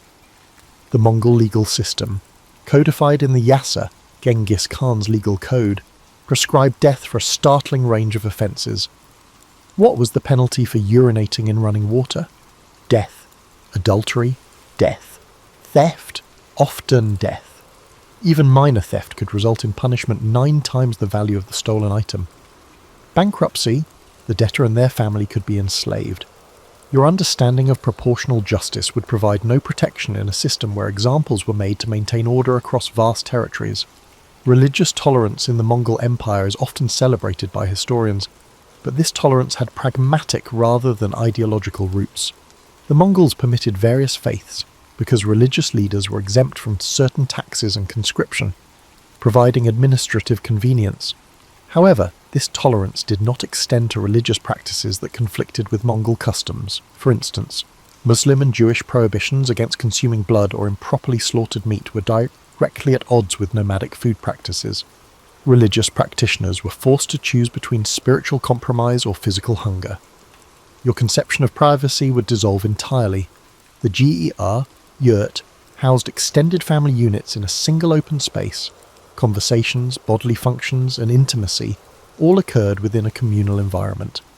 The Mongol camps themselves were arranged according to military organization, with placement determined by rank and function rather than personal preference. Your desire for me-time or a quiet space to decompress would find no accommodation in this structure. Your modern sensibilities would be further shocked by gender roles. While Mongol women enjoyed more rights than their counterparts in many sedentary civilizations, they could own property, divorce, and sometimes participate in warfare. Their status remained fundamentally determined by their relationship to male power structures. Women's primary value centered on reproductive capacity and household management. The concepts of gender equality or personal fulfillment outside prescribed roles would seem alien and dangerous. Class mobility, that cherished modern ideal, existed but followed different patterns than you might expect. Genghis Khan famously promoted based on merit rather than birth. But this meritocracy was measured primarily through loyalty and military prowess. Your specialized modern skills, programming, marketing, and financial analysis would hold little immediate value. Unless you could quickly demonstrate utility in warfare, animal husbandry, or practical crafts, your position would likely default to the bottom of the hierarchy. The concept of face, or social reputation, functioned as actual currency. In an empire where written records remained limited, your word and reputation formed your primary assets. Breaking promises, showing weakness, or failing to reciprocate generosity would irreparably damage your standing. Without understanding the intricate dance of obligation, favour trading, and reputation management, you would quickly find yourself socially bankrupt. Most fundamentally disorienting would be the collective rather than individual orientation of Mongol society. Decisions prioritize group survival over individual rights or preferences. Resource distribution, military service, and marriage arrangements all serve collective interests first. Your deeply ingrained individualism, whether you recognize it or not, would mark you as fundamentally untrustworthy in a culture where solidarity meant survival. The Mongol military apparatus operated with a systematic efficiency that transformed warfare across Eurasia, but your integration into this machine would prove catastrophically difficult, assuming you were even permitted to join rather than being classified as a servant or slave. First, consider the entry requirements. By adolescence, Mongol warriors could shoot arrows accurately while riding at full gallop, navigate vast distances without maps using only astronomical and geographical features, butcher animals efficiently for maximum resource utilization, survive independently on the steppe with minimal equipment, track humans and animals across varied terrains, execute complex cavalry maneuvers in formation. These weren't specialized skills for elite units, they were baseline competencies expected of ordinary soldiers. Your modern abilities with spreadsheets, home appliances, or even conventional weapons would provide almost no transferable advantages. The physical conditioning alone would likely break you within days. During campaigns, Mongol warriors frequently rode between 100 and 130 kilometers each day. They did not ride for a single day, but for weeks or months at a time. Modern endurance athletes train specifically for singular events. Mongol warriors maintained this capacity as their baseline existence. They could sleep in saddles, go days with minimal water, and function effectively despite extreme physical discomfort. The Mongol military diet during campaigns frequently consisted of dried meat powder mixed with water or blood drawn from a small incision in their horse's vein. This high-protein, virtually zero-carbohydrate regimen sustained warriors through extraordinary physical demands. Your digestive system and metabolism, accustomed to regular carbohydrate intake and consistent meals, would struggle catastrophically with this dietary shift. Equipment maintenance formed another insurmountable challenge. Each warrior maintained multiple horses, weapons requiring specialized care, and armor demanding regular attention. The composite bow, the signature Mongol weapon, required constant maintenance to prevent delamination of its complex structure of wood, horn, and sinew. Improper storage could render it useless in hours. Without generations of accumulated knowledge in these maintenance protocols, your equipment would fail at critical moments. The communication system would leave you perpetually confused. Mongol armies coordinated complex battlefield maneuvers using flag signals, horn calls, and drum patterns, a military language as foreign to you as ancient Sumerian. In battle conditions, misinterpreting these signals meant instant death, either from enemy action or from disrupting your side's carefully orchestrated movements. Discipline within the Mongol military operated with mechanical precision.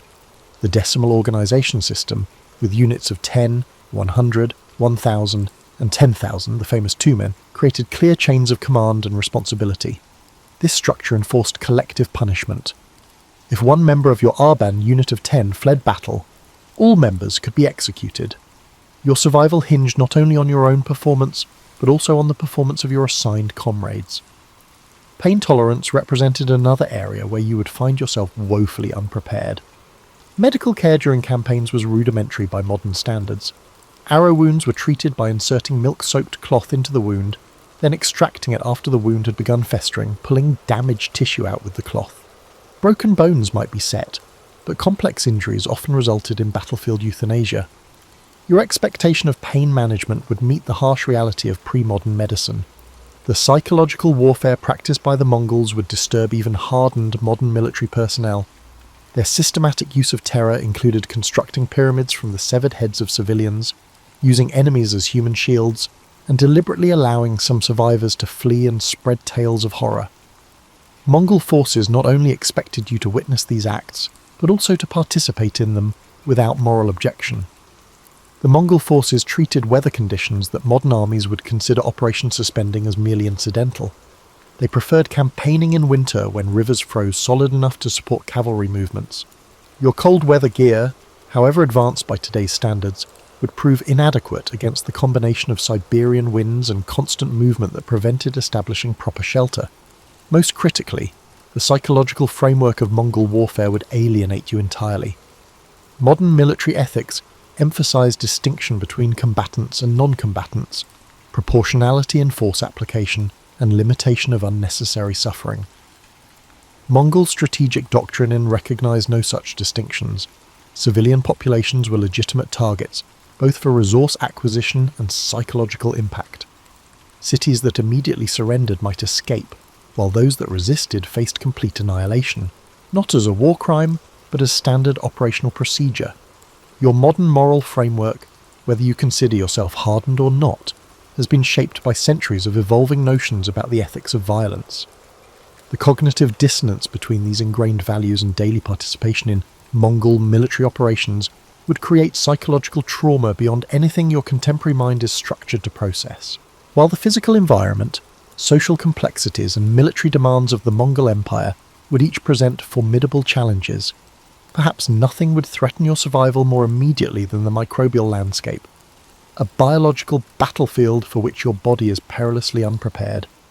Your immune system has developed in an environment of unprecedented sanitation, regular vaccination and antibiotics. This protected upbringing, while extending your lifespan, has left you immunologically naive compared to a 13th century nomad.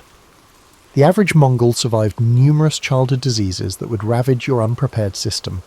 Their immune responses, honed through constant exposure to pathogens, operated at a level of efficiency your sheltered physiology cannot match. Consider water consumption, that most basic necessity.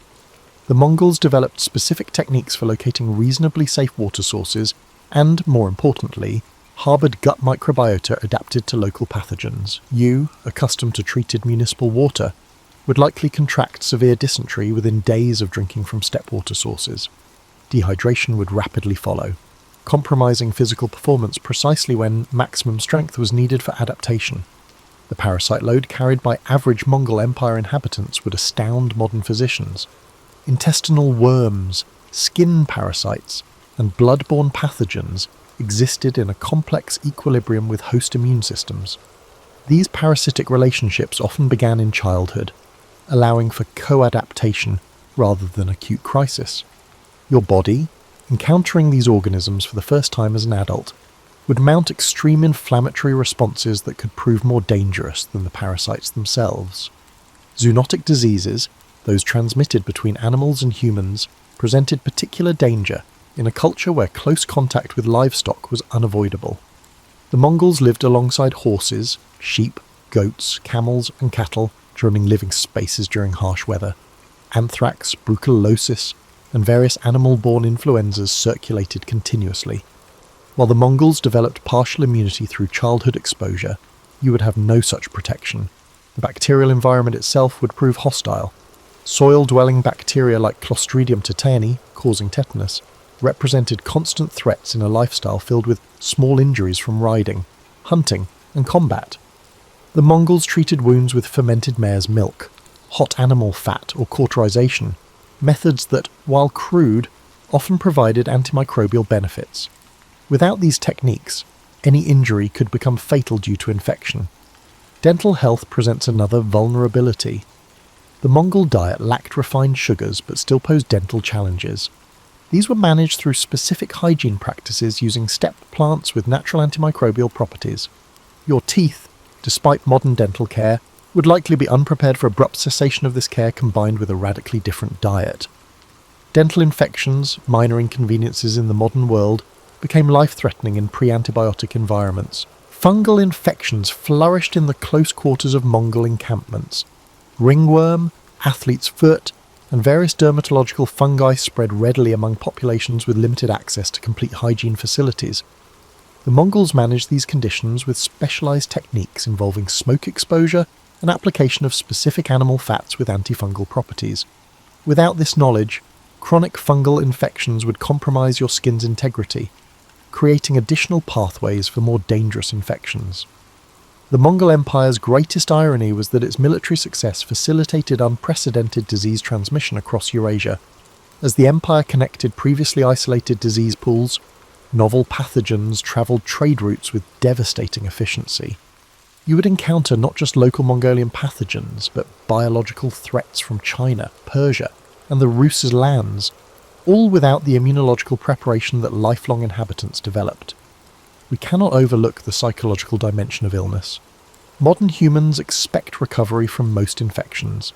This expectation shapes how we experience illness, as a temporary inconvenience rather than an existential threat.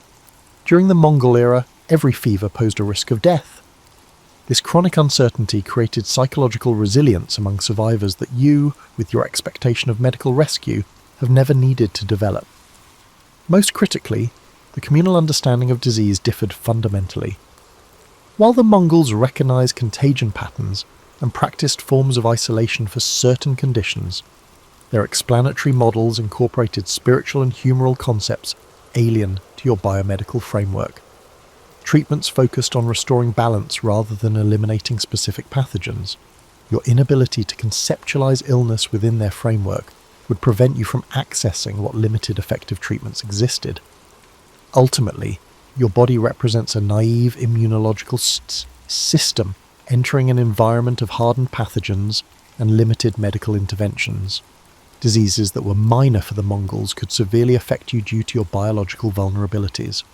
Modern medicine has not made you stronger. It has allowed physiological weaknesses to persist that would become fatal liabilities in the 13th century disease landscape. You would be as unfamiliar with Mongol Empire survival psychology as with its physical challenges. Your mental architecture, formed by a wealth of information, psychological safety nets, and individualistic frameworks, would crumble in the 13th century wandering landscape. Consider how you use time.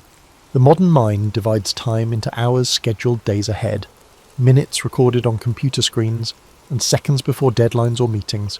Moon cycles, seasonal migrations, and animal diurnal habits shaped Mongol temporal perception. Instead of calendars, weather, grass, and animal behaviour were considered. Your artificially scheduled internal clock would struggle to match these fundamental needs, leaving you confused and out of sync. Information processing includes another major discontinuity. Due to information overload, you're swimming through mountains of data and constructing sophisticated filtering systems. Because of a lack of information, Mongols saw every observation as potentially useful for survival. Their hyper-awareness of minute animal activity, distant dust clouds, and small wind direction changes showed cognitive adaptations to a low-information world. Your attention patterns are used to getting a lot of information with little meaning, so you would miss critical environmental cues. Risk assessment frameworks vary widely. Modern psychology indicates humans employ probability estimation and outcome severity to judge danger. These systems developed in environments with long-term, well-controlled dangers. Existential threats in the Mongol cognitive environment required being assessed immediately without probability calculations. In a world where everyday choices may kill, your brain's risk assessment software, updated for modern risks, would cause constant anxiety. Identity would change totally. Personal narratives regarding your past, professional tasks, and chosen connections likely shape your sense of self. Mongol identity was based on ancestry, tribe, and military unit. Only when an individual's attributes assisted these collectives did they matter. Few modern brains can make the leap from who I am to whose I am in self-concept. It goes beyond cultural adaptability. Emotional management methods would fail you. Modern emotional management involves verbalization, introspection, and discussional therapy. For the Mongols, physical expression, emotional restraint, and stoicism were more important than words. Emotions were largely expressed in ritualized circumstances like funeral laments and triumph celebrations. Your persistent emotional transparency might be risky due to your ongoing unmet need for emotional processing. Another psychological barrier is sleep architecture. Modern humans sleep consolidated in temperature-controlled, gloomy environments. Security requirements dictated the Mongols' segmented sleep patterns, which often occurred in exposed locations with little calm. Your brain was conditioned for deep sleep cycles under regulated conditions, thus persistent sleep disturbance would damage it severely. When survival demands optimum cognitive performance, such disruptions hinder decision-making. Your moral landscape change may be most puzzling. Modern morality centers on rights, justice, and harm minimization across fictitious populations. Mongol ethical frameworks emerged from communal bonding, resource acquisition, and lineage continuation. Actions that helped short-term aims were good regardless of outgroups. Your deep-rooted moral intuitions about universal human value would not help in a moral world whose ethical limits rarely extended beyond familial networks. Spiritual systems would also alienate. Modern spirituality emphasizes belief, emotional connection, and personal meaning, even when religious.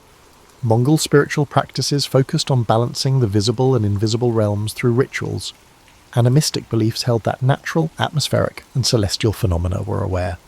Due to this fundamental disparity between your consciousness bounds and the Mongol spiritual environment, you would repeatedly commit significant spiritual transgressions. Your association with violence would be emphasized. Modern psychology says violence is traumatic and requires recovery. Violence involvement and observation were commonplace in Mongol cognitive environments, requiring minimal psychological processing. Your brain was never educated to be exposed to violence, so it would react to everyday occurrences with traumatic stress, generating a chain reaction of psychiatric instability that no 13th century framework could handle. Your relationship with uncertainty may be your final and most difficult psychological challenge. Modern life is complicated, but institutional stability, medical prognoses, and weather forecasts are predictable. Mongols had to be comfortable with unclear information and unpredictable consequences since they lived in a world of tremendous uncertainty. In a world where uncertainty is the norm, your underlying need for predictability would generate constant worry. The Mongol Empire's technology would be both familiar and unfamiliar to modern humans. You may assume you're more technologically sophisticated than 1300 travelers, but you don't grasp what technology implies in diverse contexts. Mongol weapons include the composite bow, materials science, biomechanical engineering, and generational knowledge went into this little device. These weapons were fashioned of wood, horn, sinew, birch bark, and glues. Correcting them took 2 years. The resulting device could penetrate armour at 200 metres for expert shooters. Not being able to produce, maintain, or use this primitive technology would leave you unarmed in a weapon-rich civilization. Another seemingly easy field was textile production, which was exceedingly difficult. Mongol felt making developed wool into a water-resistant, warm textile. Protecting against severe weather was crucial. The process required a profound understanding of animal fibres, how to manipulate them, and how to mechanically apply pressure, moisture, and heat. Without understanding these procedures, you can't create or fix safety gear. This process exposes you to the outdoors. Fire control methods would also be inaccessible. The Mongols were knowledgeable about using animal excrement, wood, and dried grasses as fuel sources. Each burned differently and had varied uses. They started fires even in windy or damp conditions using flint striking and specific tinder. You would be vulnerable if matches or lighters broke down and you had no other options. Navigation technology may be the most extreme example of development versus reality. GPS would stop operating after a few hours if the battery died. However, the Mongols navigated using star positions, landmarks, weather patterns, and animal behaviour. These techniques didn't require power or infrastructure. The Mongols crossed thousands of kilometres of flat desert without charts, which you probably can't do with paper directions. Similar variances exist in food preservation. Refrigerators, industrial canning, and chemical preservatives keep food fresh nowadays. They didn't exist in the 1300s. Mongol technologies like fermentation, dehydration, smoking, and salt curing preserved food's caloric value year-round without energy. If you're unfamiliar with these strategies, you might need to rely on others for food preservation. Transportation technology revolutionizes progress. You may be proud of your driving skills, but they're meaningless without proper equipment. The Empire's principal mode of transportation was horseback riding, which required biological knowledge, years of practice, and intricate equipment maintenance abilities. Horses were self-repairing, self-replicating transportation systems that converted grass into engine energy. Not being able to use primitive transportation would make getting around and socializing difficult. Communication technology also turned growth around. Without modern infrastructure, interaction was impossible in the 1300s. Mongols used yams for long-distance communication. A complicated relay network carried messages up to 300 kilometers daily across the world's largest land empire. Messages were conveyed through memory, multilingual scripts, and equine relay systems without any infrastructure. Without your communication equipment, you wouldn't be able to communicate like a Mongol messenger. Disparities in medical tools matter. Drugs, electronic diagnostics, and specialists power modern medicine. However, Mongol medicine used localized botanical knowledge, physical manipulation techniques, and environmental remedies gleaned from generations of observation. Their pharmacopoeia contained hundreds of plant, mineral, and animal treatments for different ailments. As your body faced new pathogens, you would have fewer medical care options without contemporary medical systems or traditional knowledge bases. Technological epistemology, how knowledge was gained, verified and shared, may be the most confounding development. Today, we understand technology through theoretical theories, mathematical modelling, and standard documentation. The Mongols learned technology via talking, practicing, and teaching. I learned technology by practicing under professionals for years, not reading manuals. If people understood about technology instead of reading directions, watching tutorials, and experimenting with settings, your regular methods of learning new technologies would not function.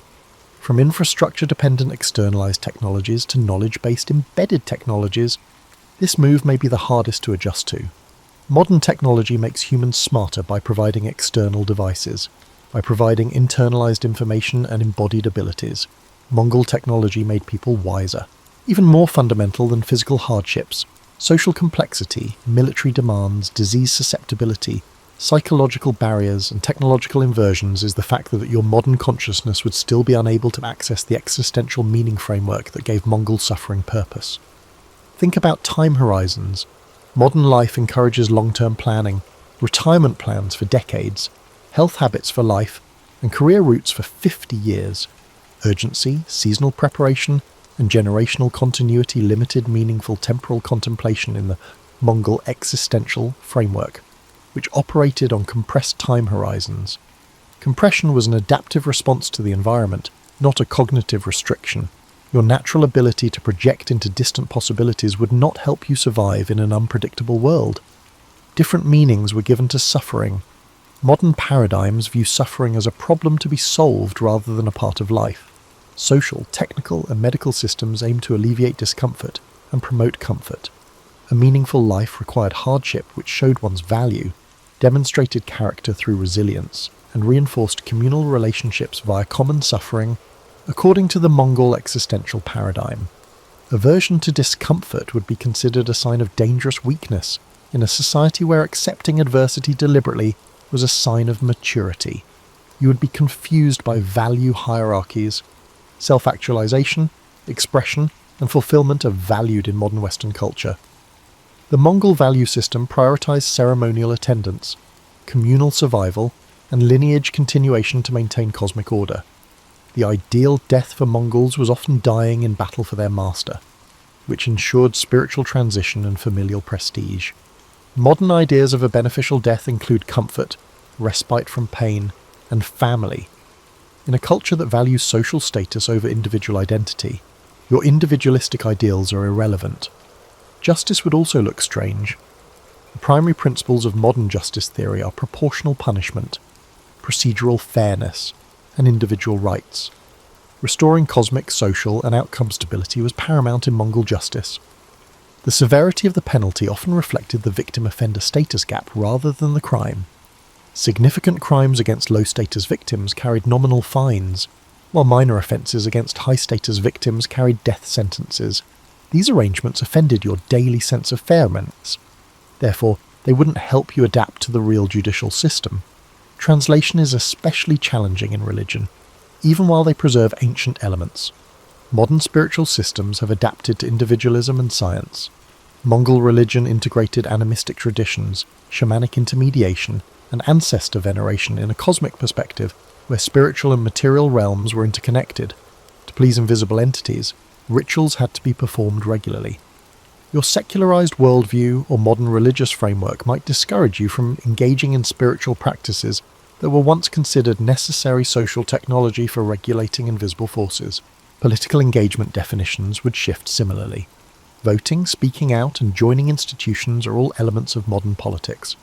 Mongol politics centered on personal allegiance, as shown by military duty, resource giving, and physical presence. Political legitimacy was based on military victory, resource acquisition, or divine favour, not procedure. If might and right were still linked rather than conceptually distinct, your good governance idea would fail. Your new relationship with nature may be the most complicated. Modern environmental frameworks represent humans as independent of and influencing natural systems, whether exploitative or conservationist. Mongol existential philosophy holds that humans are part of ecological systems impacted by seasonal flows, weather patterns, and animal migration. Human communities were little subsystems of nature that were the primary reality, not a resource or aesthetic backdrop. In a worldview where humans were integrated into natural processes, your role as nature's spectator, consumer or protector would change. Different meanings surrounded death. Most deaths today occur in sterile, medicalized, and artificially delayed conditions. Death was a constant presence in the Mongol Empire, often violently. This proximity fostered practical acceptance of mortality rather than callousness or despair. Happy lives included planning for death, ensuring lineage continuity, adopting memorial rites, and keeping spiritual links beyond physical life. Your possible death phobia, bred in a culture of mortality denial, would not exist in a society where accepting death was normal emotional development. Integration of purpose is the final existential challenge. Today, purpose is often considered a human enterprise of meaning-making through identity construction, work choices, and purchase decisions. The Mongol existential framework gave meaning to societal roles, cosmic order, and ancestry. Pre-existing systems externalized the goal. You would not get much social support for self-determined meaning in a setting where purpose comes from doing prescribed tasks well rather than pushing or exceeding them. Existential estrangement would make you a lifelong outcast, more than physical hardship, illness, or technology. Even if you physically adapt, get the necessary skills, and make social relationships, the framework that gives these adaptations meaning would remain unavailable to awareness shaped by modern existential assumptions. To survive in the Mongol Empire, you would have to strive to find purpose, which is perhaps the hardest task. In the mid-13th century, Venice was not simply another Mediterranean port. It was the nexus of an economic empire built on salt, ships, and shrewd diplomacy. When Marco Polo entered the world in 1254, he was born into a city undergoing profound transformation. The Venice of Marco's childhood existed in a perpetual state of reinvention, balancing between Byzantine heritage and an increasingly independent identity. The Polo family themselves exemplified this complex position. Niccolo and Maffeo Polo weren't merely merchants, but sophisticated entrepreneurs operating within intricate networks of commerce and politics. The traditional narrative often portrays young Marco as simply a merchant's son awaiting his destiny. The reality proved considerably more nuanced. While his father and uncle embarked on their initial journey to the Mongol Empire in 1260, Marco remained with his mother, Donna Polo. Her influence on the boy's development typically receives minimal attention in historical accounts, yet contemporary Venetian records suggest she belonged to a family with connections to the naval administration. These early exposures likely shaped Marco's later attentiveness to maritime matters, in his accounts of Asian waterways and naval technologies. Marco's education reflected Venice's peculiar position between East and West. Unlike Florence or Bologna with their classical curriculum, Venetian education emphasized practical knowledge, mathematics for commerce, languages for the negotiation, and geography for navigation. Young patricians studied Arabic numerals rather than Roman calculations, a pragmatic choice that outraged traditionalists but prepared Venice's next generation for global trade. Marco likely received instruction not only in Latin and Greek, but possibly rudimentary Arabic and Persian, languages that would prove invaluable during his travels. The Venice of Marco's youth functioned as an information clearinghouse where rumours and reports from disparate corners of the known world collided in marketplaces and merchant houses. The city's position as a commercial republic rather than a traditional monarchy created a distinctive civic consciousness. While mainland Italian cities remained locked in bloody feuds between Guelphs and Ghibellines, papal and imperial supporters, Venice cultivated a pragmatic approach to power, forming alliances based on commercial interests rather than ideological commitments. What often goes unrecognised is how Venetian colonial expansion fundamentally shaped Marco's worldview. By the time of his birth, Venice controlled significant territories along the Dalmatian coast and numerous Aegean islands. These weren't mere trading posts but administered territories with Venetian governors and legal systems. Young Marco would have encountered returning officials and merchants from these colonies, absorbing stories of governance and cultural adaptation that informed his later observations of Mongol administrative techniques. The religious atmosphere of 13th century Venice defied easy categorization. While nominally devout Catholics, Venetians maintained a distinctly arm's-length relationship with papal authority. The city's extensive trade with Muslim and Orthodox territories fostered a pragmatic religious tolerance was unusual for medieval Europe. The Fourth Crusade's controversial diversion to sack Constantinople in 1204 had yielded Venice tremendous wealth and liturgical treasures, but also created complex theological justifications for interaction with non-Catholic powers. Marco grew up in a city whose magnificent St. Mark's Basilica incorporated Byzantine domes, Islamic decorative elements, and classical columns, architectural evidence of Venice's cultural hybridization. When Marco was 15, his father and uncle returned to Venice after their initial journey eastward. Traditional accounts emphasize the emotional reunion, but contemporary evidence suggests their return served specific diplomatic purposes. The Polos carried letters from Kublai Khan requesting educated Europeans to return with them, particularly those who could explain Christian theology and European technical knowledge. This request reflected not merely curiosity but calculated policy. The Mongol Empire actively recruited administrative talent from across their conquered territories, implementing a system that transcended ethnic and religious boundaries. The Venice that the teenage Marco prepared to leave in 1271 had already begun evolving beyond the city of his childhood. Political reforms under Doge Ranieri Zeno had strengthened the Great Council's authority, while naval conflicts with Genoa intensified competition for Mediterranean trade routes. The eventual journey would consume nearly a quarter-century of Marco's life, transforming not only his understanding of the world but ultimately Venice's conception of itself within a rapidly expanding global context. The conventional narrative of Marco Polo's travels typically begins with his departure from Venice in 1271.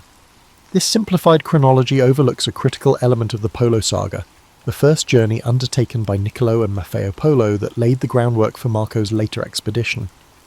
This initial voyage, occurring between 1260 and 1269, remains curiously under-examined despite its profound influence on subsequent events. When Niccolo and Maffeo first ventured eastward, they weren't pioneering an unknown route, but rather extending established Venetian commercial networks. However, what distinguished their journey was the remarkable timing. They departed during a unique geopolitical window, after the initial Mongol conquests had stabilised into the administrative structure known as the Pax Mongolica, but before European knowledge of Asian political realities had crystallised.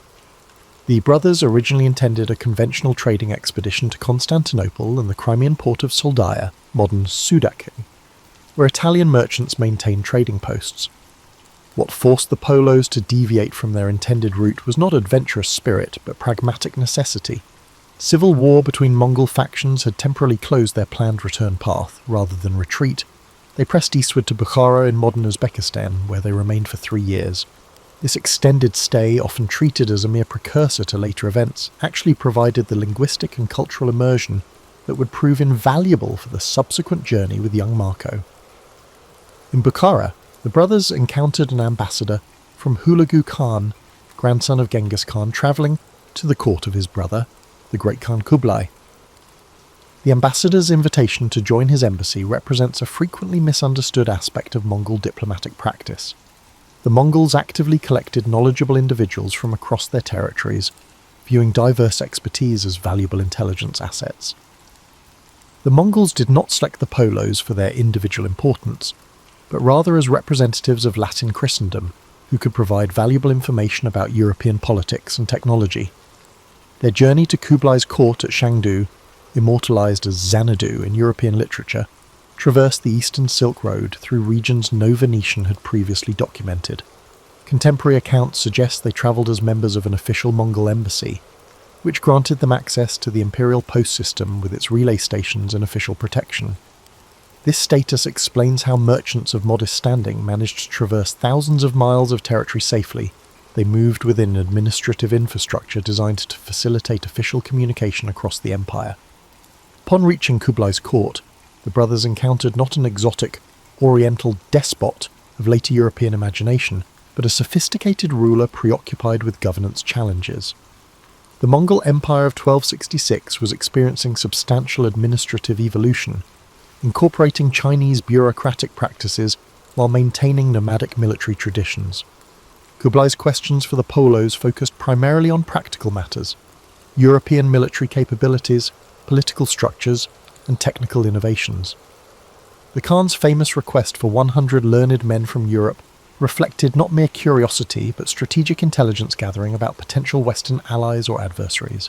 What's often overlooked is that the Polos' return journey to Venice carried specific diplomatic communication. They transported formal letters from Kublai to Pope Clement IV requesting Christian teachers. This diplomatic component transformed what might have been merely an extraordinary commercial venture into an unofficial embassy between powers. Upon reaching Accra in 1269, they learned of Pope Clement's death 2 years earlier, which complicated their diplomatic mission. Rather than proceeding immediately to Rome, they returned to Venice, where Niccolo discovered his wife had died during his absence, leaving his son Marco in the care of extended family. These 3 years in Venice between journeys, 1269 and 1271, represented a crucial period of preparation for Marco. Traditional accounts depict him merely waiting to depart, but evidence suggests this interlude involved intensive education tailored to the planned Eastern journey.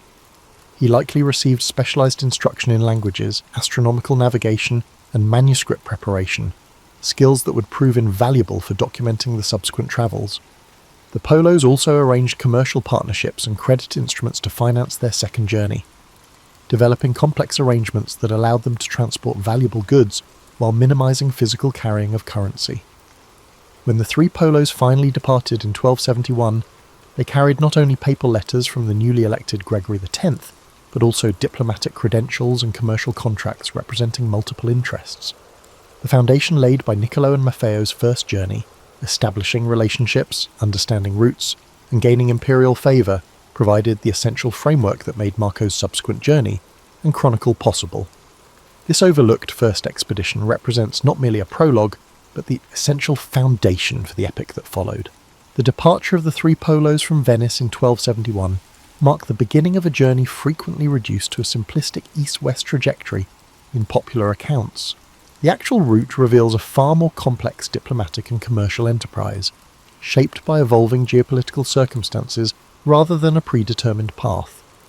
Their initial progress followed established Mediterranean shipping lanes to Acre in the Crusader Kingdom of Jerusalem, where they obtained supplementary diplomatic credentials from Teobaldo Visconti, soon to become Pope Gregory X. This papal connection has traditionally been emphasised as their primary diplomatic sanction, but Venetian records suggest they simultaneously carried commercial authorisations from the Doge and several prominent trading houses. The Polos operated within multiple overlapping networks of authority, religious, commercial and political, that reflected the fragmented nature of medieval European power structures. After departing Acre, the expedition encountered its first significant deviation from planned routes. Traditional accounts mention briefly that war conditions forced them to turn northward, but the story dramatically understates the historical context. The Mamluk Sultan Baybars was actively campaigning against remaining Crusader territories and Mongol forces in Syria, making direct eastward travel impossible.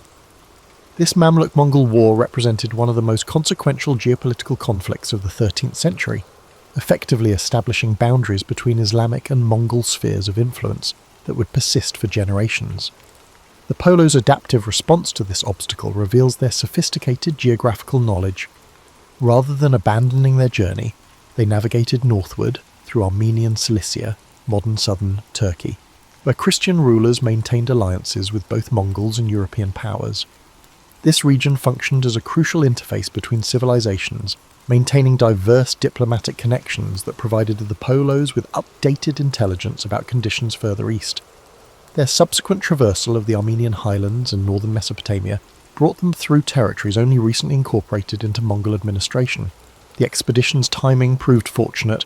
They travelled during a period when the Ilkhanate under Abaka Khan, ruler from 1265 to 1282, had established relative stability following the destructive initial Mongol conquests. Archaeological evidence from this period shows revitalisation of urban centres and trading networks that had suffered catastrophic disruption just decades earlier. At Tabriz in northwestern Iran, the Polos entered one of the Ilkhanate's principal commercial centres. Marco's later accounts of this city's international markets reveal his growing awareness of transcontinental trade patterns.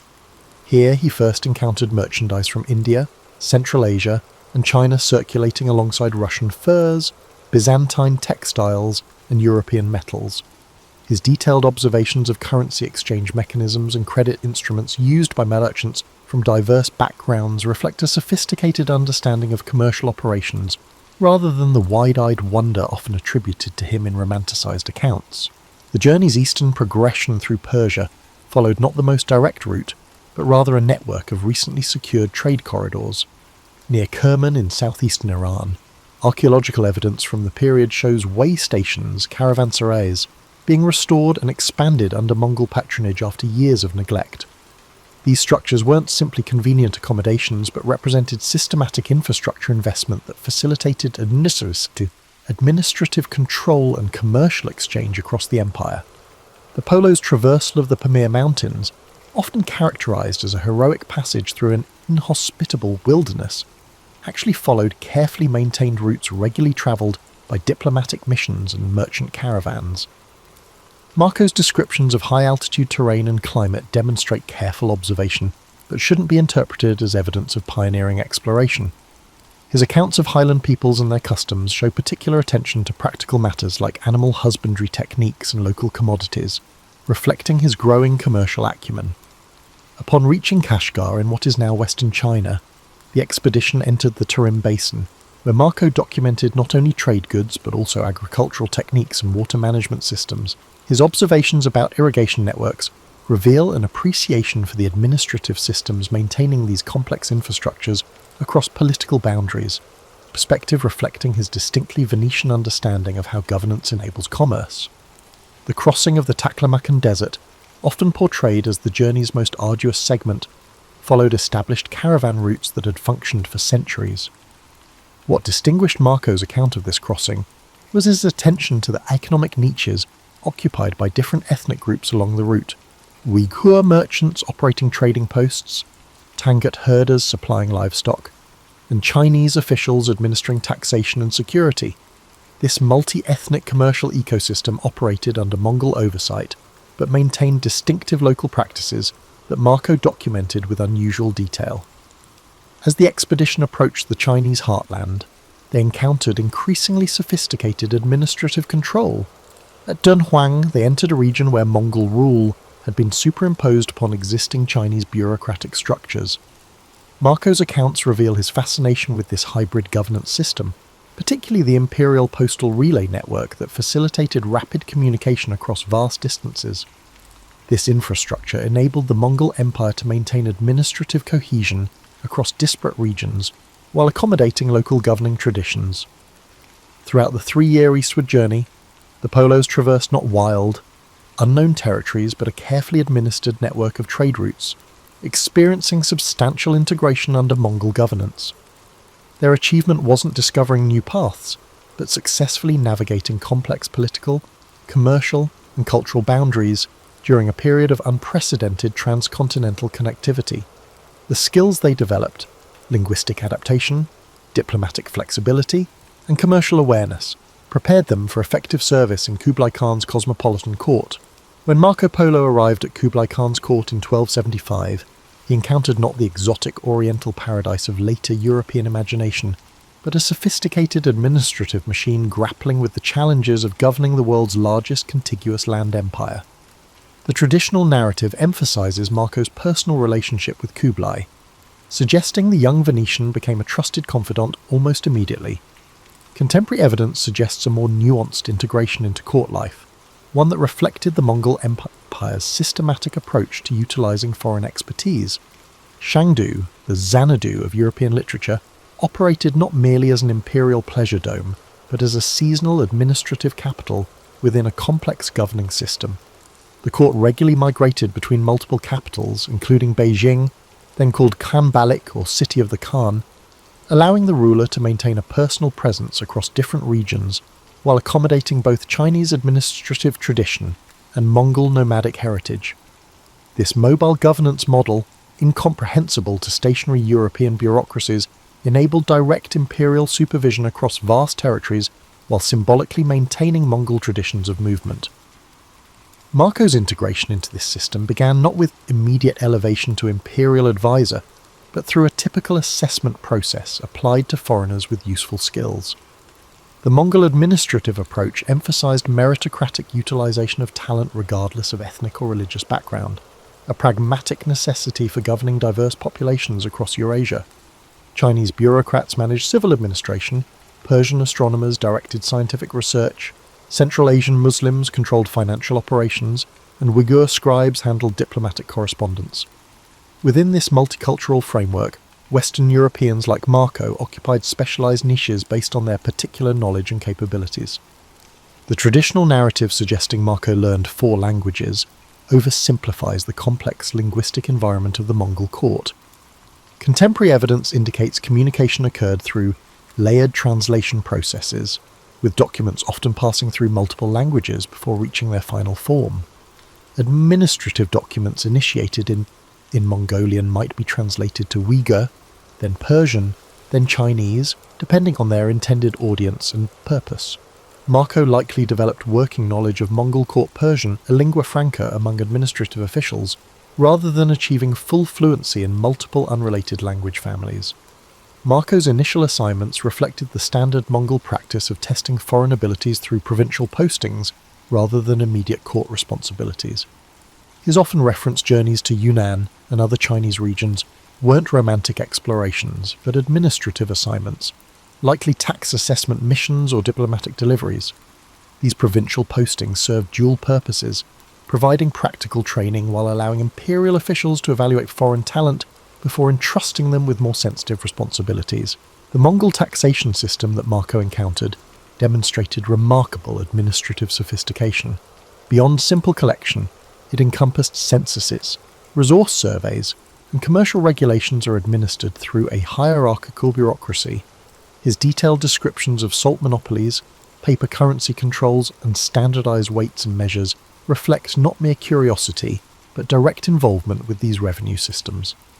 Archaeological evidence confirms Marco's accounts of tax receipts produced on mulberry paper with standardized seals, documents allowing goods to move through commercial networks without repeated taxation. When Marco Polo arrived at Kublai Khan's court in 1275, he encountered not the exotic oriental paradise of later European imagination, but a sophisticated administrative machine grappling with the challenges of governing the world's largest contiguous land empire. The traditional narrative emphasizes Marco's personal relationship with Kublai, suggesting the young Venetian became a trusted confidant almost immediately. Contemporary evidence suggests a more nuanced integration into court life, one that reflected the Mongol Empire's systematic approach to utilizing foreign expertise. Shangdu, the Xanadu of European literature, operated not merely as an imperial pleasure dome, but as a seasonal administrative capital within a complex governing system. The court regularly migrated between multiple capitals, including Beijing, then called Khanbalik or City of the Khan, allowing the ruler to maintain a personal presence across different regions while accommodating both Chinese administrative tradition and Mongol nomadic heritage.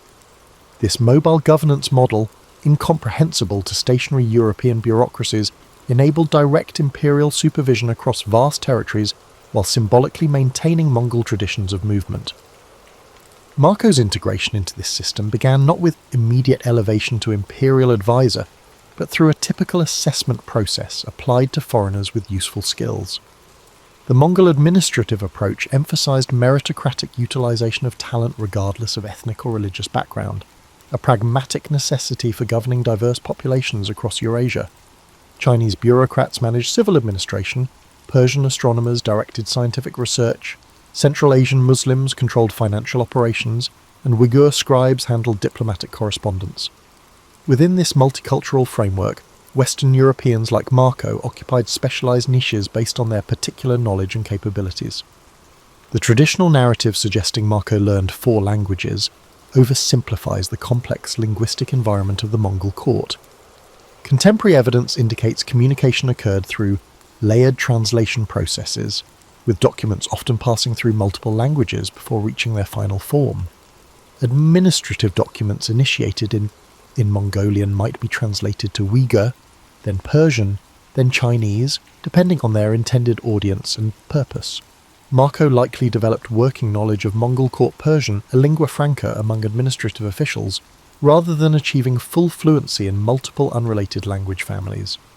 Marco's initial assignments reflected the standard Mongol practice of testing foreign abilities through provincial postings rather than immediate court responsibilities. His often referenced journeys to Yunnan and other Chinese regions weren't romantic explorations, but administrative assignments, likely tax assessment missions or diplomatic deliveries.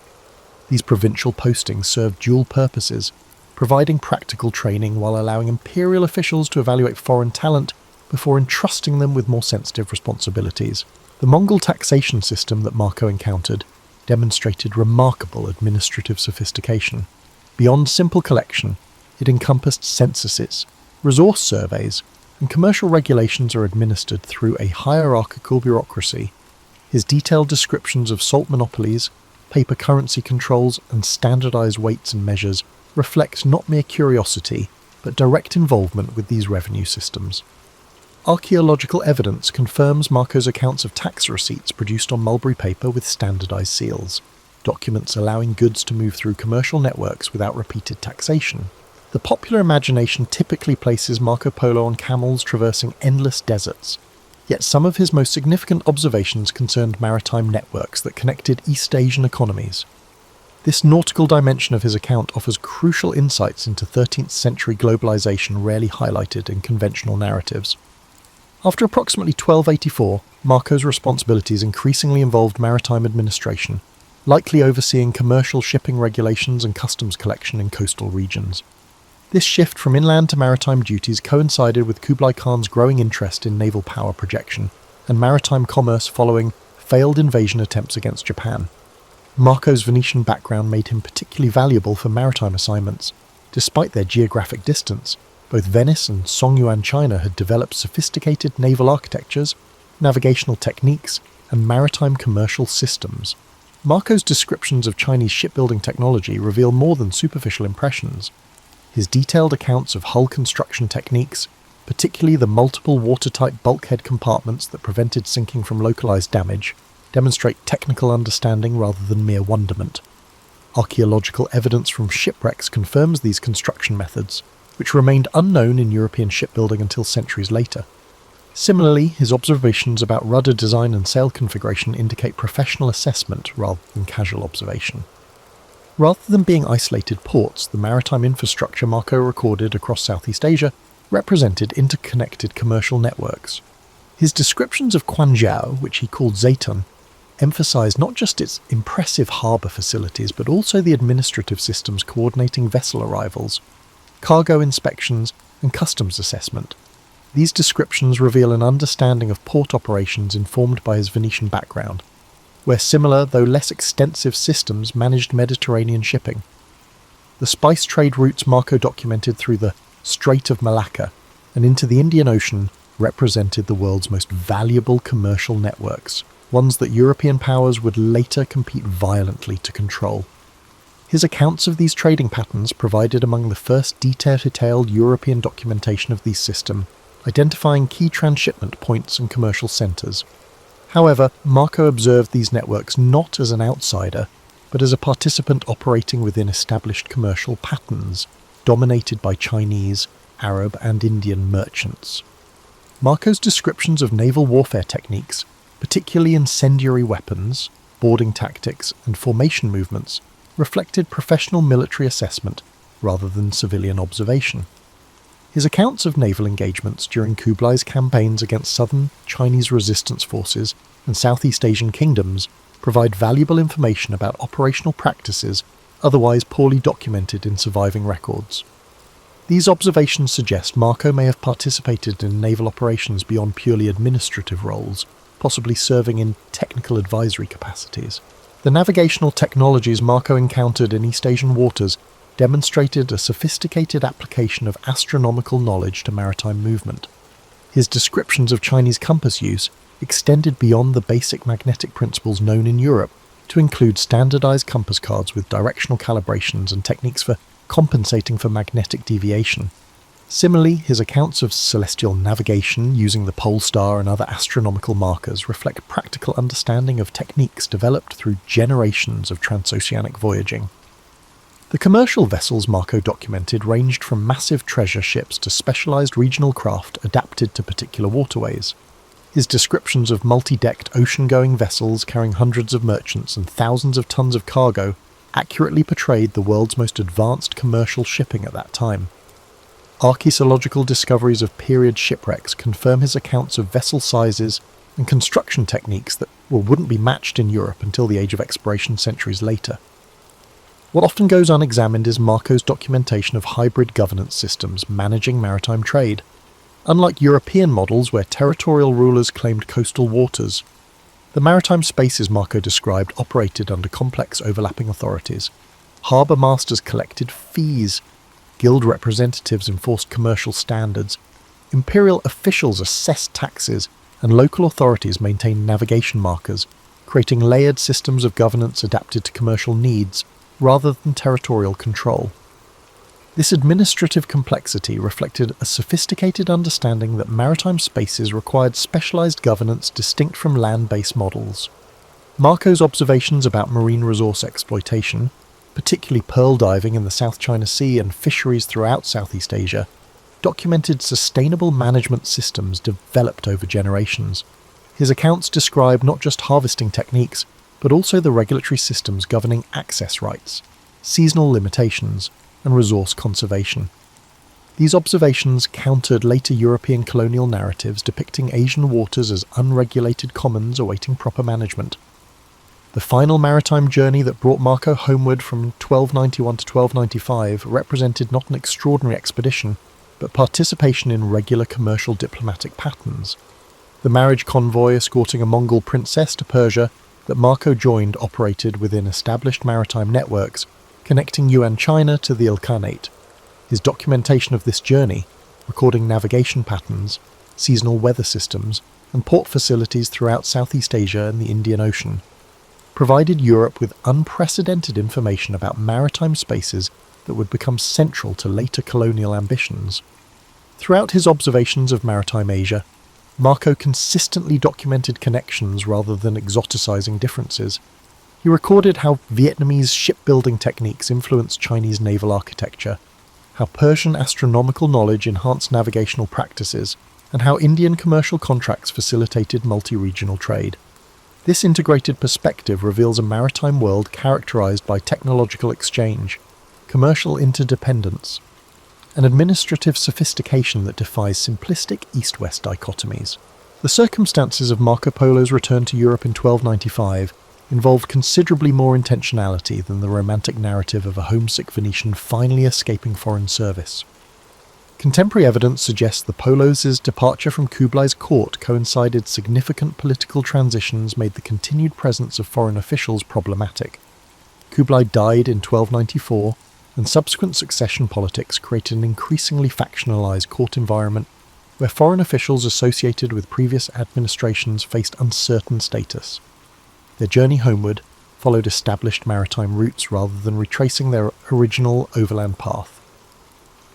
This decision reflected not merely convenience, but strategic awareness of changing geopolitical conditions. The initial overland route had become increasingly destabilized by conflicts between Mongol khanates no longer unified under singular authority. By contrast, maritime networks connecting Yuan China to the Ilkhanate in Persia maintained regular diplomatic and commercial traffic despite political fragmentation of the broader Mongol Empire.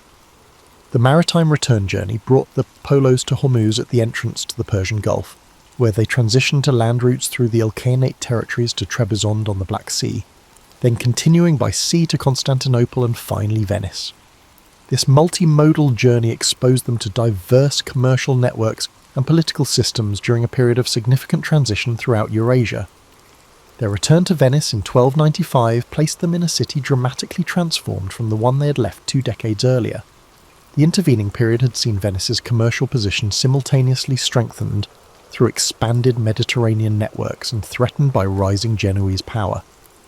The city's governance had evolved through constitutional reforms that strengthened oligarchic control while limiting individual ducal authority. The returning Polos encountered not simply a static homeland, but a dynamic commercial republic adapting to shifting geopolitical circumstances. The famous account of the Polos' return likely contains elements of literary embellishment, as they were initially unrecognized and revealed jewels sewn into their clothing to prove their identity. However, it reflects the genuine challenge of reintegration after extended absence. Their appearance, mannerisms, and perspectives had been profoundly shaped by 2 decades in Asian contexts, making their Venetian identity something that required performance and reassertion rather than automatic recognition. Marco's subsequent captivity during conflict between Venice and Genoa created the essential conditions for his account's creation. Imprisoned in Genoa around 1298, he encountered Rustichello of Pisa, a writer of chivalric romances also held as a prisoner of war. Their collaboration produced the text known variously as The Description of the World, The Travels, or Il Milione. This unusual cross-cultural literary partnership united Marco's first-hand observations with Rustichello's literary frameworks, creating a hybrid text that defies simple categorization. The conventional narrative portrays Rustichello merely as Marco's scribe, faithfully recording dictated memories. Contemporary textual analysis suggests a far more complex collaborative process. The manuscript exhibits characteristics of Rustichello's established literary style, particularly narrative frameworks drawn from Arthurian romances and rhetorical conventions from chivalric literature. Simultaneously, it contains specialized commercial, administrative, and geographic information that clearly originated from Marco's experience. The resulting text represents neither pure memoir nor pure romance, but a sophisticated fusion of formats addressing multiple audiences simultaneously. The original manuscript was composed in Franco-Italian, a literary language combining French vocabulary with Italian syntactic structures commonly used for commercial and literary documents in Mediterranean contexts. This linguistic choice reflected pragmatic concerns about audience and distribution rather than either author's native language. Franco-Italian provided access to elite audiences across multiple European regions while facilitating eventual translation into various vernaculars. The text circulated in multiple versions even during Marco's lifetime, with significant variations in content, organization, and emphasis. Some manuscripts emphasized commercial information, while others highlighted exotic customs or political structures. This diversification suggests active adaptation for different reading communities, rather than unauthorized corruption of an original text. Marco himself may have participated in revising and extending certain versions following his release from Genoese captivity. The manuscript's reception reveals considerably more complexity than simple skepticism or acceptance. Different communities evaluated the text through diverse frameworks. Commercial agents assessed its practical information. Religious authorities examined its implications for missionary activity, and political figures considered its intelligence value regarding Mongol capabilities. Terms like accurate or fabricated inadequately capture these multidimensional readings, which often simultaneously accepted certain elements while questioning others. Marco's subsequent life in Venice after his return showed active engagement with the city's commercial and political networks, rather than retirement into obscurity. Legal documents from 1300 to 1324 show him engaged in commercial partnerships, property transactions, and family financial arrangements. He appears as a witness to legal agreements, in business ventures, and as a manager of family assets, functions requiring community recognition of his identity and capabilities. His will, dictated on January 1324, shortly before his death, revealed a substantial estate with diverse assets, including cash, jewellery, and commercial partnerships distributed among family members, religious institutions, and freed servants. These provisions reflect successful reintegration into Venetian economic networks rather than marginalised existence. Particularly notable were provisions for his daughter Mareta to maintain control of her inheritance independent of her husband's authority, an unusual arrangement suggesting familiarity with more expansive female property rights observed in certain Asian contexts. Throughout his later life, Marco maintained connections with travellers and merchants engaged in Asian trade, providing consultation and information based on his experiences. This ongoing engagement with transcontinental networks suggests he viewed his Asian experience not as a closed episode but as a continuing resource. Rather than simply narrating past adventures, he actively applied his knowledge to contemporary commercial and political questions, helping shape Venetian engagement with evolving trans-Eurasian networks during a period of significant reconfiguration following Mongol imperial fragmentation. The posthumous influence of Marco Polo's account extends far beyond the simplistic inspiration for European exploration. Its reception and utilization followed multiple distinct trajectories that reveal the complex interplay between knowledge, transmission, and cultural adaptation across diverse societies. In the immediate aftermath of the account's creation, its primary audiences were not visionary explorers but practical commercial agents seeking actionable intelligence about distant markets.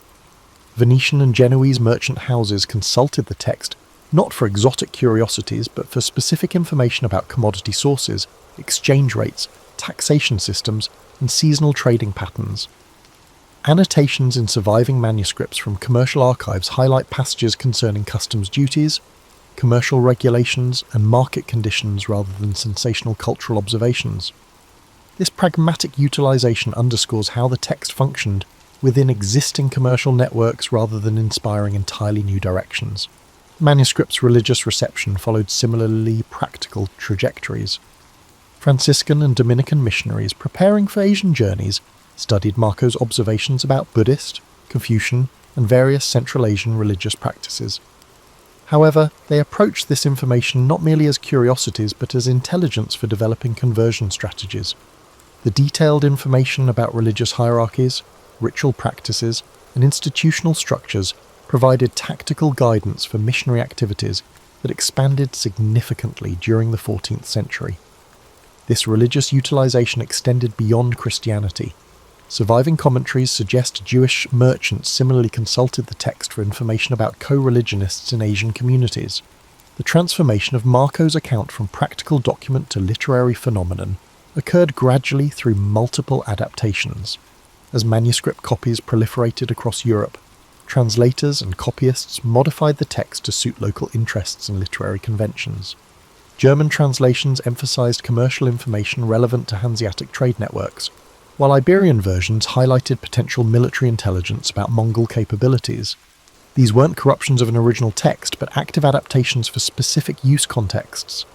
The account's cartographic influence manifested not in immediate revolutionary change, but through gradual incorporation into existing geographical frameworks. Early 14th century Mappe Mundi show selective integration of Marco's geographical information rather than wholesale revision. The famous 1375 Catalan Atlas incorporated details about inland Asian cities and routes while maintaining traditional cosmological frameworks. This selective utilization reflects how new information was evaluated against established knowledge systems, rather than automatically displacing them. The narrative that Columbus carried Marco's book on his voyages oversimplifies a complex intellectual genealogy. Columbus indeed possessed an annotated copy, but his geographical understanding derived from multiple sources synthesized through particular interpretive frameworks.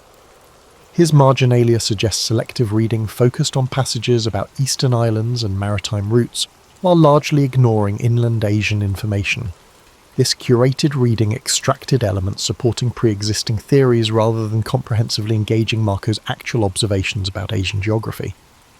The scientific reception of Marco's account deserves greater recognition than it typically receives. His detailed observations on coal use in China, paper currency systems, astronomical practices, and medicinal applications were circulated among European technical communities. Metallurgists noted Chinese furnace designs, fiscal theorists examined monetary systems, and medical practitioners investigated described remedies. These technical adaptations occurred through specialized knowledge networks distinct from broader literary or geographical reception. Beyond Europe, Marco's account experienced significant cross-cultural transmission through Persian and Arabic translations. These versions, appearing from the late 14th century onward, evaluated his observations against established Middle Eastern geographical knowledge about Asian regions. Persian geographical works incorporated material from Marco's descriptions of Southeast Asia and the Indian Ocean, while comparing them with existing Persian accounts of these regions. This integration process involved critical assessment rather than passive acceptance, with commentators noting where Marco's observations aligned with or diverged from established knowledge. The account's reception in East Asia followed particularly intriguing trajectories. While no complete Chinese translation appeared until the 19th century, specific information from Marco's text reached China through diverse routes. Persian geographical works incorporating Marco's observations circulated in Yuan and Ming scholarly circles, while Jesuit missionaries in the 16th to 17th centuries brought European geographical knowledge partially derived from Marco's account. This created fascinating scenarios where information originally observed in China returned in transformed form through multiple cultural mediations. The 19th century rediscovery of Marco Polo during European colonial expansion involved substantial reinvention of his significance. Colonial administrators and commercial agents reimagined him as a proto-colonial pioneer, rather than a participant in Asian-centered networks. This reframing extracted his observations from their original 13th century context of Mongol imperial integration, and repositioned them as precedent for European dominance. This colonial appropriation obscured how Marco operated within existing Asian systems, rather than pioneering European expansion. Academic study of Marco Polo's account developed through multiple phases reflecting broader disciplinary evolutions. 19th century scholarship focused predominantly on verifying or disproving specific observations, approaching the text as a straightforward historical source rather than a complex cultural product. Mid-20th century analysis shifted toward understanding its literary construction and transmission history. Recent scholarship increasingly examines the text within transcultural frameworks, analysing how information moved between cultural systems and underwent transformation through multiple mediations. Archaeological discoveries throughout the 20th and 21st centuries have provided physical evidence confirming numerous specific observations in Marco's account. Excavations of Yuan period cities have verified architectural details, recovered examples of paper money matching his descriptions, and uncovered administrative documents reflecting systems he documented. These material confirmations do not turn the text into mere factual reporting. Instead, they show how it blends precise observation with literary structures to present this information to European audiences. The enduring value of Marco Polo's account lies not in pioneering discovery or initiating European expansion, but in documenting a critical moment of Eurasian connectivity. His observations captured complex commercial, cultural, and administrative systems during a period of unprecedented integration under Mongol imperial frameworks. The continuing relevance of his account derives from this documentation of interconnection rather than exploration, providing insight into how diverse societies engaged in exchange networks that transcended cultural boundaries while remaining embedded in local contexts. He was truly one of the greatest to ever do it. Julius Caesar wasn't always the towering figure we picture, draped in a bright red cloak and commanding the world's greatest empire. Before he was that legend, he was simply Gaius Julius, born into a patrician family with fading clout in a Rome that seemed to change every week. In those early days, the city itself wasn't the polished marble wonder of later centuries. With curving streets that spread gossip more quickly than chariots, it was a noisy, crowded centre of ambition and politics. People lived on top of each other in shabby apartments, while aristocrats planned lavish feasts in their villa courtyards, hoping to lure allies for the next election. Gaius Julius was shaped by it all. The noise of street vendors hawking figs and fish, the heated oratory in the forum, and the whispers behind every statue's column. Even as a child, Caesar had a curiosity that led him to corners of Rome others avoided, dimly lit taverns, the muddy banks of the Tiber River, and rows of cramped bookshops where scribes copied scrolls for hours on end. These experiences seasoned him with a knowledge of everyday life that most upper-class Romans rarely bothered with. He'd watch workers at the docks, fascinated by the different languages from traders coming in from the east. It gave him an early taste for the diversity that existed beyond Rome's walls, and no matter how chaotic it got, he never seemed overwhelmed. Instead, he'd carefully absorb how each piece of society functioned and file the information away. In his early teens, while many aristocratic boys took lessons in rhetoric under famed tutors, Caesar did too, but he did more than rehearse speeches from ancient Greek texts. He peppered his teachers with questions about how words could shift emotions. He realizes that to command respect in Rome, you needed to shape minds and hearts, not just bodies on a battlefield. This flair for oratory would become one of his trademarks. Before he wore the laurel wreath, Caesar was already making a name for himself in smaller legal cases. He wowed the courts with a perfect blend of reason, passion, and style that made older, more experienced pleaders look foolish. His household wasn't exactly a fortress of tranquility. Tensions brewed under its roof, fed by old feuds and expectations that could suffocate a young man. If you were a patrician, tradition dictated you climb certain ladders, hold a few offices, curry favour with the Senate, play by Rome's unwritten rules. Yet Caesar's mother, Aurelia, sensed something different in him. His eyes sparked with ambition beyond the norm. Quietly, she encouraged him to break moulds, but do so intelligently. She knew that living like a chameleon in Rome's political ecosystem, switching shades when necessary, was the path to real power. Of course, Caesar's early journey wasn't smooth. He found himself ensnared in the civil disputes between Marius, his uncle by marriage, and Sulla, which tore Rome into factions. As a teenager, Caesar had to flee or risk execution when the dictatorial Sulla took over. But even on the run, he refused to remain hidden in a corner of Italy. Instead, he travelled discreetly, learning about local communities, forging bonds with minor officials and gaining a sense for the shifting alliances that propped up Roman government. Ever cunning, he avoided Sulla's men by staying a step ahead of them, sometimes disguising himself or travelling in the company of improbable companions, like foreign traders or even wandering performers. Eventually, Caesar returned to Rome after Sulla's death, but he'd learned that when power is on the table, trust is a fragile commodity. He had seen men switch loyalties for a promise of gold or turn in a friend to keep their own head. That lesson never left him. Upon coming home, he immediately set about re-establishing his social ties, attending banquets and forging friendships with men who had once eyed him with suspicion. Yet Caesar was adept at reading faces. If he caught even a flicker of duplicity, he dodged that bond elegantly, perhaps with an extravagant greeting followed by a subtle distancing. One could never be too careful in Rome's swirling politics. A remarkable moment came when he took on the role of priest to Jupiter, only to lose it during Sulla's purges. It was a blow. Public piety, after all, was a stepping stone for an aspiring politician. But Caesar's resilience was already in full bloom. He picked himself up, found a new path, and ventured into the world of politics from a different angle, securing lesser offices that would eventually open bigger doors. He also began building a personal brand of generosity. Soon people whispered about the banquets he held and the funds he provided for public works. Senators wondered how he managed to gather such deep pockets.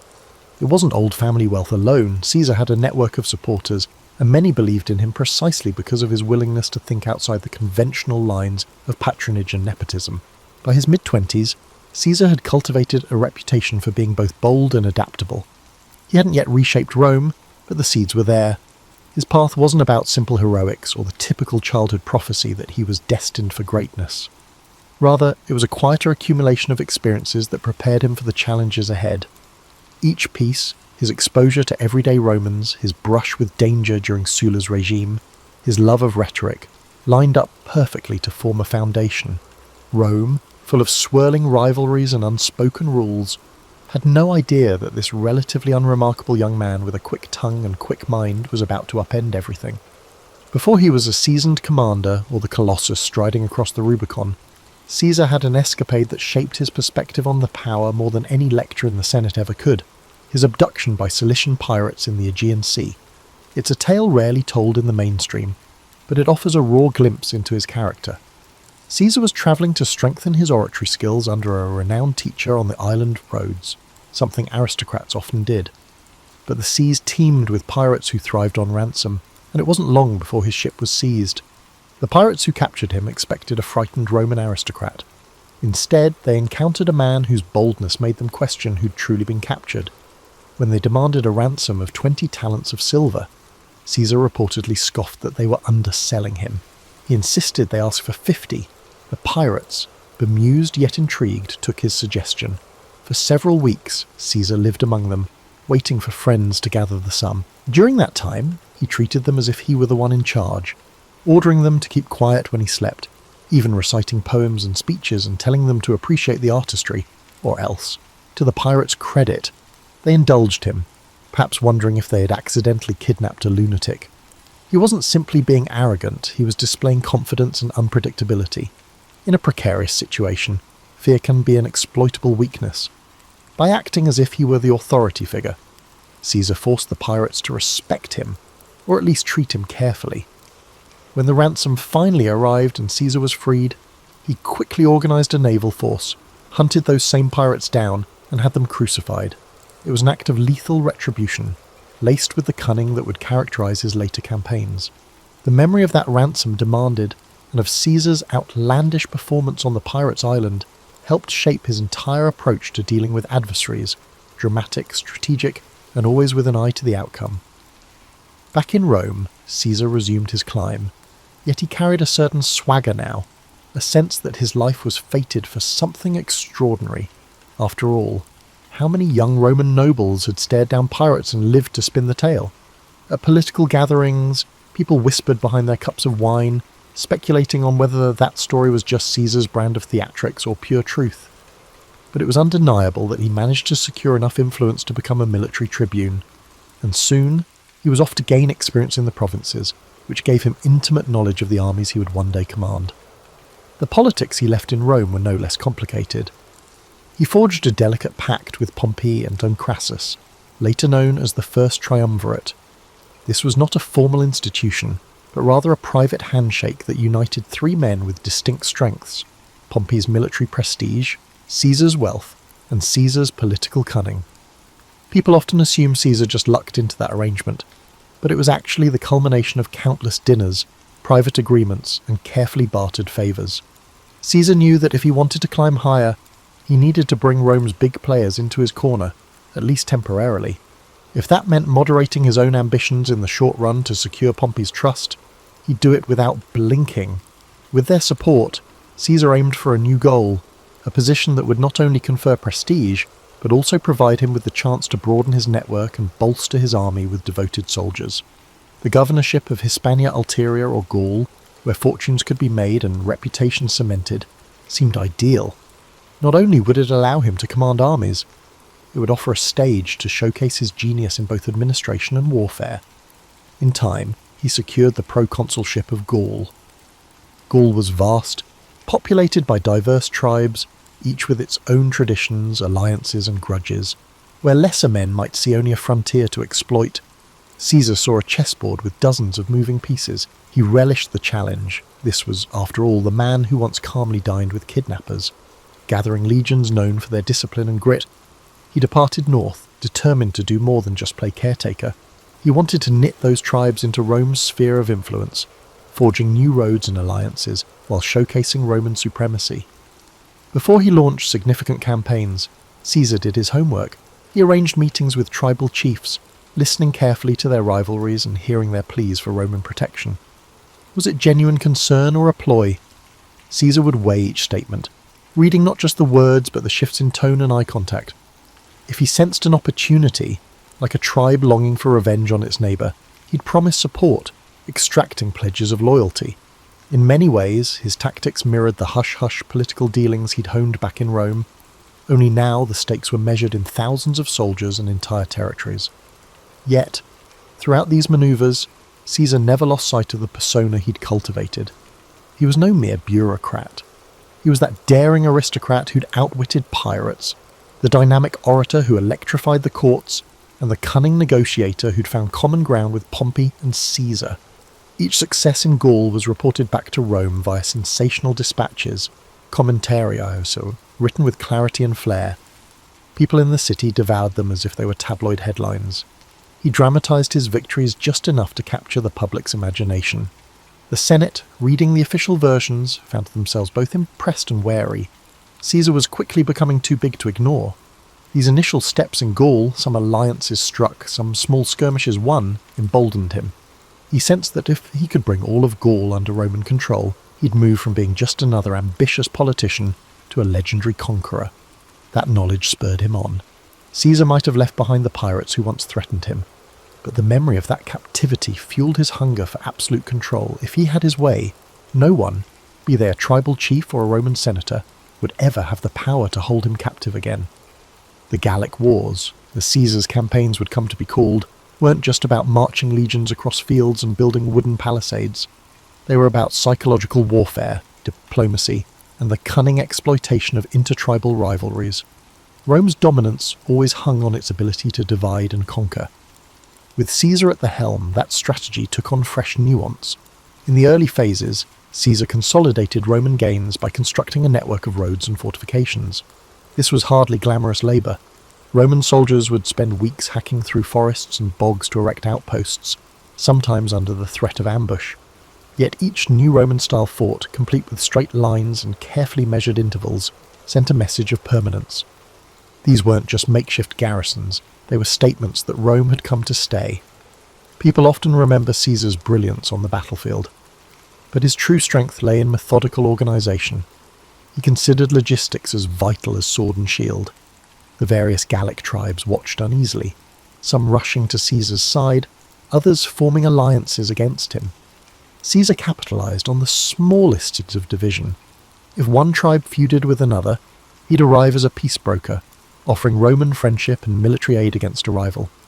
Soon enough, the tribe would find itself bound to Caesar by mutual benefit and shackled by Roman expectations. The brilliance lay in making it seem as if the tribe had chosen this path freely. Not that Caesar's campaign was devoid of bloodshed. Certain tribes resisted fiercely, resentful of foreign occupation. The Belgae in the north, for instance, marshalled huge forces that tested Roman discipline. Caesar, never squeamish, deployed tactics to crush resistance decisively, destroying crops, capturing strategic points, and sometimes resorting to brutal reprisals that sent a chill through neighbouring tribes. He didn't revel in cruelty for its own sake, but he understood the Roman tradition of deterrence. Ferocious display could prevent a drawn-out rebellion. This approach, while effective, also laid the seeds for future animosity, especially among fierce defenders of Gallic independence like Vercingetorix. Vercingetorix was an Arvernian chieftain who recognised that the Gallic tribes needed unity more than ever. He wasn't some hot-headed bandit chief. He was methodical, charismatic, and had a strategic mind that could rival Caesar's. While Caesar was off campaigning on another front, Vercingetorix rallied disparate tribes under the banner of Gallic pride. When Caesar got wind of this resistance, he recognised at once that Vercingetorix was no ordinary adversary. The typical trick of exploiting old rivalries might not work here. The confrontation between Caesar and Vercingetorix escalated into one of the defining struggles of the Gallic Wars. Vercingetorix adopted a scorched earth policy, instructing villagers to destroy their own supplies and towns to starve the Roman legions of resources. It was a grim strategy, burning fields and uprooting harvests, but it slowed Caesar's advance, creating logistical nightmares for Roman soldiers accustomed to living off the land. For a man who prided himself on controlling every variable, Caesar found himself confronting the unpredictable factor of a charismatic local leader who matched him in cunning. Still, Caesar was a master of adaptation. Recognizing the challenge, he consolidated his troops and chose to besiege key Gallic strongholds. Most famously, he surrounded the fortress town of Alesia, where Vercingetorix had taken refuge with tens of thousands of warriors. The siege of Alesia would become a testament to Caesar's ability to think in layers. He constructed a ring of fortifications around the city to starve out Vercingetorix's forces, and, anticipating a Gallic relief army, he built another ring facing outwards to protect his legions from an attack from outside. This double fortification was an audacious engineering project, involving miles of ditches, ramparts, and watchtowers, enough to give any modern city planner pause. The days wore on under a relentless sun. The besieged Gauls inside Alesia ran short of food. Women and children were turned out of the fortress, hoping for mercy, only to be left stranded between the city walls and the Roman lines. Meanwhile, a massive relief force of various Gallic tribes arrived, attempting to break Caesar's outer defences. During one critical night, it seemed Rome might collapse under the weight of the onslaught. Caesar himself rallied his men, darting from post to post. He knew if Alesia was relieved, Gaul could unite behind Vercingetorix, and Caesar's entire campaign might unravel. Against formidable odds, the Roman lines held. Exhausted from repeated attacks and lacking a coherent strategy, the relief force finally broke. Inside Alesia, with supplies gone, inns and morale shattered, Vercingetorix surrendered. The sight of this defiant Gallic chieftain handing over his weapons underscored the turning point. Rome had asserted its dominance, and Caesar stood at the pinnacle of victory. Yet for all the glory, the end of the siege left many Gauls embittered. Caesar might have pacified the region, but a smouldering resentment would eventually lurk beneath the official peace treaties. When Caesar returned to Rome, he was hailed as a hero. His campaigns in Gaul had quadrupled Rome's domain and filled the Republic's coffers with wealth from newly conquered territories. The Senate awarded him grand triumphs, parades where caged prisoners walked in chains, and the crowd roared with delight. In these processions, Caesar's name became synonymous with military genius and Roman might. Yet the very success that elevated him threatened to unbalance the precarious political framework in Rome. Men like Pompey and Crassus, once his allies, couldn't help but feel overshadowed by the sheer magnitude of Caesar's achievements. The old guard in the Senate grew uneasy. They murmured that Caesar's ambition was too large for the Republic. Even allies wondered if they could remain relevant while Caesar soaked up the glory. Caesar, for his part, believed he had only just begun. His vision extended beyond the spoils of Gaul. He wanted to transform Rome itself, to carve out a position where no single faction or rival could stifle him again. This set the stage for an inevitable clash. Caesar's manoeuvres in Gaul, while triumphant, had also sown suspicion and envy. And suspicion and envy in Rome often led to civil war, assassinations, and chaos. But if Caesar was worried, he hardly showed it. Fresh from the greatest victory of his career, he was welcomed like a conquering hero. He stepped onto the marble streets of Rome with a confidence forged in the crucible of countless battles, the final. The uneasy alliance of Pompey, Crassus, and Caesar, often called the First Triumvirate, had always been a marriage of convenience. Each man saw it as a tool to secure power, but once Caesar's Gallic conquests made him the darling of the masses, resentment began to simmer. Pompey, Rome's previous superstar general, noticed public attention drifting from him to Caesar. Crassus, meanwhile, met a tragic end in an ill-advised campaign against the Parthians, leaving Caesar and Pompey as the two principal contenders for the heart of Rome. An undercurrent of tension now pulsed through the city. Senators whispered in corridors, choosing sides. Pompey cozied up to conservative factions in the Senate who viewed Caesar as a threat to the old republican system. Caesar, still away in Gaul, understood he would need to solidify his position back home soon. The term of his governorship was drawing to a close, and if he returned to Rome merely as a private citizen, his enemies could bring him to trial for various alleged misdeeds and effectively end his political career. His solution? He demanded to run for consul in absentia, seeking an extension of the immunity and power he held as proconsul. The Senate refused, with Pompey supporting that refusal. This was the point of no return. Caesar stood at the banks of the Rubicon River, the boundary beyond which lay Italy proper. Roman law was crystal clear. No general was allowed to bring his army into Italy. To do so amounted to a declaration of war. On a winter's night in 49 BCE, Caesar made his choice. He marched across the Rubicon, uttering the phrase, "Alea iacta est," the die is cast, if the anecdotes hold any truth. Overnight, Rome's system of alliances shattered. The civil war had begun. Pompey and many senators fled Rome to gather forces in the east, confident they'd muster armies far greater than Caesar's. They had the backing of traditional elites, wealthy provinces, and, they believed, time on their side. Caesar, however, wasn't known for cautious delay. He pressed forward at breakneck speed. Towns and cities along the way opened their gates, some out of admiration for Caesar, others out of fear. The unstoppable momentum took Pompey by surprise, forcing him to evacuate Italy altogether. Caesar entered Rome unopposed. But taking Rome was just the beginning. The real challenge was confronting Pompey's legions, which were regrouping in Greece. Caesar, leaving a minimal garrison behind, sailed across the Adriatic to chase down his rival. It was a frantic race, both men vying for resources and key strategic points. Caesar's forces were often outnumbered. Pompey's alliances spanned vast portions of the Republic. Yet Caesar leveraged speed, surprise, and the loyalty he'd earned from legions who'd fought alongside him in Gaul. Battles erupted across multiple theatres, Spain, Africa, and ultimately the plains of Pharsalus in Greece. The Battle of Pharsalus in 48 BCE became a defining moment. Pompey, confident in his superior numbers, formed a traditional line, anticipating a swift victory. Caesar, outmanned, arranged a reserve line of cohorts behind his cavalry on the right flank, anticipating Pompey's horsemen would try to envelop him. When the cavalry clash began, Caesar's hidden cohorts surged forward, routing Pompey's cavalry. This triggered a domino effect. Pompey's infantry, once they saw the cavalry in flight, lost cohesion. Caesar's legions, hardened by years of frontier warfare, exploited every gap. It was a massacre. Pompey escaped, but the psychological damage was done.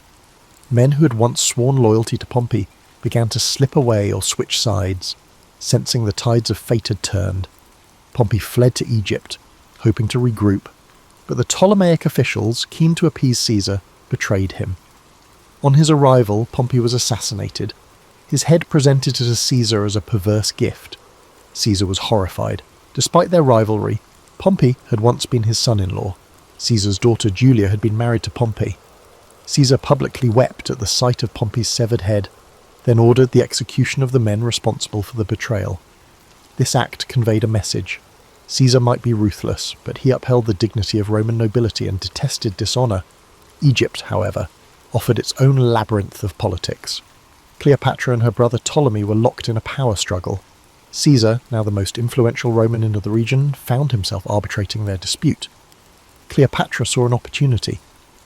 She smuggled herself into Caesar's presence, wrapped in a carpet, so the story goes, and charmed him with her intellect, wit, and grand vision for Egypt. Caesar, never one to resist audacity or intelligence, sided with Cleopatra. The pair consolidated power in Alexandria, defeating Ptolemy's forces and installing Cleopatra as queen. Their liaison was more than romantic. It was a strategic alliance that gave Caesar access to Egypt's wealth while securing Cleopatra's throne. Rome watched these events with fascination and growing anxiety.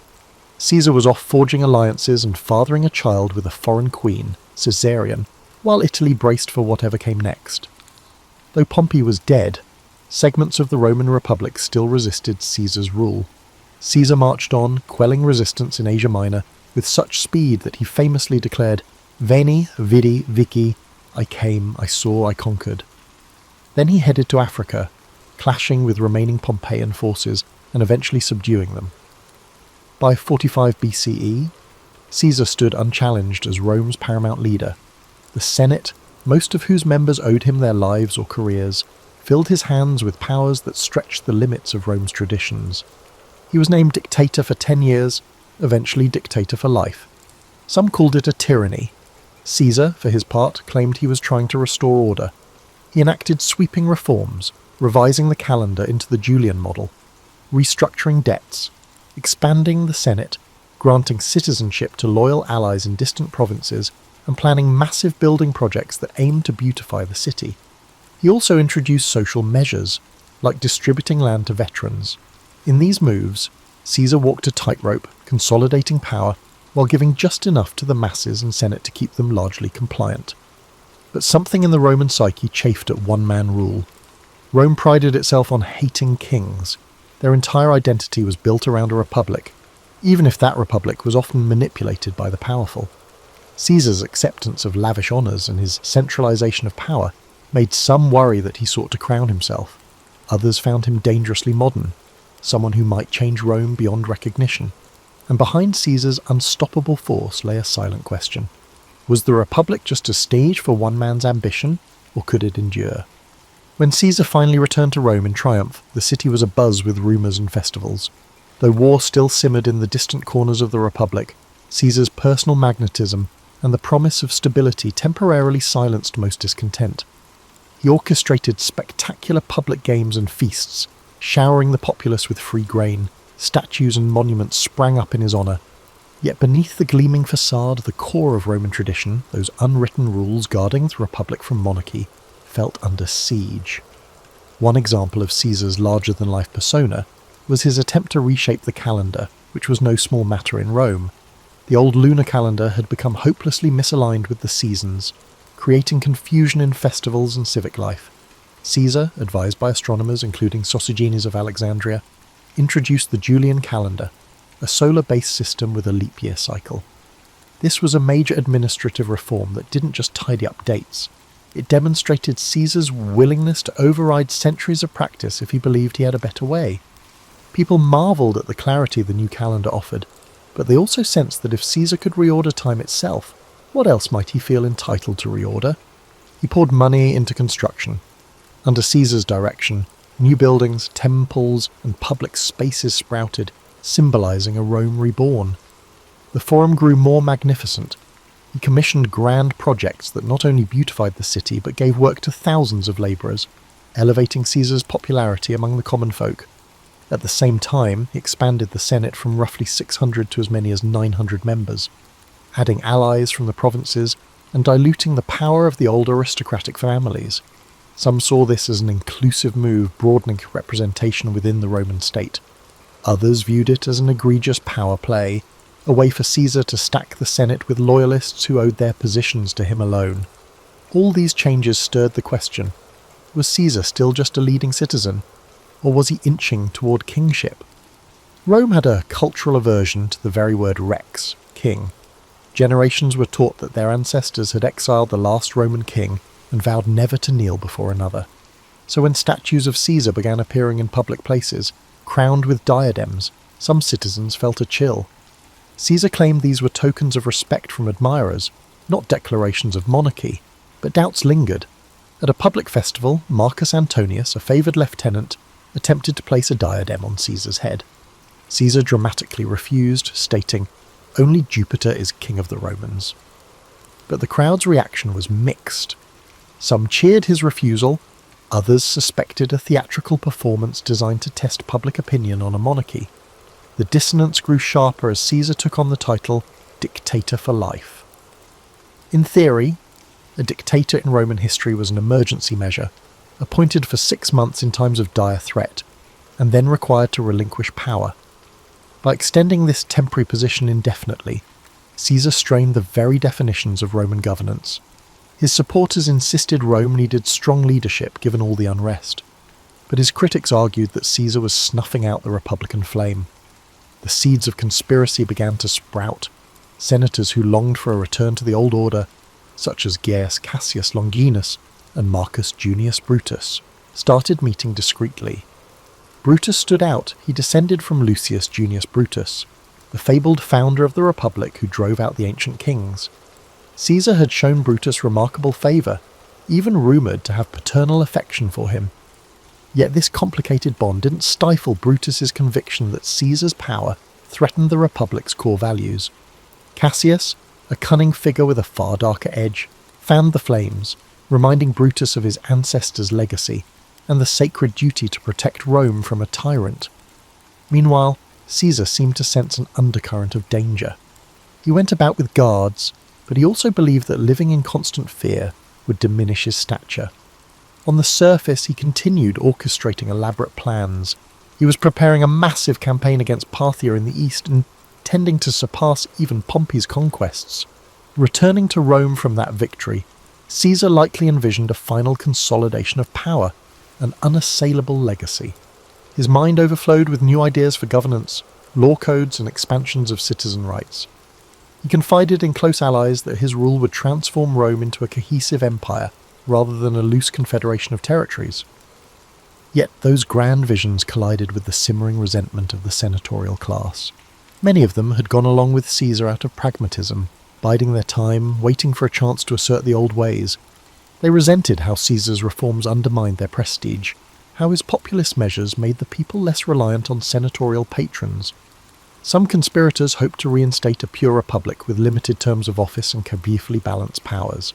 Others simply wanted Caesar gone, viewing him as an existential threat to their personal standing. So as Caesar walked the marble floors of the Curia, conferring with senators, not all who greeted him warmly were true allies. The facade of unity was just that, a facade. Whispers circulated about the Ides of March, a date the conspirators had marked as pivotal. Caesar, distracted by preparations for upcoming campaigns, either dismissed or downplayed the signs of looming treachery. He was, after all, Julius Caesar, the man who escaped pirates, conquered Gaul, and overcame Pompey. To him, fear was a cage he refused to live in. To the conspirators, his confidence was both an insult and an opportunity. The stage was set, and all of Rome felt the tension in the air. The days leading up to the Ides of March had a strange energy in Rome. Senators bustled about with forced smiles, while scribes noted a flurry of edicts and proposals Caesar aimed to finalise before departing on campaign. Craftsmen laboured on newly commissioned statues and inscriptions praising Caesar's achievements. Meanwhile, anxious whispers seeped through the city, swirling in the smoky corners of taverns and the hush of aristocratic dinner parties. Caesar himself oscillated between excitement for his Parthian expedition and vague apprehension. Omens were a big deal in Roman society, and several odd occurrences had stoked superstitions, reports of strange lights in the sky, or a soothsayer who warned Caesar to beware the Ides of March. Caesar, rational yet not entirely dismissive of common auguries, seemed torn between curiosity and disbelief. He joked about the warnings, telling friends the Ides of March had arrived and nothing had happened yet. But behind the levity, hints of caution surfaced. He was known to have shared concerns with Calpurnia, his wife, who begged him on to be vigilant. The conspiracy gained momentum. Cassius worked tirelessly, approaching senators who felt displaced by Caesar's sweeping reforms or who bore personal grudges. Persuading Brutus had been the linchpin. Brutus's moral standing and family legacy offered a veneer of honour to what might otherwise look like a naked power grab. With Brutus on board, recruiting others became easier. Each conspirator had different reasons. Some claimed to fight for the Republic's freedom, others sought personal gain or revenge, yet they united under a single, dramatic resolution: Caesar must be removed. One version of their plan involved attacking Caesar during a Senate session, when he would be relatively unguarded. In theory, the presence of so many senators served as a public shield. Caesar wouldn't expect a mass attack in the heart of Roman governance. The conspirators also believed that once the deed was done, they could proclaim themselves defenders of liberty, summoning the people to restore republican ideals. Despite the risk, none could deny the plan's audacious simplicity. The Senate meeting on the Ides of March beckoned like a grim appointment. The morning of the Ides arrived. Calpurnia, shaken by nightmares, implored Caesar not to go. Some historians claim she dreamed of a statue of Caesar spouting blood, or of him lying slain in her arms. Moved by her distress, Caesar initially decided to stay home, possibly rescheduling the Senate session. That alone could have altered history. But the conspirators panicked when they heard Caesar might not come. They dispatched Decimus Brutus, no relation to Marcus Brutus, but another close ally, to persuade Caesar. Decimus feigned concern that Caesar would insult the Senate by his absence, diminishing his standing right before his grand campaign. So, despite Calpurnia's pleas, Caesar relented. He donned his ceremonial toga and left for the Curia. Inside the Senate meeting, the atmosphere was thick with tension, though it started off with formalities. Caesar took his seat. A group of conspirators approached, pretending to ask a favour on behalf of a political exile. They surrounded him as if to press their case more passionately. Then, as the story goes, at a signal, daggers appeared. The first strike came from Casca, and others joined. Accounts vary. Some say Caesar tried to defend himself, others that he was too overwhelmed. He was stabbed multiple times, the final blow from Brutus, prompting Caesar's legendary and possibly apocryphal utterance, "Et tu, Brute?" In moments, it was over. Caesar lay dead at the foot of Pompey's statue, a cruel twist of fate for the man who had once wept for Pompey's demise. The senators, spattered with blood, proclaimed they had liberated Rome from tyranny. They expected the city to greet them as heroes, yet the immediate reaction was shock, not jubilation. Citizens fled the Curia, unsure whether more violence would follow. The conspirators had planned for Caesar's death, but they hadn't planned for the emotional vacuum it would create among the Roman populace. The question remained, had they truly saved the Republic, or just unleashed chaos? Brutus and Cassius tried to calm the city with speeches, invoking the memory of their ancestor Lucius Junius Brutus, who banished Rome's last king centuries before. They insisted they had restored the Republic, but the people had witnessed Caesar's generosity, his banquets, land distributions, public games. Many commoners revered him. Anger and sorrow brewed in the streets. Word spread of the savage butchery in the Senate. Far from celebrating the conspirators, many citizens demanded vengeance. Mark Antony, who had not participated in the conspiracy, seized this public sentiment. He delivered a funeral oration for Caesar that became legendary. Antony spoke with passion, displaying Caesar's blood-stained toga, stirring the crowd into a frenzy against the conspirators. Some historians say Caesar's body was burned in the Forum itself, with the flames fed by citizens who tossed in furniture and items as offerings. The conspirators, realizing the tide had turned, fled the city. Outrage soared, and the once proud Senate found itself overshadowed by the populist fury that Caesar had so skillfully harnessed in life. Thus, the killing that was intended to save the Republic actually accelerated its decline. Power soon consolidated not around a restored Senate, but around new strongmen, Mark Antony, Octavian, Caesar's young heir and adopted son, and others who would jockey for command in the following years. In death, Caesar had transcended mortality to become an icon, some would say a martyr, while the vision of a renewed republic, ironically, slipped further away. The aftermath of Caesar's assassination was as turbulent as any period Rome had ever seen. The city, already tense from years of civil conflict, discovered that removing one towering figure didn't automatically restore the old republic. Instead, a new power vacuum emerged, quickly filled by those with the ambition and resources to claim it. Mark Antony, Caesar's closest lieutenant, was first on the scene, leveraging his connection to the slain dictator to rally the masses, but Caesar had named a surprise heir in his will, Gaius Octavius, better known as Octavian, his grandnephew. Only 19 years old, Octavian carried Caesar's name, and soon enough, Caesar's legions would rally around him too. Brutus and Cassius fled Rome, hoping to raise armies in the eastern provinces. They published declarations defending the assassination as an act of patriotic duty, but the events in Rome worked against them. The funeral oration by Antony had painted them as traitors to Caesar, and, by extension, enemies of the Roman people. Legions loyal to Caesar scorned the conspirators. Lines hardened.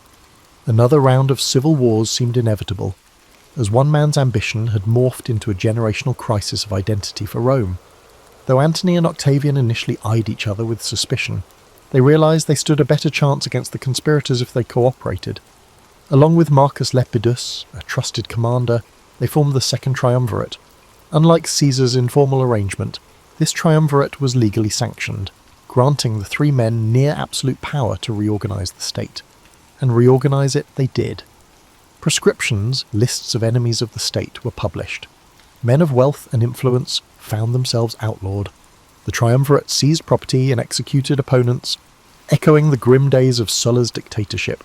The conspirators, meanwhile, mustered forces in the east, culminating in the climactic Battle of Philippi in 42 BCE. Brutus and Cassius were defeated, and they chose suicide over capture. If Caesar's murderers hoped for a renaissance of republican ideals, they had gravely miscalculated. Rome was now torn between competing strongmen. After Philippi, tensions rose between Antony and Octavian. Antony headed east, forming an alliance, and famously a romance, with Cleopatra in Egypt. Octavian solidified his base in Rome, ensuring the Senate recognized him as the principal heir to Caesar's legacy. By 31 BCE, the rivalry exploded into another civil war, culminating in the naval Battle of Actium. Octavian prevailed. Antony and Cleopatra fled and later took their own lives, and the stage was set for Octavian to become Augustus, the first Roman emperor. The Republic, in its old form, was gone. And what of Caesar's legacy? His name, Caesar, would become synonymous with rulership itself. From Kaiser in German to Tsar in Russian, leaders in distant lands would adopt the moniker as a badge of imperial might. His reforms, especially the Julian calendar, outlived him by centuries, influencing how millions of people mark time.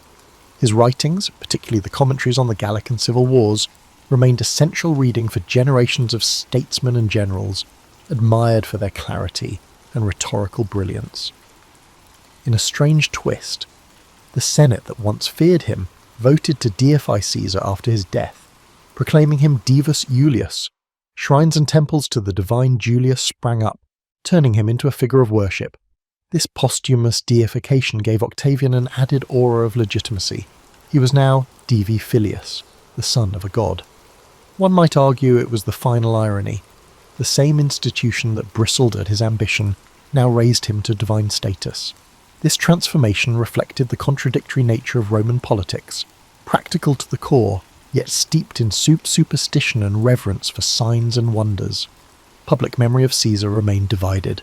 Many admired him for championing the lower classes, taking decisive action to end Rome's internal strife, and extending Roman influence abroad. Others condemned him as the man who shattered the Republic's checks and balances, making a single-man rule inevitable. Over time, historians, playwrights, and orators distilled his story into dramatic beats. The brilliant general, the cunning politician, the betrayed friend. Those wanting a moral lesson found ample material. Some used him as a warning against unchecked ambition, others as an example of visionary leadership undone by a petty jealousy. Yet there's a deeper layer to Caesar's life, one less recounted in popular lore. He was profoundly curious about the world, about languages, cultures, and the mechanics of governance. From his youth in the streets of Rome to his kidnapping by pirates, from the muddy battlefields of Gaul to the marble corridors of the Curia, he sought to understand and master every environment he touched. He wasn't content to play by the rules, he rewrote them. Not all admired his methods, but few could deny his results. For those living in Rome after Caesar's demise, daily life eventually stabilized under Augustus's reign. The city grew grander, the empire expanded, and a new system, the Principate, took shape. But an undercurrent of nostalgia persisted among some senators who recalled a republic where men like Cicero and Cato once debated the future of Rome. They wondered if, in slaying Caesar, they had severed the last chance to preserve republican dignity, or if Caesar's very presence had doomed it from the start. And so the figure of Julius Caesar, Charles John Huffam Dickens, entered the world on February 7, 1812, in Portsmouth, England, an unassuming coastal city whose naval docks were alive with shipyard clamour. His father, John Dickens, was a clerk in the Navy Pay Office, and his mother, Elizabeth Barrow, juggled household duties with literary aspirations of her own. Though future readers might picture Dickens's early years brimming with quaint scenes, his youth was less storybook and more precarious. In many accounts, Dickens first emerges as a child forced to work in a bootblacking warehouse after his father's imprisonment. While that humiliating episode is well known, less noted is how Dickens' sense of betrayal took root during that time. He felt cast off by parents who placed him in a grimy riverside factory, scraping labels from bottles for hours on end. That sense of abandonment left scars. Years later, He'd disguised the trauma in comedic passages or heartbreak in novels, but the sting of childhood adversity was never fully exorcised. Before that warehouse ordeal, Dickens spent a short span in a school in Chatham. Teachers found him bright and observant. He devoured cheap adventure tales and occasionally wrote small sketches. If not for financial mismanagement, perhaps he would have continued this schooling unabated. Instead, money troubles spiralled. The father's easygoing nature plus a love of small luxuries spelled doom. When John Dickens fell behind on bills, local bailiffs eventually hauled him to Marshalsea debtors' prison in Southwark. Young Charles felt pride battered by this scandal. Imprisonment for debt carried a social stigma.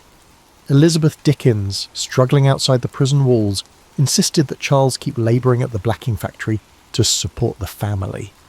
This parental stance deepened his sense of injustice. Dickens found small consolation in nighttime strolls by the Thames, where he observed the chaos of London's underworld, including tavern brawls, children selling goods, and ragged porters carrying crates. Such experiences fueled the observational acuity that would one day saturate his novels with authenticity. He saw how easily fate could tip honest families into squalor, a theme that would recur in his narratives about orphans, outcasts, and fallen gentry. As time passed, John Dickens managed to secure his release by settling partial debts. Charles was allowed to return to schooling, an abrupt shift that left him grateful but conflicted. He had tasted the indignities of labouring among older workers who teased him for his middle-class airs. Back at a desk, he aimed to catch up academically, though funds remained tight. A thirst for knowledge defined his after-hours, rummaging through second-hand bookstalls, studying the language of newspapers, or eavesdropping on city gossip. By the age of 15, he had completed his formal education and found himself back in the working world, this time as a junior clerk in a solicitor's office. Despite its mundane nature, Dickens's job exposed him to the intricacies of legal bureaucracy. Dickens observed lawyers taking advantage of outdated processes, petty lawsuits lasting months, and fees draining families. It seemed a heartless machine. Meanwhile, Dickens itched to write. He taught himself shorthand, a skill in demand for courtroom or parliamentary reporting. With that tool, he pivoted to freelance journalism. He roamed London's streets after his clerk hours, forging a double life as an amateur reporter, penning observations about social ills or comedic mishaps. Soon enough, he earned small commissions, capturing parliamentary debates for local papers. This exposure sharpened his sense of London's political theatric, a stage of pomp, cunning, and sweeping rhetoric that seldom solved the plight of the poor. In these formative years, Dickens rarely confided his deeper ambitions to family. He was polite, energetic, but also guarded. It's said that the warehouse humiliation bred secrecy. Publicly, he projected wit and warmth. Privately, he seethed at injustice. He began drafting sketches of everyday characters, bustling office messengers, crusty paralegals, street vendors with melodic cries. These glimpses shaped the core of his early style. He recognised that the city teemed with stories just waiting to be told, stories of ambition, heartbreak, and improbable comedy. For Dickens, the line between real life and fiction thinned daily. Thus, by age 20, Charles Dickens was a restless spirit, armed with bitter memories and a natural gift for observation. Though not yet the famed novelist, he was planting seeds for the empathy and social critique that would soon bloom. He'd glimpsed the cruelty of circumstance and the fragility of fortunes. That awareness, fused with irrepressible humour and sympathy for the downtrodden, would guide him as he waded deeper into the journalistic realm, then soared into the literary spotlight. Dickens's early foray into journalism gradually eclipsed his clerk duties. He discovered a knack for capturing small happenings with dramatic flair. Employed first as a shorthand reporter at Doctors' Commons, where maritime and probate cases were heard, Dickens gleaned odd legal details, comedic rivalries, and labyrinthine procedures that later informed his novels about the law's absurdities. Meanwhile, his coverage of parliamentary debates demanded swift, accurate shorthand. That discipline sharpened his memory and attention to nuance. He soon ventured into writing sketches, brief, witty observations on London life. For periodicals, using the pen name Boz, Dickens portrayed bus conductors cracking jokes, fussy spinsters in their cramped parlours, or rowdy coach passengers headed to the suburbs. These pieces, collected later as sketches by Boz, revealed a gift for conjuring comedic snapshots tinged with empathy. Readers laughed at his gentle satire of human foibles. Editors noticed the fresh voice. The public wanted more. At the same time, Dickens navigated a personal milestone. He became engaged to Catherine Hogarth, daughter of a newspaper colleague. The match signalled a semblance of stability. Catherine was supportive, if somewhat reserved. Their courtship led Dickens to refine his sense of domestic security, something he'd lacked in youth. Although not known for confessional writing about romance, Dickens's letters hinted at genuine affection. They married in 1836, soon renting a modest home as Dickens juggled journalism, sketches, and incipient novel projects. Opportunity knocked unexpectedly when a publisher approached him for a serialised comedic novel to accompany illustrations by a well-known artist. The result, initially planned as a set of light-hearted sporting adventures, evolved into The Pickwick Papers.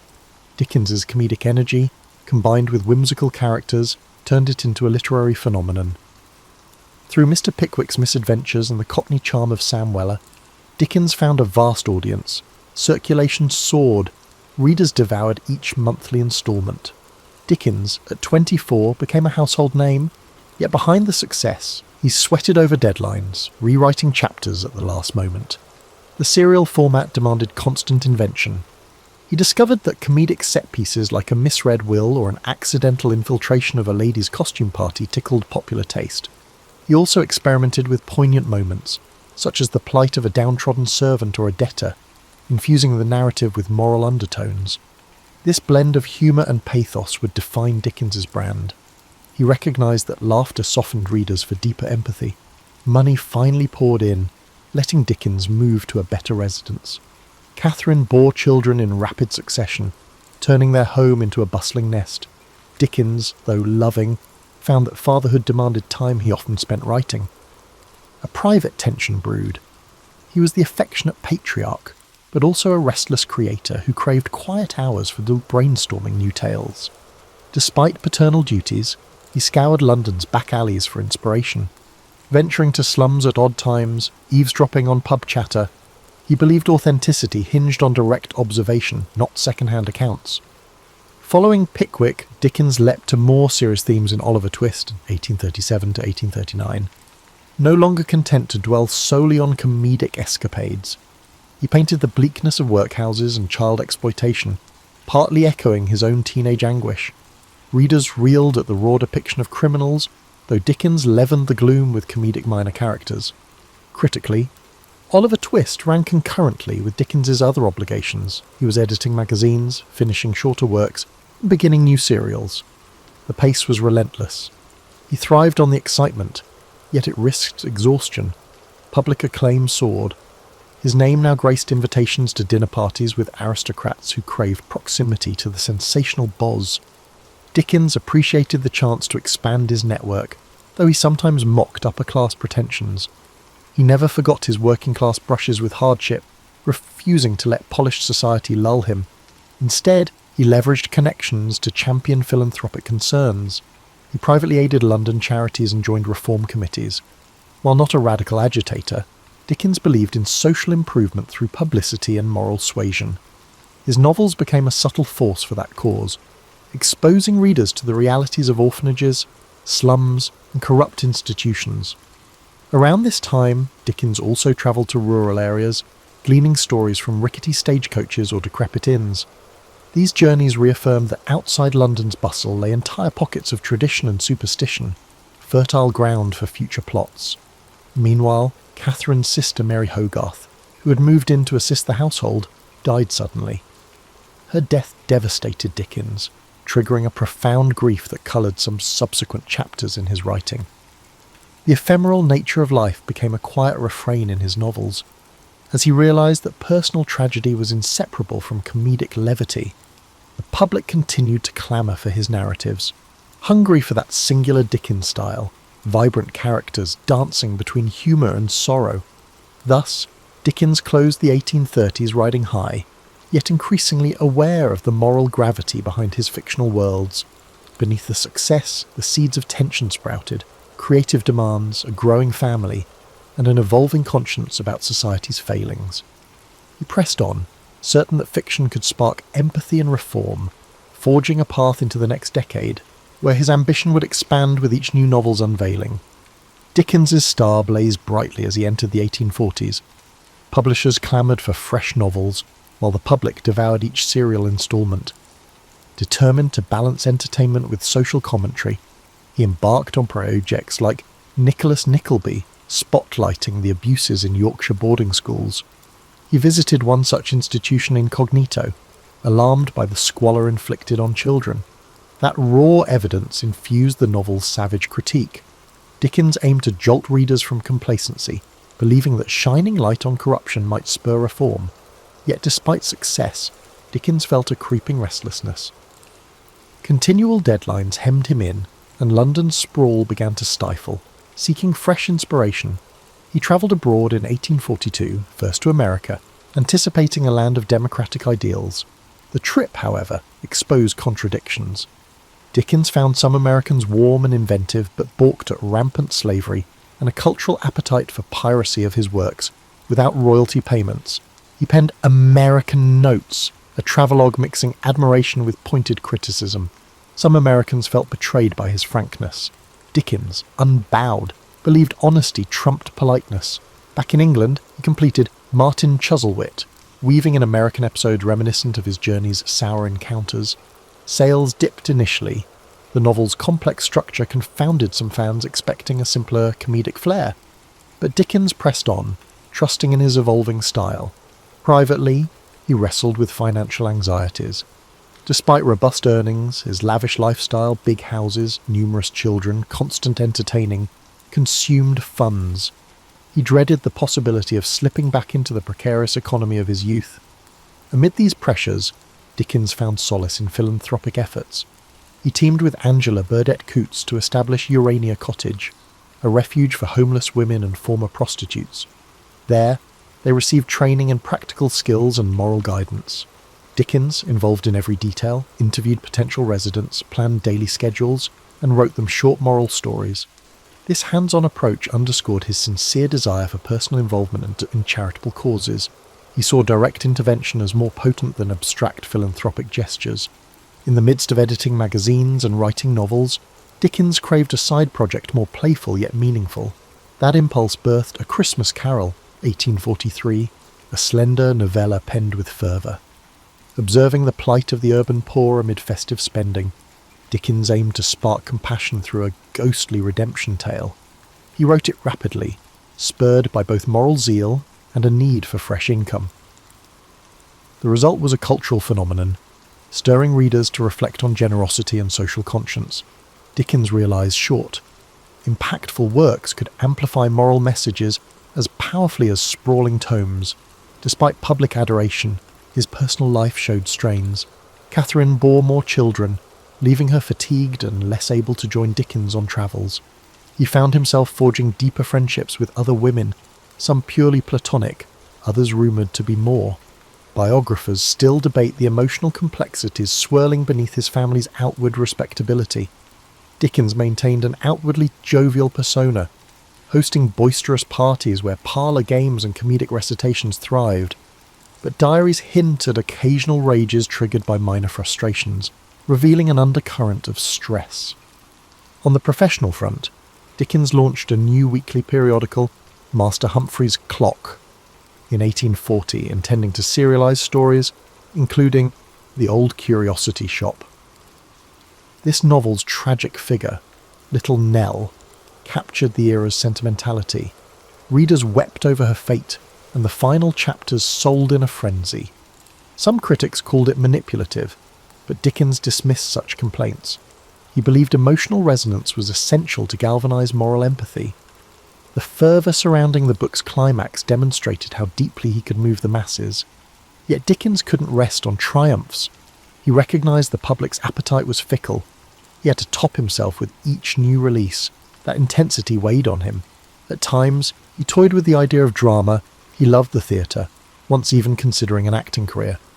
He occasionally directed amateur theatrical productions, casting friends in comedic roles, or staging mesmerising readings from his works. These private stagings foreshadowed the public readings he'd eventually embark on later. enthralling audiences in full performance mode. As the 1840s advanced, Dickens's worldview deepened. He was no longer content with mere comedic social sketches.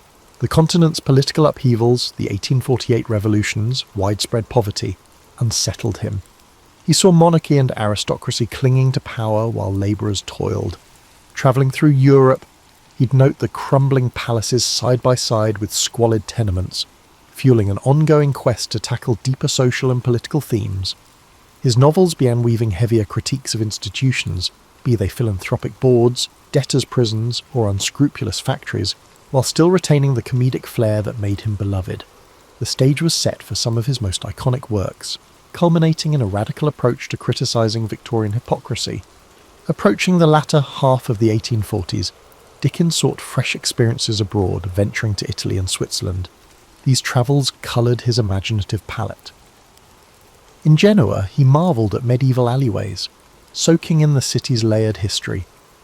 He rented a villa overlooking the Mediterranean, drafting letters that rhapsodised about local customs, noisy festivals, ornate religious processions, the daily swirl of gossip. Yet even in idyllic settings, Dickens's pen could not rest. He sketched future storylines, weaving exotic vistas with homespun moral questions. Between travels, he developed Dombey and Son, 1846 to 1848, a novel dissecting mercantile pride and familial duty. Its portrait of industrial commerce and personal coldness signalled Dickens's evolving maturity. Critics lauded its carefully structured plot, though some lamented the typical bursts of sentiment. Regardless, the serial soared in sales. Meanwhile, Dickens fueled his creative energies by founding Daily News. In 1846, a liberal newspaper intended to champion progressive ideas. Dickens took on the role of the newspaper's first editor, but resigned within a few weeks due to the stifling nature of editorial politics and the excessive strain of daily work. Still, the foray indicated his thirst to shape public discourse beyond fiction. In 1849, he embarked on David Copperfield, the novel many consider his most autobiographical. Through David's journey from mistreated childhood to authorship, Dickens exorcised the ghost of the blacking factory years. He transmuted humiliations into comedic episodes. Mr. Murdstone's cruelty mirrored real paternal failings Dickens had observed, while Mr. Micawber's eternal optimism recalled Dickens's own father.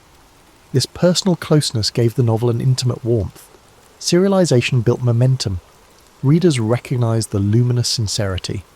Dickens felt a special fondness for the project, referring to David as his favourite child. Despite success, family tensions escalated. Catherine bore 10 children in total, and Dickens, though affectionate, sometimes felt suffocated by domestic chaos. He retreated into creative sprints, locking himself away for hours or strolling city streets at night to brood over plot tangles. Sister-in-law Georgina Hogarth also lived with them, helping manage the household. Rumours swirled about Dickens's rapport with Georgina, though no definitive evidence of impropriety emerged. The mix of personalities living together intensified the tension. Dickens's diaries suggest mood swings, one day exultant after writing a brilliant chapter, next day furious over trivial household irritations. The passing of Dickens's longtime publisher, John Forster's close friend, also weighed on him. Grief sharpened his awareness of life's fragility. He doubled efforts on philanthropic projects, championing improved sanitation in London slums. In letters to local authorities, he argued that squalid conditions fostered crime and disease. He used novels to underscore the plight of the urban poor, trusting that emotional narratives could move the hearts of even complacent readers. The moral imperative behind his fiction grew more explicit, culminating in Bleak House, 1852 to 1853. With Bleak House, Dickens tackled legal malaise via a labyrinthine chancery case. Here he fused satire and tragedy, painting how sluggishly court processes devoured fortunes and lives. The novel's dual narrative style, which alternates between a sardonic omniscient voice and the calm recollections of Esther Summerson, pioneered a new approach. Victorians found the depiction of foggy London literal and metaphorical haunting. Sales soared, though certain critics argued Dickens had grown too didactic. He dismissed such claims, believing the times demanded unflinching critiques. Indeed, Bleak House spurred public debate on legal reform. His personal restlessness persisted. He relocated the family frequently, seeking larger houses, scenic vistas, or more isolation for writing. Catherine tolerated these moves, though their children felt uprooted. Dickens yearned to shape his environment meticulously, from the colour of wallpaper to the arrangement of furniture. Some friends teased him about meddling in minor domestic details while juggling epic social commentary in his novels. But Dickens was unapologetic. Control at home balanced the unpredictability outside. By the early 1850s, Dickens also tested his performance skills. He had toyed with amateur theatricals, but an idea emerged. Reading his works aloud to paying audiences. The concept was radical. Authors seldom performed in public. Yet Dickens suspected his vivid dialogue, comedic voices, and heartfelt passages could electrify spectators if he delivered them. He gave private recitations to friends who raved about his dynamic presence. Building confidence, he planned that one day he might stage full-blown public readings, an artistic offshoot that would shape his late career. Hence, the mid-1850s arrived with Dickens poised for fresh transformations. Married life grew strained, but fatherhood demanded presence. Literary acclaim soared, but so did expectations. He recognised the friction between domestic reality and his imaginative yearnings. David Copperfield behind him, he now turned to novels of deeper cynicism. The city, with all its smog and labyrinthine institutions, remained his muse. He sensed the well of stories was far from dry, though personal fulfilment still seemed elusive. In 1854, Dickens published Hard Times, a shorter novel dissecting the grim industrial landscape of Coketown. Its emphasis on utilitarian philosophy, represented by the rigid Mr. Gradgrind, took aim at the era's mechanical approach to education and factory work. Critics were divided. Some praised the focused indictment of industrial dehumanization.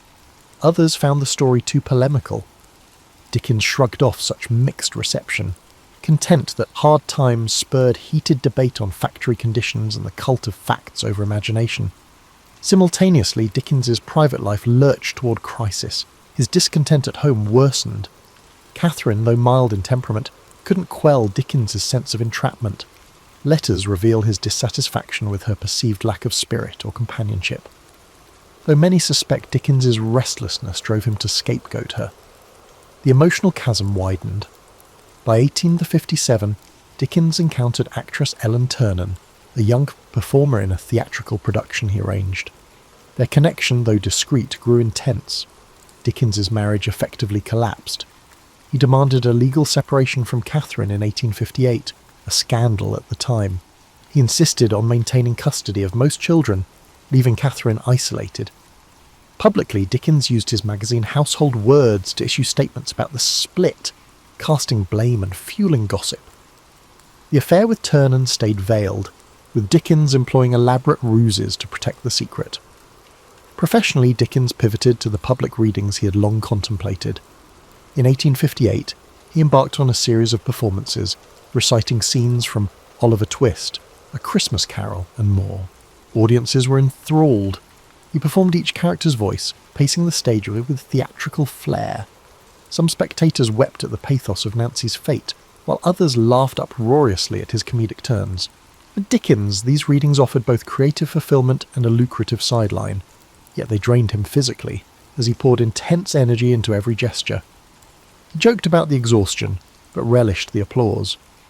In 1859, Dickens launched a new weekly all the year round, effectively replacing his previous magazine. The inaugural issue featured the start of A Tale of Two Cities. Now more interested in historical drama, Dickens spun a story of the French Revolution, weaving themes of sacrifice and resurrection. The novel's style was more compact and less digressive than his earlier works. Perhaps personal upheaval had sharpened his narrative focus. The opening lines about the best and worst of times entered the cultural lexicon, capturing a duality that resonated with Victorian anxieties. The novel soared in popularity, bolstered by the magazine's circulation. In parallel, Dickens found time to champion philanthropic innovations. He joined debates on public sanitation, urging expansions of London's sewer system, though city officials bickered over funding. He also contributed funds to help create better housing for the poor. But Dickens's philanthropic impulses were inseparable from moral paternalism. He believed discipline and moral instruction were keys to uplifting the impoverished. This outlook could clash with more radical voices demanding structural change. Still, Dickens's currency as a public figure lent weight to calls for incremental reform.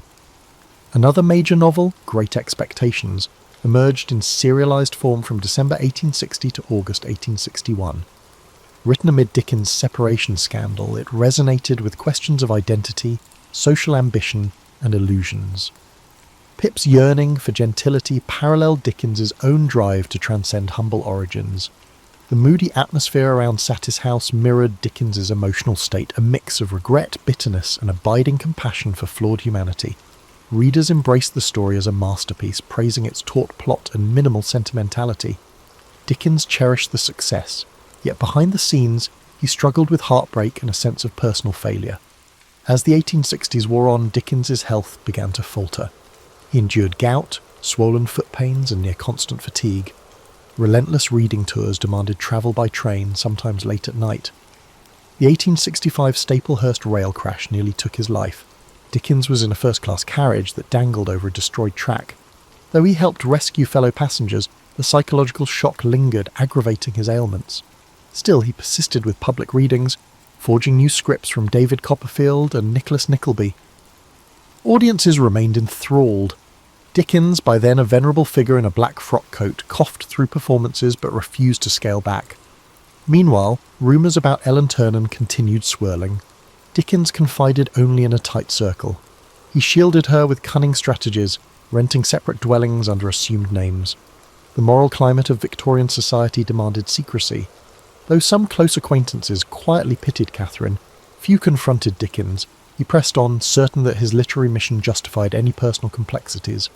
Always craving momentum, he flung himself into each new project as if outrunning regret. That paradox, immense empathy for fictional sufferers but complicated empathy in private life, defined Dickens's twilight decade. The public saw the champion of social justice. His family endured the strains of his single-minded devotion. By the late 1860s, Charles Dickens' hectic schedule showed little let-up. I'm still editing all the year round, still unveiling novels in serial format. He also committed to more reading tours, travelling beyond London to the Midlands and Scotland. Each venue overflowed with admirers who yearned to see the outstanding novelist conjure Fagin, Scrooge, or other beloved characters live. Dickens refined his renditions, perfecting dramatic pauses and comedic timing. Ticket prices soared, yet spectators felt it worth the cost to witness that magnetic stage presence. Amid these tours, Dickens embarked on Our Mutual Friend, 1864 to 1865, which delved into themes of river dredging, inheritance mania, and social climbing. By weaving a plot around a mysterious drowned man and a dust-heap fortune, Dickens captured the macabre side of Victorian London. Critics found it dense and somewhat sprawling, though many admired its biting satire of wealth obsession. The novel's portrayal of moral corruption ironically paralleled Dickens's own concerns about ageing in a society he felt was losing moral vigour. The prolonged emotional stress took a heavier toll on Dickens's health. He often wrote letters complaining of headache spells, insomnia, and shortness of breath. Nevertheless, he refused to reduce his pace. Some historians argue that Dickens found frenetic activity a balm against introspection. The fracturing of his marriage, hidden personal relationships, and unrelenting public expectations all weighed on him. Plunging into labour kept darker reflections at bay. Meanwhile, Catherine lived quietly, seldom appearing in Dickens's social circles, resigned to the separate life Dickens had ordained. In 1867, Dickens accepted an invitation to revisit America for a major reading tour. Time had softened some American resentment from his earlier criticisms, and the appetite to see him on stage was massive. He landed in Boston to an exuberant welcome, complete with banquets and tributes. Dickens gave dozens of performances, each draining yet exhilarating. He earned substantial sums, helping him stabilize finances. However, he again encountered slavery's lingering scars in the post-Civil War landscape, along with the stark racial inequalities. Though Dickens seldom wrote extensively about American racial issues, he privately recognized the deep rifts that threatened the nation's reconstruction. The trip's punishing travel schedule further eroded his health, leading to collapses after certain readings. Yet the adoration of fans spurred him to persist. Upon returning to England in 1868, Dickens began what he called his farewell readings, touring provincial towns he had not yet visited. Some nights his voice faltered. He coughed violently, pressing a handkerchief to his lips, determined to complete each programme. Friends pleaded with him to rest. Still, Dickens believed his contract obligations and the moral compulsion to connect with audiences outweighed caution. Meanwhile, he launched a new novel, The Mystery of Edwin Drood, an unsettling murder mystery. Dickens considered it a fresh experiment, blending psychological undercurrents with the structure of a whodunit. He wrote notes about how the final solution would shock readers, enthralling them with hidden clues. But he never completed it. On June 9th, 1870, Dickens suffered a stroke at his country home, Gad's Hill Place. He died the next day, aged 58, leaving Edwin Drood unfinished, a puzzle sealed into literary lore. The nation plunged into mourning. Queen Victoria noted her regret at never having met him. Memorials poured in, from everyday readers to luminaries. Against Dickens's personal wish for a simple funeral, he was interred in Poets' Corner at Westminster Abbey. Dickens's grand resting place symbolised the public's esteem for him, a stark contrast to the lonely hush of Marshalsea Prison, where his father had once languished. In the aftermath, speculation erupted about Edwin Drood, found scrambling for rumoured outlines or concluding pages. None definitive surfaced, fueling a realm of Dickensian scholarship dedicated to solving that last riddle. More broadly, critics reappraised Dickens's oeuvre. Some pointed out his sentimentality, others praised his comedic genius, while reformers lauded his crusading lens on poverty. Over time, that kaleidoscopic legacy only broadened. His flair for unforgettable characters, be they cunning or saintly, shaped the global concept of the Victorian novel. Dickens left behind a tangle of personal contradictions, a champion of empathy who was sometimes harsh with intimates, a moral voice who concealed his private entanglements. Yet no one disputed his capacity to conjure life from the page, melding tragic undercurrents with comedic levity in a manner few have replicated.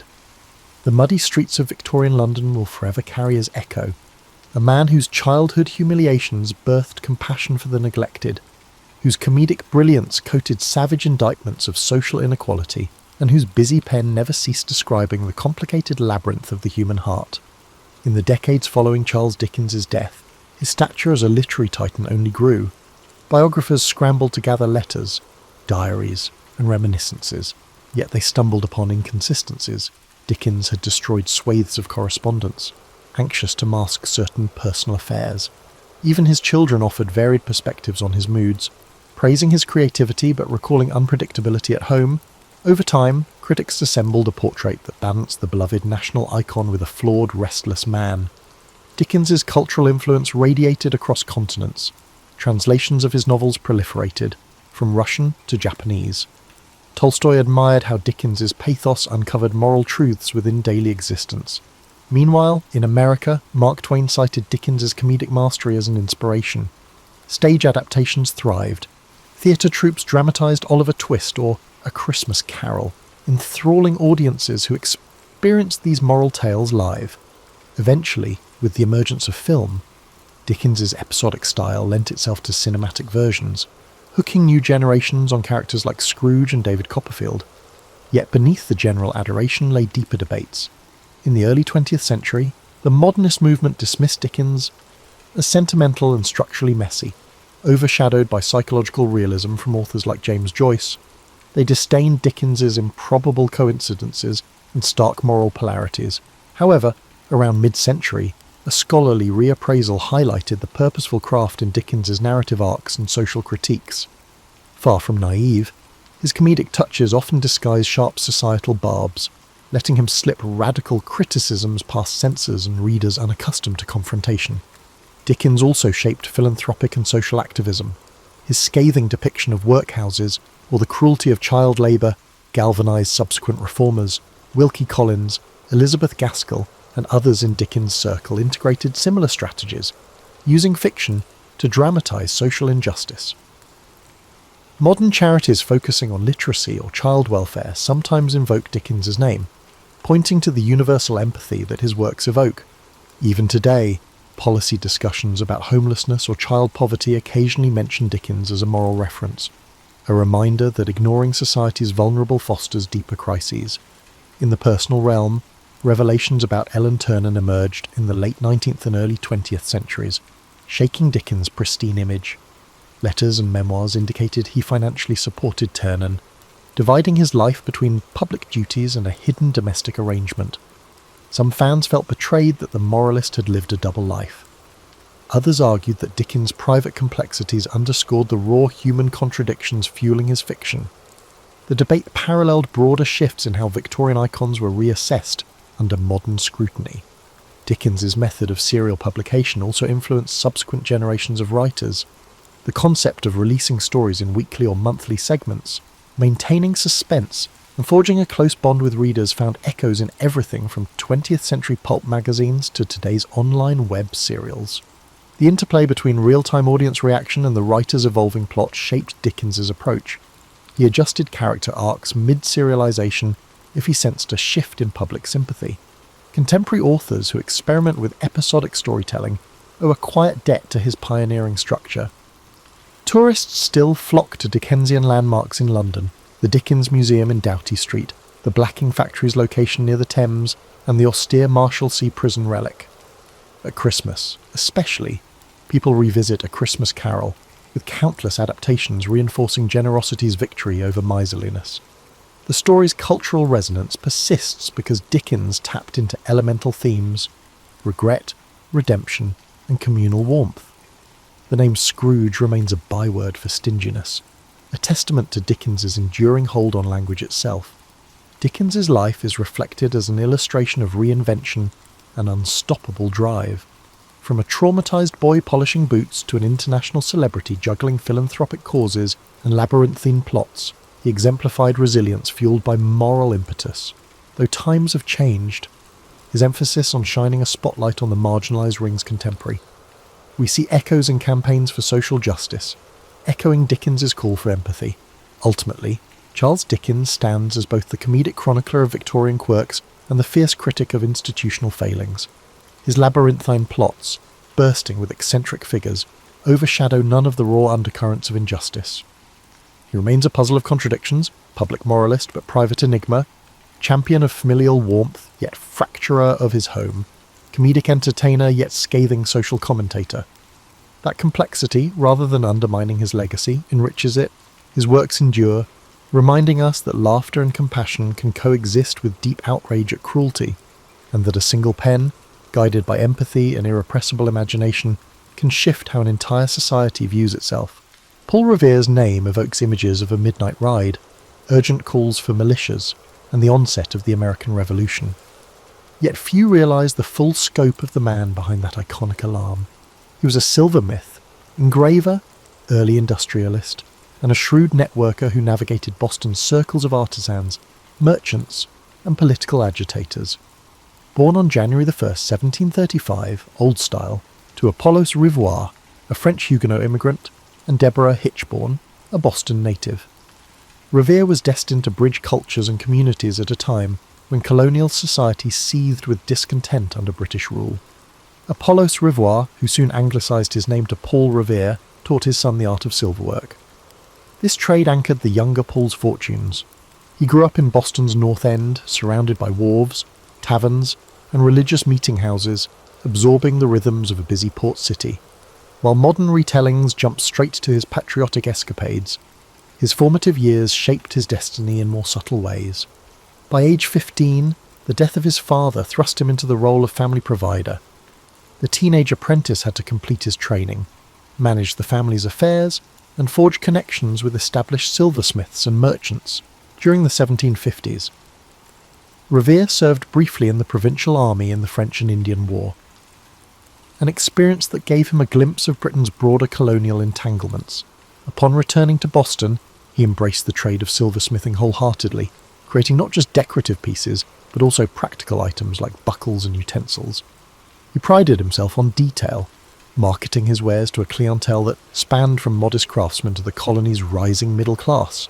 Invoices preserved from this period reveal that Revere offered credit, advanced new designs, and constantly hustled for commissions. That brand of entrepreneurial spirit would later fuel his ability to mobilize networks for revolutionary purposes. By the early 1760s, tensions simmered throughout Massachusetts. The Sugar Act, the Stamp Act, and subsequent taxes outraged merchants and tradespeople alike. Revere found himself among a group of Boston artisans who gathered at local taverns to vent frustrations. These enclaves brewed the earliest forms of organised protest. Revere soon discovered he possessed a knack for articulating grievances through his engravings. It was not only an art form but also a political tool, effectively circulating ideas and stoking public sentiment against perceived British overreach. His iconic engravings of the Boston Massacre, albeit dramatised, helped radicalise many colonists. Apart from engraving, Revere proved versatile in forging social bonds. He was active in the Masonic Lodge of St Andrew, where he crossed paths with influential figures like Joseph Warren. He joined local fire clubs, an essential community fixture at a time when wooden buildings posed constant fire hazards. The same network that helped keep Boston safe from flames also functioned as a communication hub when secrecy was paramount. Revere's involvement in such clubs honed his skills at organising committees and planning contingencies. Revere witnessed the growing tension between the British authorities and colonial protesters as the decade progressed. He witnessed the formation of the Sons of Liberty, a loosely knit group bent on resisting British policy through boycotts, demonstrations, and occasionally more aggressive tactics. While Samuel Adams and John Hancock garnered the spotlight, Revere operated just beneath it, linking tradesmen, printers, and mariners to the cause. He carried messages across town, utilised his network to fundraise for boycotts, and orchestrated covert gatherings. In summary, the man played a significant role in the turbulent events that preceded the revolution. His silver shop bustled by day, forging items for well-to-do patrons, while by night he frequently huddled with patriots in back rooms. This dual existence, both an honest craftsman in broad daylight and a clandestine activist in the twilight, gave Revere an uncommon vantage point. He understood the grievances of merchants taxed by Parliament and the resentments of sailors harassed by British naval patrols. He also grasped the precarious existence of apprentices who found themselves jobless whenever tensions flared. In the early 1770s, Revere faced a crucial decision. He could either maintain his status as a respected craftsman and avoid radical elements, or he could fully dedicate himself to the resistance that was forming around him. That choice would define his role in the uncertain months ahead, as Britain tightened its grip and Boston braced for confrontation. His decision to lean into activism would soon thrust him into history's pages, though he never guessed that a single midnight ride would overshadow decades of other contributions. As Britain stepped up the enforcement of colonial policies, Revere and his compatriots adapted. No single figure commanded the burgeoning movement. Instead, it operated through committees, correspondences, and loosely affiliated networks of tradesmen, small merchants, and outspoken patriots. Revere proved instrumental in bridging these circles. He was neither the wealthiest merchant nor the most fiery orator, but his profound knowledge of Boston's geography and his wide array of personal relationships made him indispensable. He played a key role in the intelligence game that developed as tensions rose. The British, suspecting the colonies of seditious intent, planted informants and seized letters. Meanwhile, Patriot leaders formed committees of correspondence in every town, forging a parallel information network that bypassed royal officials. Revere often served as a courier, riding to distant towns, Worcester, Salem, even Portsmouth, to update them on the latest developments. These journeys were not glamorous. Winter roads were treacherous, lodgings minimal. But Revere's skill at travelling incognito, changing routes unpredictably, and winning trust at local taverns kept the chain of communication robust. Beyond his courier work, he continued engraving political cartoons. His depiction of the Boston Tea Party, for instance, circulated widely, capturing the moment when patriots dumped British tea into the harbour. The incident itself was more chaotic than Revere's engraving suggested. He presented it as a unified, disciplined act, an image that bolstered the patriots' claim of moral high ground. He also contributed subtly altered prints of the governor or British officers, turning them into caricatures for distribution among sympathisers. These images, pinned up in print shops or posted in meeting halls, served as rallying symbols. One lesser-known chapter in Revere's life involved the Suffolk Resolves, drafted in 1774 by Boston leaders. These resolutions rejected the coercive acts and called for civil disobedience.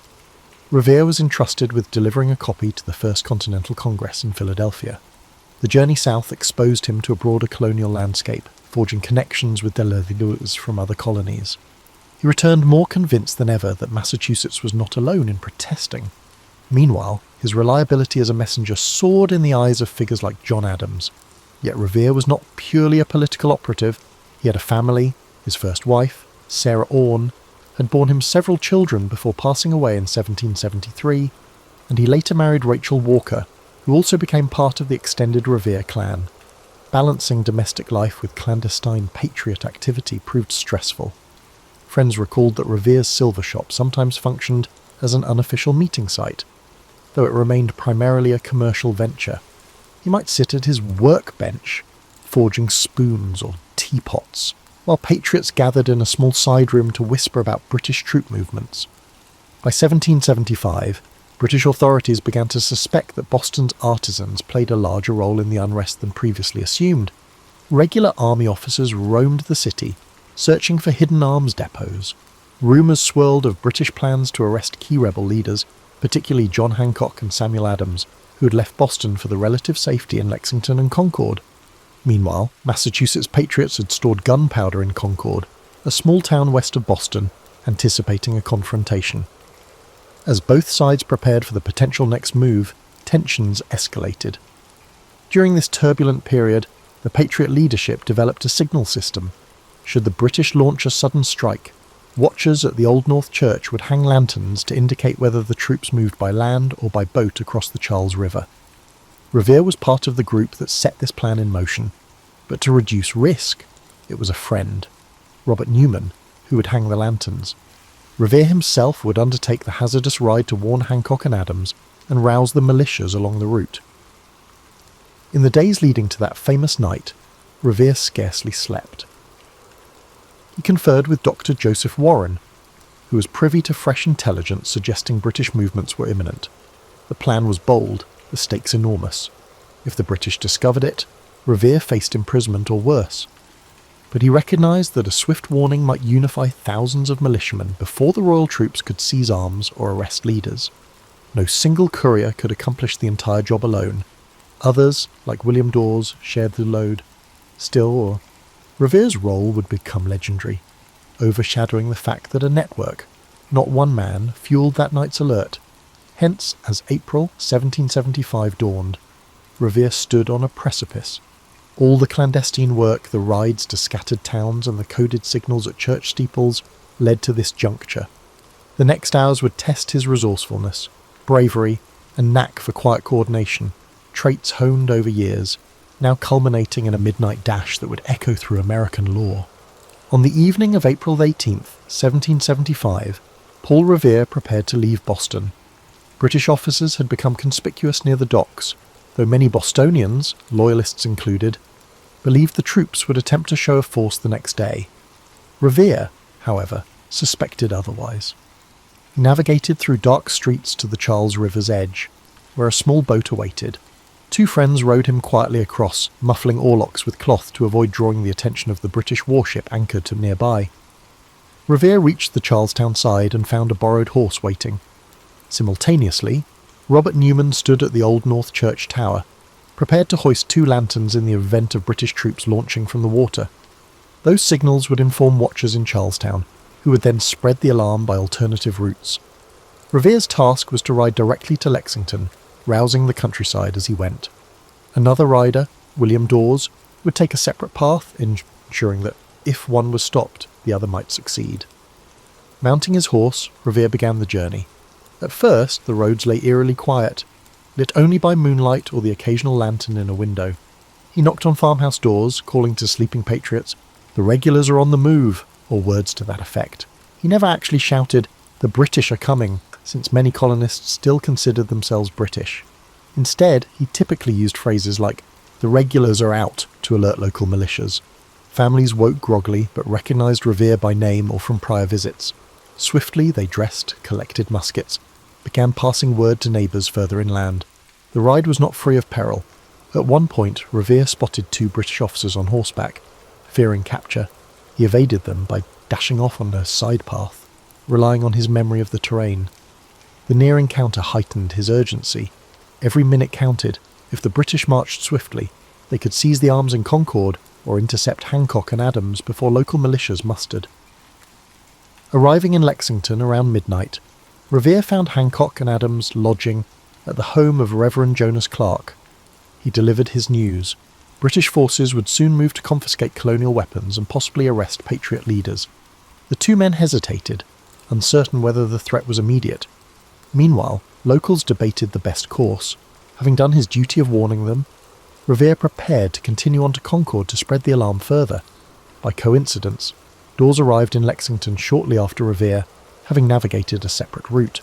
They connected with another rider, Dr. Samuel Prescott, who agreed to guide them to Concord, being intimately familiar with the area. The trio set off, determined to alert the entire region. Not far along, a British patrol lay in wait. The redcoats tried to block them on a narrow road.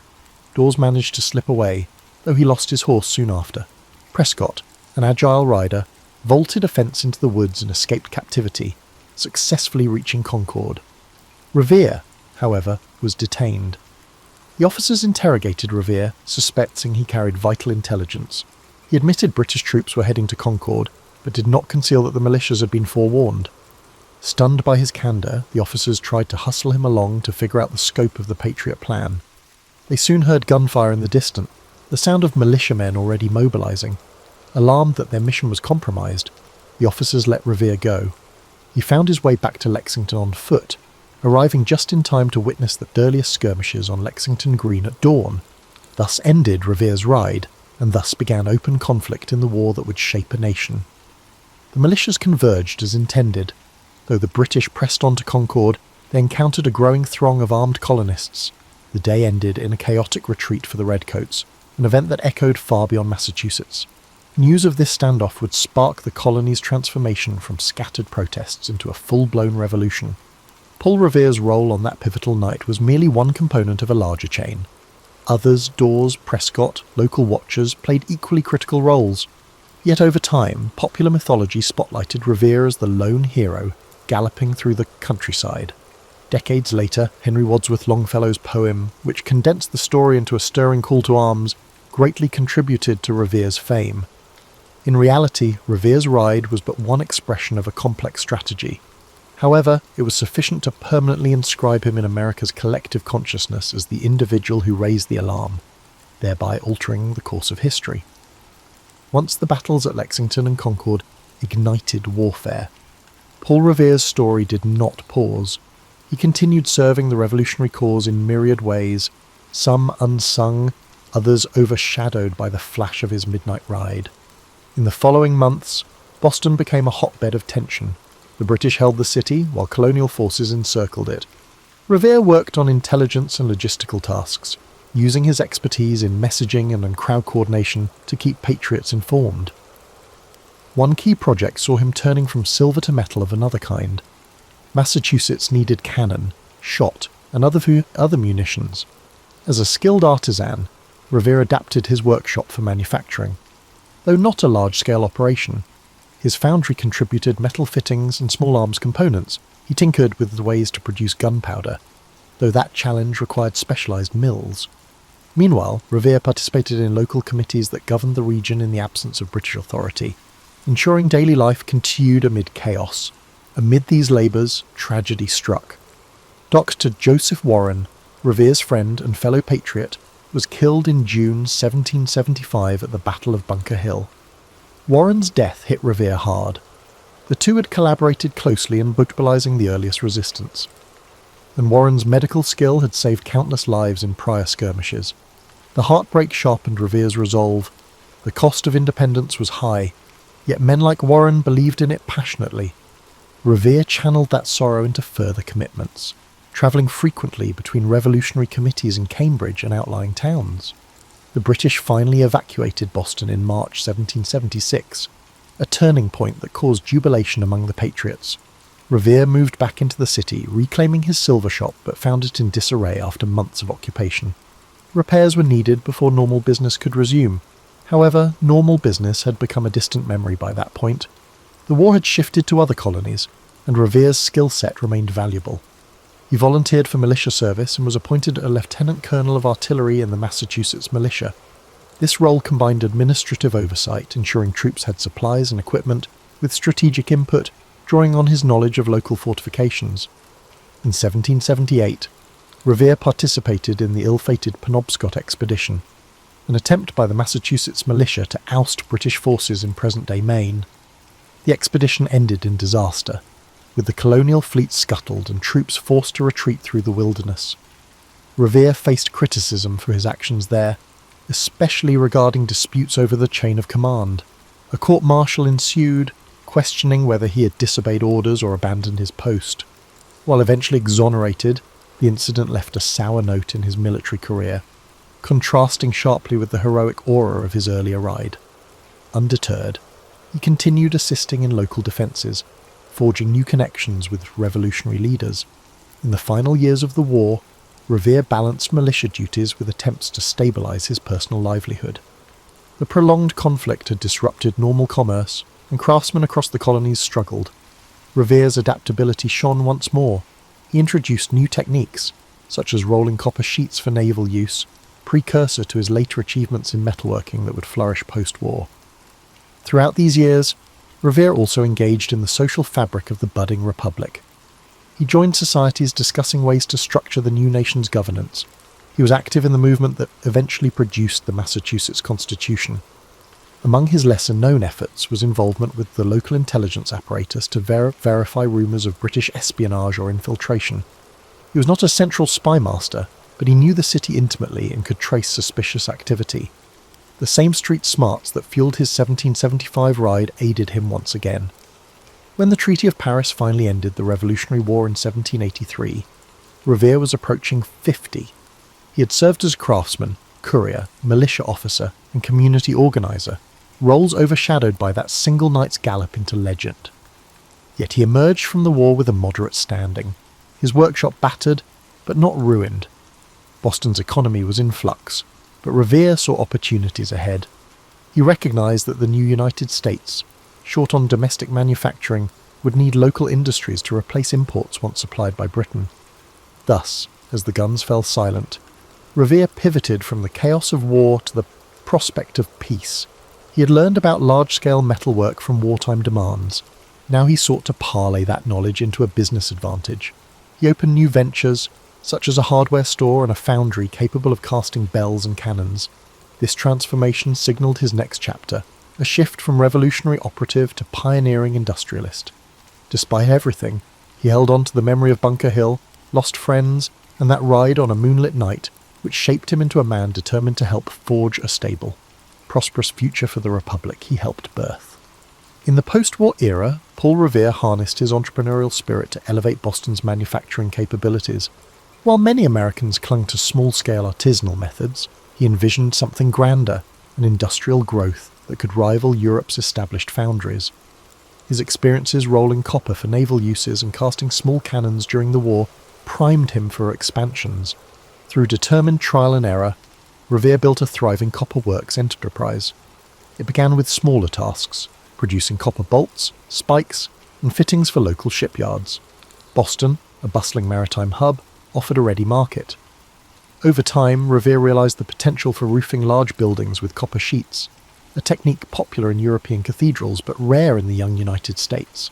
He also recognised the possibility of sheathing the hulls of wooden ships with copper to prevent wood-boring pests and reduce marine growth.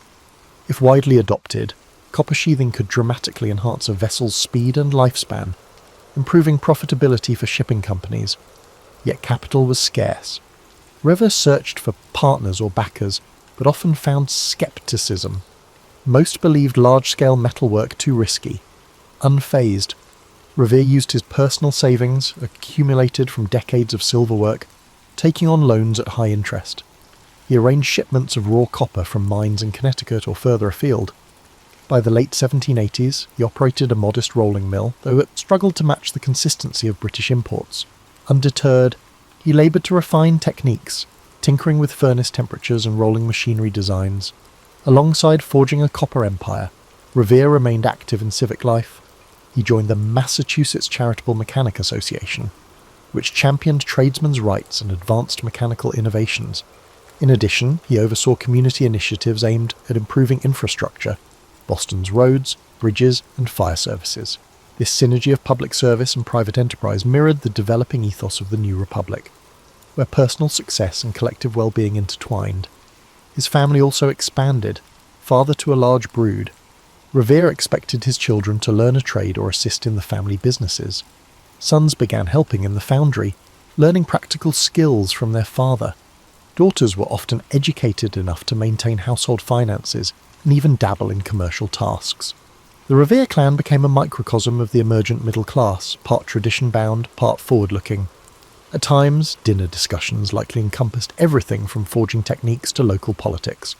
During this period, the new federal government sought to strengthen America's naval capacity. Threats loomed off the Barbary coast, where pirates seized merchant ships. The US Navy needed warships, and Revere saw his chance. He pitched his copper sheathing to the government, arguing that adopting homegrown manufacturing would reduce dependence on foreign supplies. Despite initial reservations, officials recognized the strategic advantage. By the mid-1790s, Revere's copper found its way onto the USS Constitution, nicknamed Old Ironsides, a famed frigate built in Boston.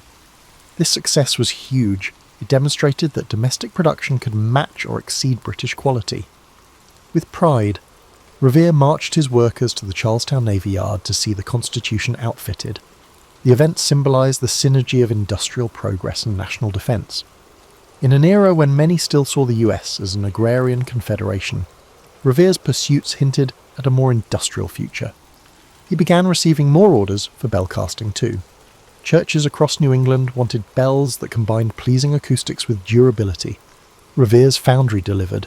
Some of these bells still ring today. Even as Revere's renown grew in manufacturing circles, he remained surprisingly modest about the famed midnight ride. He occasionally recounted it for new acquaintances, especially if they recognized his name from rumors. But he never wrote a grand memoir or boasted publicly. He seemed more captivated by forging new wares and improving his foundry's output. The ride that would define him for posterity was just one chapter in his own eyes. By the early 1800s, Paul Revere was recognized as a leading industrial innovator in Massachusetts. The aging patriot was no longer the lean courier bounding off into the night. Instead, he was a solid figure with greying hair, strolling through a noisy foundry, checking the quality of molten copper, and guiding younger craftsmen. He remained engaged in local politics, advocating for a balanced approach to commerce. Occasionally, he accepted invitations to speak at associations of mechanics or veterans groups, though these gatherings rarely matched the grandeur of modern rallies. He kept the focus on practical improvements and communal responsibilities, values forged in a life that bridged revolution and the forging of a new economic order. Thus, Paul Revere advanced from revolutionary messenger to full-fledged industrial pioneer. Where once he had hammered silver teapots, he now shaped the nation's naval might. The drive for independence, which once motivated him to ride overnight, now fueled an economic vision for a stable, self-reliant America, an ambition that amply demonstrated the synergy between enterprise and patriotism. Paul Revere's final decades saw him celebrated in local circles as an accomplished businessman and stalwart voice in civic affairs. Yet, ironically, his renown as a revolutionary hero was comparatively subdued during his lifetime. Public commemorations of the war typically highlighted generals like Washington or statesmen like Franklin. The intricacies of Revere's midnight ride were known among certain Bostonians, but no single poem or widely circulated account yet enshrined his role. As the 19th century dawned, Revere watched Boston transform. The city's population swelled. New commercial opportunities arose along the waterfront. He kept pace with these changes, updating his foundry's techniques and occasionally patenting innovations. He also mentored younger artisans, passing along the same ethos of diligence and community-mindedness that guided him. In quiet moments, he reflected on friends lost or scattered by war, on how an unassuming silversmith like him once walked a perilous line between colonial law and rebellion. His personal life remained anchored in family. By now, multiple children assisted in the foundry. Grandchildren scampered through the workshop yard, occasionally mesmerized by glowing furnaces. Revere, though stern about safety, allowed them glimpses of the molten copper, hoping to spark curiosity rather than fear. Letters from this period reveal a man juggling paternal pride, financial concerns, and deep gratitude for living to see an independent republic flourish. He occasionally travelled to observe new industrial sites. One visit to Philadelphia's ironworks fascinated him. He swapped notes with other entrepreneurs about scale, costs, and workforce management. Everywhere he went, people recognised him as that Boston craftsman who had helped found an American manufacturing base. At dinners or tavern gatherings, he sometimes heard recollections of the Revolution, with others praising famous generals, while Revere politely listened. If asked directly about April 18th, 1775, he'd share details, but mostly he avoided embellishment. He never sought to overshadow the memory of the many patriots who fought and fell after that fateful night. In 1811, Revere decided to retire officially from daily management, handing control of the foundry to his sons and other trusted associates. By that point, his name carried weight in commercial contracts.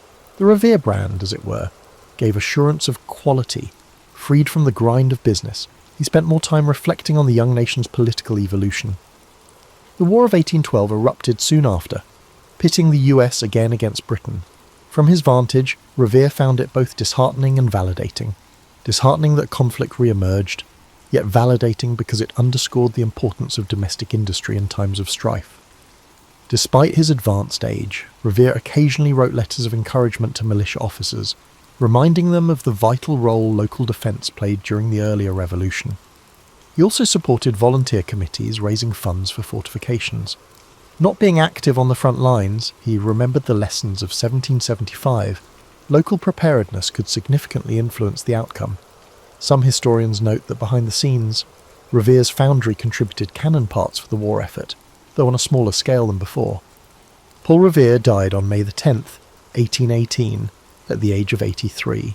Obituaries in Boston newspapers praised him as a master silversmith, an industrious founder, and a patriot of the Revolution, but they offered only cursory mention of his midnight ride. Instead of mourning a legendary figure, the city mourned a respected community pillar. Indeed, Revere's funeral was a modest affair attended by family, friends, and fellow artisans. To them, he was old Mr. Revere, wise in counsel, unwavering in principles. Over the ensuing decades, memories of the Revolution consolidated into a national myth. Monumental events overshadowed the gritty day-to-day contributions of ordinary patriots. Then, in 1860, Henry Wadsworth Longfellow published Paul Revere's Ride, immortalising Revere as the lone hero who raised the alarm. The poem, while stirring, took liberties, omitting the network of compatriots and crediting Revere with feats shared among multiple riders. Its dramatic lines, though historically imprecise, resonated with Americans on the brink of civil war, reminding them of the unity once forged in crisis. Thus, ironically, Revere's posthumous fame soared to heights he never experienced while alive. Statues rose, textbooks proclaimed him the prime instigator of the Revolution's opening salvo.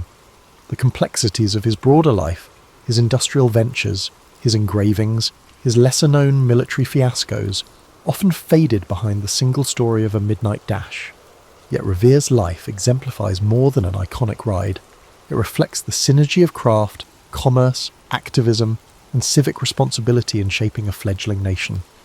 That synergy, perhaps, is the greatest testament to the man who ended. As an unassuming, elderly industrialist, yet endures in collective memory astride a galloping horse.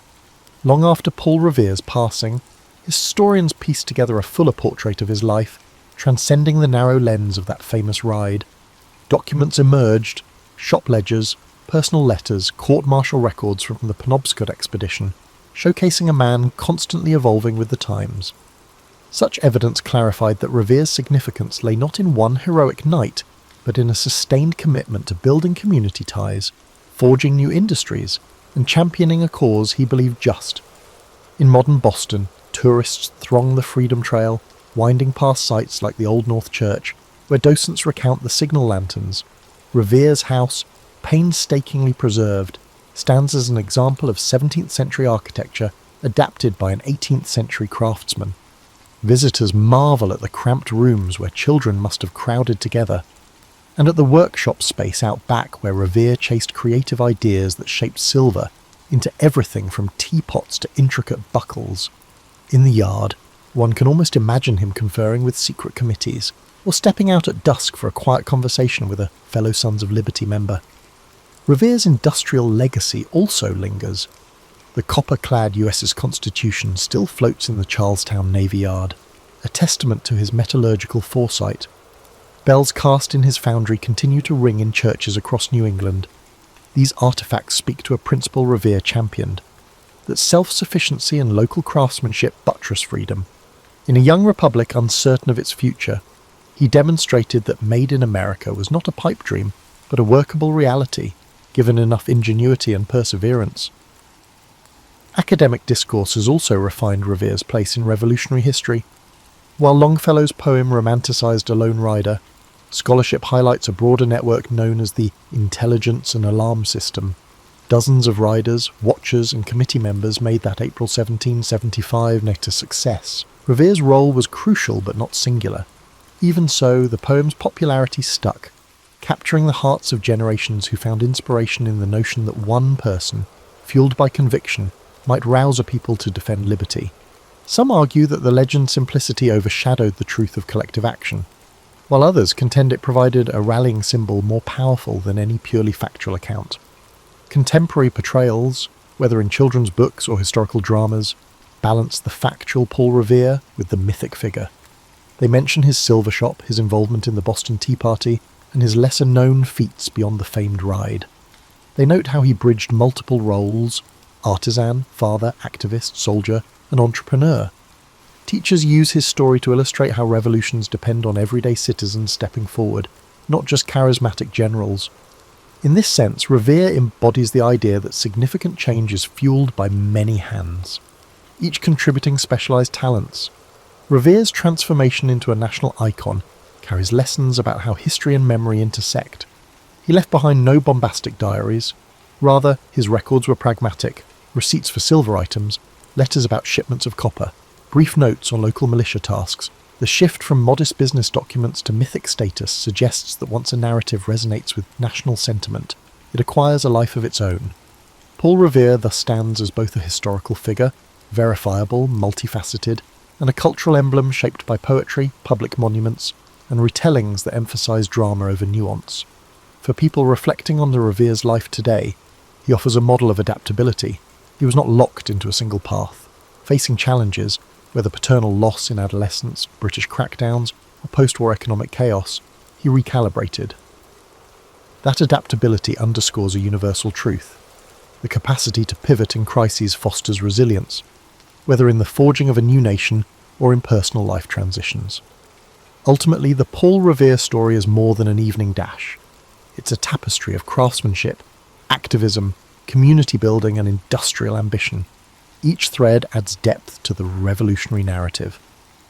And while the phrase "one if by land, two if by sea" rings through the ages, the real Revere thrived on forging alliances and relentlessly solving problems. His memory endures in hammered silver, in the echoes of church bells, and in the forging of a collective identity that transcends any single heroic moment.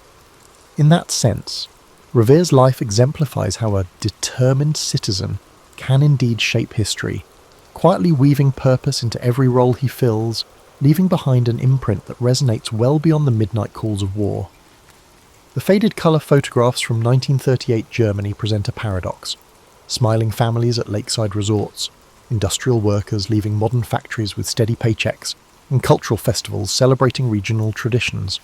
These images clash dramatically with the historical narrative many have internalised. Yet for millions of ordinary Germans, the late 1930s represented not darkness descending, but rather a bewildering economic renaissance. Horst Müller, a machinist from Duisburg, represented a typical experience. After years of humiliating unemployment during the hyperinflation of the Weimar Republic, by 1938, he supervised 12 workers in a steel manufacturing plant. His salary afforded him simple but previously unimaginable luxuries: a small radio, occasional restaurant meals, and a savings account for his family's future. Politics we discussed little, his surviving letters reveal. The feeling was, why question what seems to be working? Propaganda Minister Joseph Goebbels built this economic transformation, dubbed the German economic miracle, on unsustainable foundations, massive military spending, accumulating foreign debt, and fiscal sleight of hand disguised by the appropriation of Jewish assets and later plundering of foreign resources. But for ordinary Germans like Müller, these macroeconomic realities remained abstracted from daily experience. The contrast with the traumatic post-World War I years proved powerful enough to garner genuine, if contingent, popular support. The regime's cultivation of Volksgemeinschaft, people's community, fostered a paradoxical environment where many Germans simultaneously experienced new forms of social mobility while witnessing increasing exclusion of designated outsiders. Organisations like Kraft durch Freude, Strength Through Joy, offered working-class Germans unprecedented access to leisure activities previously reserved for the wealthy, subsidised cruises, concert tickets, and spa treatments that fostered a sense of national unity and advancement.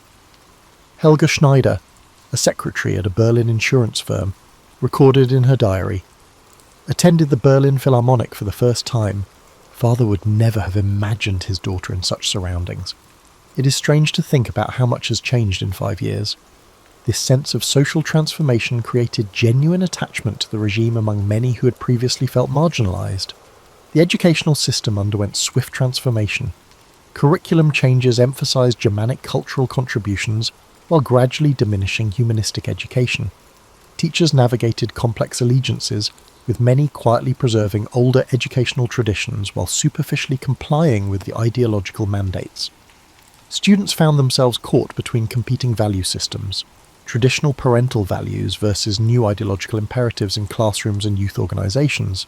Religion, contrary to simplified historical accounts, maintained considerable influence.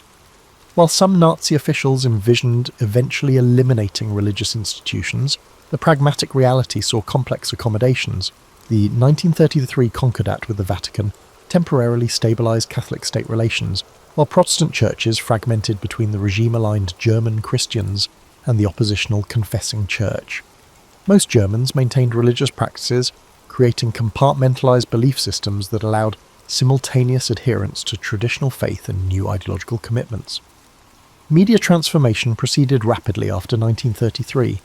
State control of radio broadcasting, film production, and print media created an information environment where alternative perspectives became increasingly inaccessible. Foreign radio broadcasts remained technically available but were criminalised in 1939. The sophisticated propaganda apparatus under Goebbels didn't simply fabricate reality but rather selectively emphasise certain facts while suppressing others, making critical evaluation increasingly difficult for average citizens. As international tensions mounted through 1938 and 9, ordinary Germans responded with complex emotions. The bloodless annexations of Austria and the Sudetenland generated genuine nationalist pride, yet war fears remained pronounced. The generation that had experienced the catastrophic losses of the First World War harboured deep anxieties about renewed conflict. When mobilisation orders finally arrived in August 1939, contemporary accounts reveal more resignation than enthusiasm, a stark contrast to the jubilant crowds of August 1914. As German forces massed on the Polish border, the foundations for catastrophe were set. The economic miracle had created genuine material improvements without sustainable foundations. Ideological indoctrination had proceeded unevenly, but had successfully isolated critical perspectives.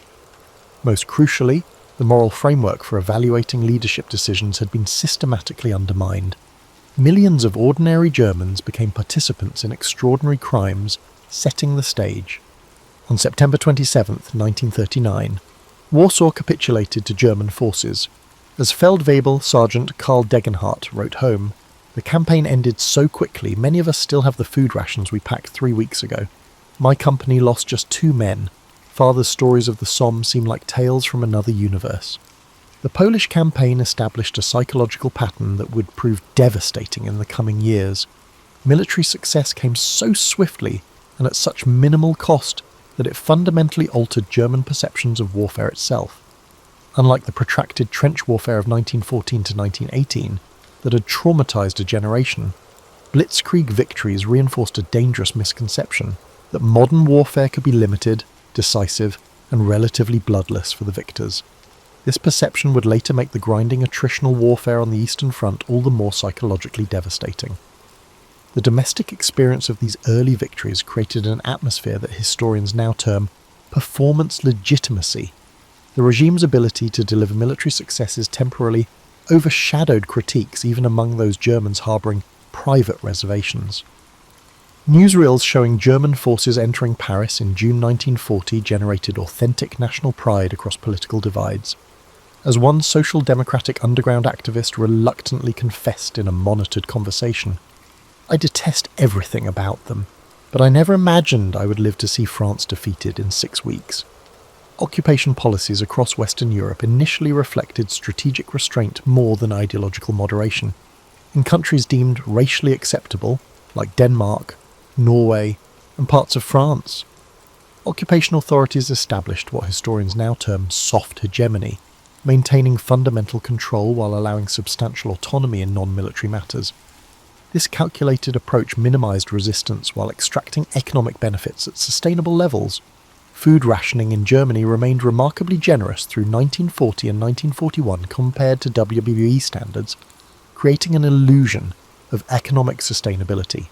German civilians received approximately 2,400 calories daily during this period, a stark contrast to the turnip winter of 1916 and 17, when rations fell below 1,000 calories. This relative abundance stemmed from systematic exploitation of occupied territories, particularly Poland, where caloric intake for non-Germans was deliberately depressed to support German consumption. The ethical implications of this comfort remained largely invisible to ordinary Germans. Military success transformed the relationship between the Wehrmacht and the regime. Before 1939, the officer corps had maintained a certain institutional distance from Nazi ideology, preserving vestiges of traditional military values. The unexpected triumph over France shattered this detachment. General Wilhelm Keitel reflected the institutional shift when he declared in July 1940, "The Führer has proven himself a military genius beyond the comprehension of traditional strategy. We are privileged to serve in this historic mission."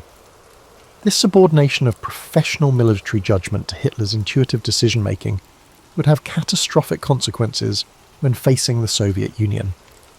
Tourism represents an overlooked aspect of early war experiences. Between 1940 and 1941, over 150,000 German civilians visited Paris as tourists, staying in requisitioned hotels and enjoying preferential exchange rates that made luxury goods affordable to middle-class Germans for the first time. Photographs show German families posing at the Eiffel Tower while wearing their best clothes, an experience of imperial tourism that normalised occupation and created an emotional investment in continued German dominance. The absence of significant Allied bombing during this period maintained an artificial barrier between military fronts and civilian experience. Luftwaffe pilot Helmut Bergmann wrote home in October 1940, "We fly daily against England, while our cities remain untouched. The present seems a different kind of war entirely than what grandfather described." This separation of combat from home front experience would collapse dramatically in subsequent years. Educational institutions intensified ideological components as victories accumulated. Chemistry lessons incorporated examples from poison gas development. Mathematics problems calculated bomb trajectories, and literature classes studied only approved texts emphasizing Germanic cultural superiority. This curricular transformation accelerated pre-existing tendencies while systematically eliminating alternative perspectives. Preparations for Operation Barbarossa, the invasion of the Soviet Union, in early 1941 revealed the first serious resource constraints. Strategic materials like rubber, certain metals, and petroleum products faced increasing restrictions. These limitations were presented to the public as temporary sacrifices necessary for the final great campaign that would secure Germany's resource needs permanently. This framing established a psychological pattern that would persist even as military setbacks accumulated. Present difficulties were always portrayed as temporary obstacles before inevitable victory. As German forces prepared to invade the Soviet Union in June 1941, a fundamental transformation had occurred in German society. Military success had created genuine popular investment and continued expansion. Economic benefits derived from conquest had established material dependencies on the continued occupation. Professional institutions had surrendered critical independence to align with perceived historical momentum. Most crucially, Alternative perspectives had been systematically eliminated from public discourse, creating an information environment where even pragmatic assessment of risks became nearly impossible. The German invasion of the Soviet Union on the June 22nd, 1941, proceeded with such initial momentum that victory appeared inevitable. By early October, Army Group Center had encircled massive Soviet formations at Vyazma and Bryansk, capturing over 600,000 prisoners. German newsreels proclaimed the Soviet military effectively destroyed as a fighting force. Maps displayed in public spaces throughout Germany showed dramatic eastern advances represented by flags and arrows sweeping toward Moscow.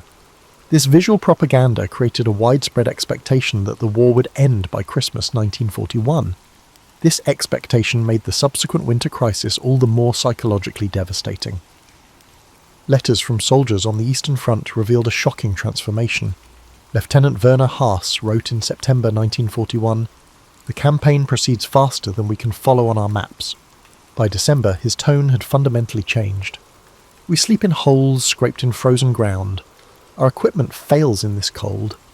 The enemy keeps coming with fresh troops from somewhere." This abrupt reversal shattered confidence across military ranks and created the first significant credibility gap between frontline reality and home front perceptions. The logistical systems sustaining German forces collapsed under the dual pressures of distance and weather. Railway gauges in the Soviet Union differed from European standards, requiring extensive conversion work. Soviet scorched earth policies left few usable resources in captured territories.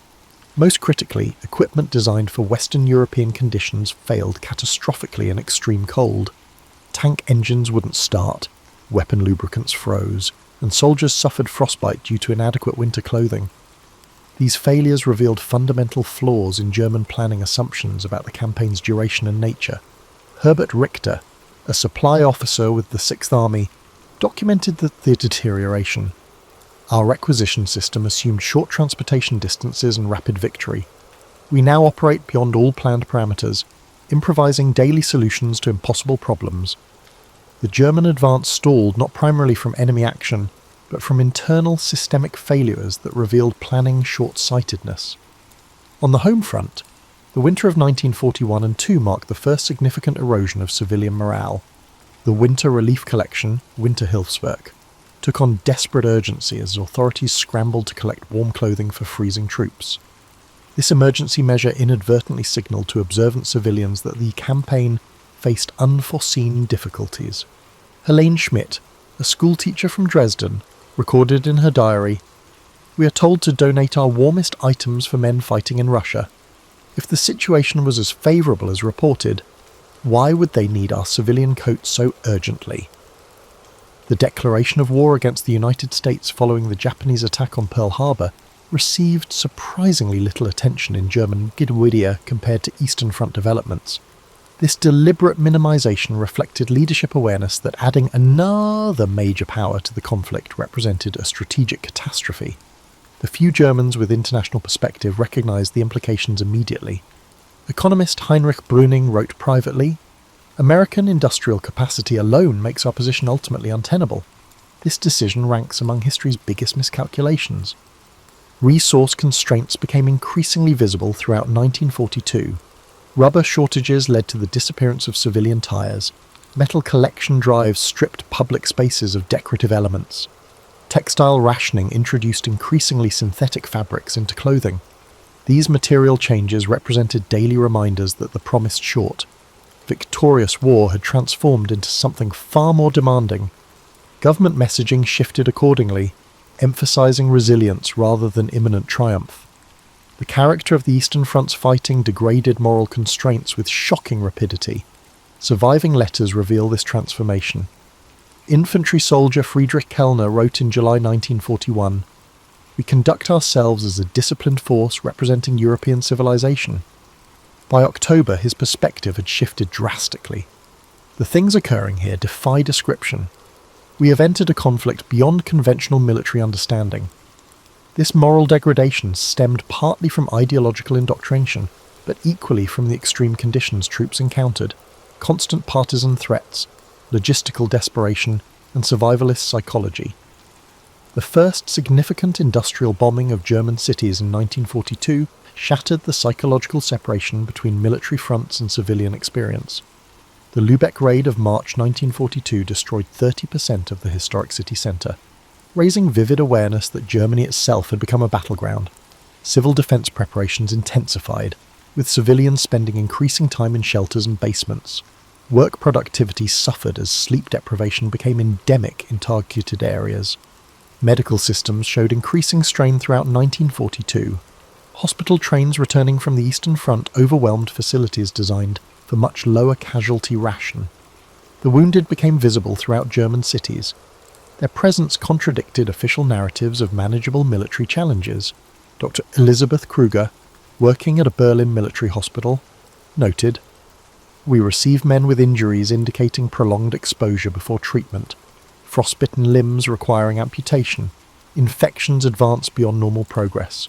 Something is clearly failing in our frontline medical systems. By late 1942, rationing expanded to previously protected categories. Coffee disappeared entirely, replaced by ersatz substitute versions made from roasted grains. Meat allocations dropped below 300 grams weekly. Bread quality deteriorated as wheat flour was extended with potato starch and other fillers. These daily deprivations created a visceral understanding that Germany faced increasing constraint rather than approaching victory. The Stalingrad encirclement in November 1942 represented the decisive psychological turning point, though its full implications weren't immediately comprehended. The regime attempted to frame the situation as a temporary setback within a still viable larger strategy. Radio announcements emphasized heroic resistance rather than strategic catastrophe. This messaging temporarily delayed full public recognition of the disaster's magnitude, but couldn't prevent information leakage through millions of concerned families with relatives in the encircled forces. As 1942 concluded, German society had entered a fundamentally different relationship with the war. The certainties of 1940 had evaporated. Material conditions deteriorated visibly. Information management became increasingly difficult as gaps between official narratives and observable reality widened. Most significantly, the psychological momentum had reversed, rather than anticipating imminent victory. Both military personnel and civilians began adjusting to an open-ended struggle with no clearly articulated endpoint. The foundations for eventual collapse were now firmly established. By early 1943, the confirmation of the Stalingrad disaster forced a fundamental recalibration of German wartime consciousness. The announcement of the Sixth Army's destruction couldn't be disguised as a tactical setback. Over 90,000 men had been lost in a single catastrophic defeat. 3 days of official mourning were declared, an unprecedented acknowledgement of military failure. Public spaces displayed black crepe decorations, while theatres, cinemas, and restaurants closed temporarily. This organised grieving ritual marked a decisive transition point in how Germans understood the war's trajectory. The regime's response centred around Joseph Goebbels' famous Total War speech at the Berlin Sportpalast on February 18, 1943. This carefully choreographed event represented a sophisticated attempt to transform military disaster into psychological mobilisation. When Goebbels asked his audience, "Do you want total war?" the enthusiastic affirmative response captured on film reflected not necessarily ideological fanaticism, but rather a psychological mechanism that social psychologists now term escalation of commitment, having invested heavily in the war effort. Many Germans responded to setbacks by increasing rather than questioning their investment. Civilian life underwent accelerated militarization throughout 1943. Work weeks extended to 60-plus hours in armament industries. Women previously exempted from labour service received conscription notices. Children's education increasingly focused on practical war contributions rather than academic content. 16-year-old Eric Kastner recorded his experience. School now consists primarily of salvage collection, air raid response training, and agricultural labour assignments. Actual classroom instruction occupies perhaps 10 hours weekly. Material conditions deteriorated as resource allocation shifted decisively toward military priorities. Civilian clothing production virtually ceased. Families adapted by endlessly modifying existing garments. A dark joke circulated. How do you recognise a 1943 fashion design? It's made from curtains with the rod holes still visible. Building maintenance ended for non-essential structures, with weathering damage left unrepaired. Public transportation operated on reduced schedules, leading to overcrowded vehicles. These daily frictions created cumulative psychological strain that affected productivity and social cohesion. The Allied bombing campaign intensified dramatically, reaching sustained strategic levels by mid-1943. The Hamburg firestorm of July 1943, Operation Gomorrah, killed approximately 37,000 civilians and destroyed over 250,000 homes in a single concentrated attack sequence. The psychological impact extended far beyond Hamburg itself. Citizens throughout Germany now understand that similar destruction could visit their communities at any time. Air raid precautions consumed increasing energy and resources, with substantial portions of the population experiencing chronic sleep deprivation from nighttime alerts. Private correspondence reflects this deteriorating psychological climate. Ursula Maurer, a municipal office worker in Stuttgart, wrote to her evacuated children, "One lives from alert to all-clear signal, sleeping in daytime hours when possible, carrying critical documents and valuables everywhere. Normal life rhythms have dissolved entirely." This perpetual stress state contributed to declining health metrics across the civilian population, with stress-related ailments increasing dramatically. Food security became an increasing concern as agricultural production suffered from manpower shortages and fertilizer constraints. Urban residents established informal networks with rural connections, arranging weekend trips to farming areas for direct food purchases or barter exchanges. Authorities tolerated this technically illegal circumvention of rationing systems, recognizing its necessity for maintaining minimal nutrition standards. By late 1943, official rations provided approximately 1,500 daily calories for normal consumers, technically sufficient for survival, but inadequate for workers performing physical labor. Information management became increasingly challenging for authorities. The Reich Security Main Office documented growing defeatist conversations in public spaces, while intercepted private correspondence revealed declining confidence in official narratives. Rather than direct censorship, which would acknowledge information problems, authorities responded with intensified propaganda, emphasizing miracle weapons under development and potential divisions among Allied powers. These narratives lost credibility among segments of the population who had access to alternative information sources, especially those who could listen to forbidden foreign radio broadcasts. Religious institutions experienced a notable revival during this period. Church attendance increased significantly in both Protestant and Catholic congregations, with religious authorities carefully balancing spiritual comfort against regime opposition.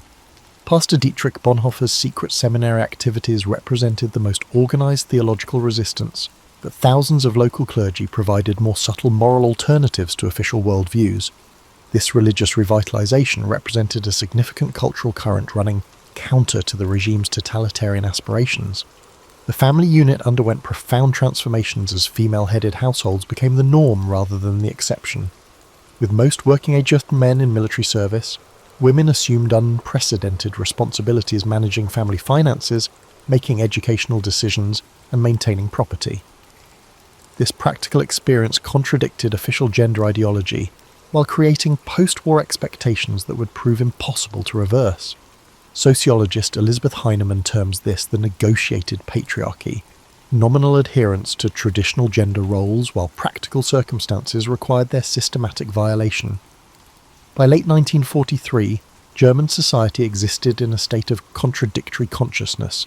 Official rhetoric maintained victory remained achievable, while daily experience provided mounting evidence of unsustainable decline.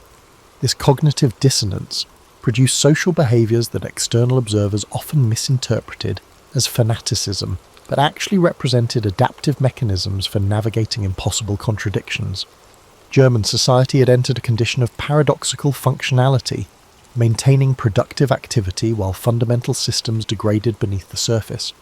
This tenuous equilibrium would face even greater challenges as military reversals accelerated in the coming year. The Allied landings in Normandy on June 6, 1944, shattered a critical psychological bulwark. Since 1940, German propaganda had emphasized the impregnability of the Atlantic Wall defensive system. Elaborate media reports had showcased massive concrete bunkers, underwater obstacles, and dense minefields supposedly making invasion impossible. When Anglo-American forces established a viable beachhead despite these defences, the credibility gap between official claims and observable reality widened irreparably. Heinz Guderian later wrote, "The psychological impact of the successful invasion exceeded its immediate military significance. It demonstrated that nothing proclaimed impossible by our leadership was actually beyond Allied capabilities. The assassination attempt against Hitler on the July the 20th, 1944 revealed deep fractures within the German elite that had been carefully concealed from public view. The involvement of senior military officers, aristocrats, diplomats and civil servants contradicted the image of unified national purpose carefully cultivated since 1933. The regime's response, approximately 5,000 executions and 7,000 arrests, represents an unprecedented internal security crisis requiring substantial resources diverted from military needs. This internal purge particularly devastated professional military leadership, removing experienced officers during a period of maximal external threat. Industrial production achieved paradoxical peak outputs in mid-1944, despite intensifying Allied bombing. Albert Speer's rationalization initiatives, coupled with the exploitation of approximately 7.6 million foreign forced labourers, temporarily offset resource limitations. This production miracle created false confidence among some leadership circles while masking fundamental systemic vulnerabilities. The transportation infrastructure supporting this industrial output, particularly railways and canals, faced increasing disruption from precision bombing, creating distribution bottlenecks that left finished weapons stranded at production facilities. Foreign workers represented an increasingly visible presence throughout Germany, creating complex daily interactions that contradicted racial ideology. By 1944, approximately 1/4 of the German workforce consisted of foreign nationals, some voluntary workers from Allied or neutral countries, others conscripted labourers, and still others concentration camp inmates allocated to industrial enterprises. While official policy mandated strict separation, practical necessity required working relationships that sometimes developed into human connections despite severe penalties. Factory supervisor Wilhelm Hauser recorded, "Theory dictates minimum interaction with Polish workers. Reality requires teaching them machinery operation, which inevitably leads to conversation beyond technical matters." The Soviet summer offensive, Operation Bagration, beginning June 22, 1944, destroyed Army Group Center, inflicting losses from which the Wehrmacht never recovered. The scale of this disaster surpassed even Stalingrad. With approximately 350,000 German casualties in a 5-week period, the psychological impact was magnified by the timing, occurring simultaneously with the Normandy campaign. It created inescapable awareness that Germany faced overwhelming pressure on multiple fronts without adequate resources for effective response. Military communications from this period reflect dawning recognition of inevitable defeat among field commanders, though such assessments remained criminalized if expressed officially. Civilian evacuation programs expanded dramatically as the Eastern territories became threatened. Approximately 1.8 million Germans fled from East Prussia, Silesia and other eastern regions in late 1944, creating massive resource demands for temporary housing, food distribution, and administrative services in receiving areas already under severe strain. These refugee populations brought first-hand accounts of the military collapse that contradicted sanitized official information, accelerating awareness of the strategic situation among Western German populations previously insulated from direct war effects. Transportation systems approached systemic failure by autumn 1944. Allied bombing specifically targeted railway junctions, bridges, and canal locks, creating cascading disruptions throughout the logistics network. Coal deliveries to urban areas became increasingly unreliable, leading to heating restrictions even before winter weather arrived. The ripple effects extended through all sectors. Industrial production declined despite available raw materials and labour. Food distribution suffered despite adequate harvests in some regions. Military units received decreasing supply percentages despite prioritization efforts. This logistical unravelling represented the practical manifestation of strategic defeat that theoretical analyses had predicted months earlier.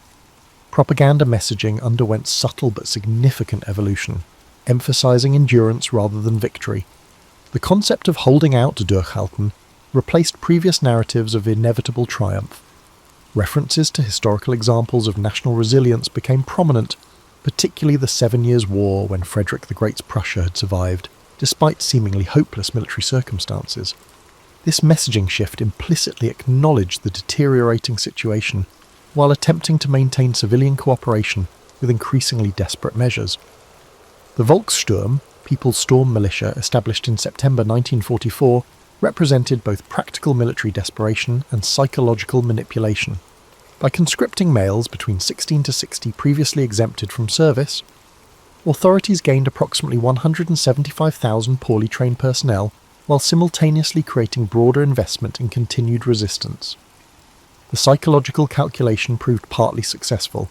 Families with Volkssturm members felt an increased commitment to defence measures despite recognition of the overall strategic situation.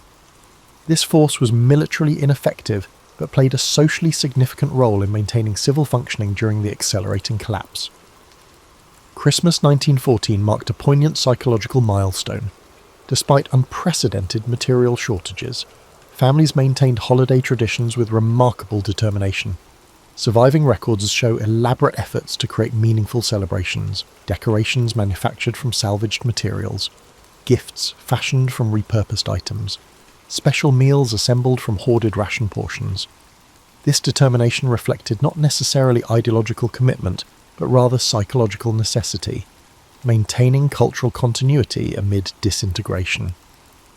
The contrast between these intimate celebrations and the catastrophic military situation, the Ardennes offensive had already stalled, created a dissociative experience that many survivors later struggled to articulate coherently. As 1944 concluded, German society existed in multiple contradictory realities simultaneously. Military defeat had become mathematically inevitable given resource disparities and territorial losses. Yet daily life continued with remarkable functionality in areas not directly affected by combat. Institutional structures maintained operational continuity despite leadership losses and resource constraints. Individual Germans navigated impossible ethical dilemmas with varying degrees of compromise and resistance. This complex condition, functioning organizations within a failing system and ethical individuals within a criminal state, defies simplified historical categorization and continues to challenge historical understanding decades later. January 1945 marked the beginning of comprehensive system collapse. The Soviet Vistula-Oder offensive, launched on January 12th, represented warfare of unprecedented ferocity on German soil. Civilized behaviors deteriorated rapidly on all sides. Johannes Henschel, a municipal administrator in East Prussia, documented the psychological environment. Survival replaced all other considerations. Those with transportation fled westward immediately. Those without became desperate beyond description. Civil authority ceased functioning entirely within hours. This dissolution of organized society occurred with shocking rapidity in eastern regions, creating behavioral dynamics that institutional structures had previously constrained. The refugee crisis reached catastrophic proportions.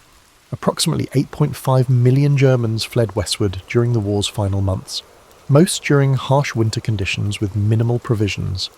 The Baltic Sea evacuation Operation Hannibal moved approximately 2 million civilians from East Prussia and surrounding regions despite Soviet submarine attacks that produced maritime disasters like the Wilhelm Gustloff sinking, 9,400 deaths.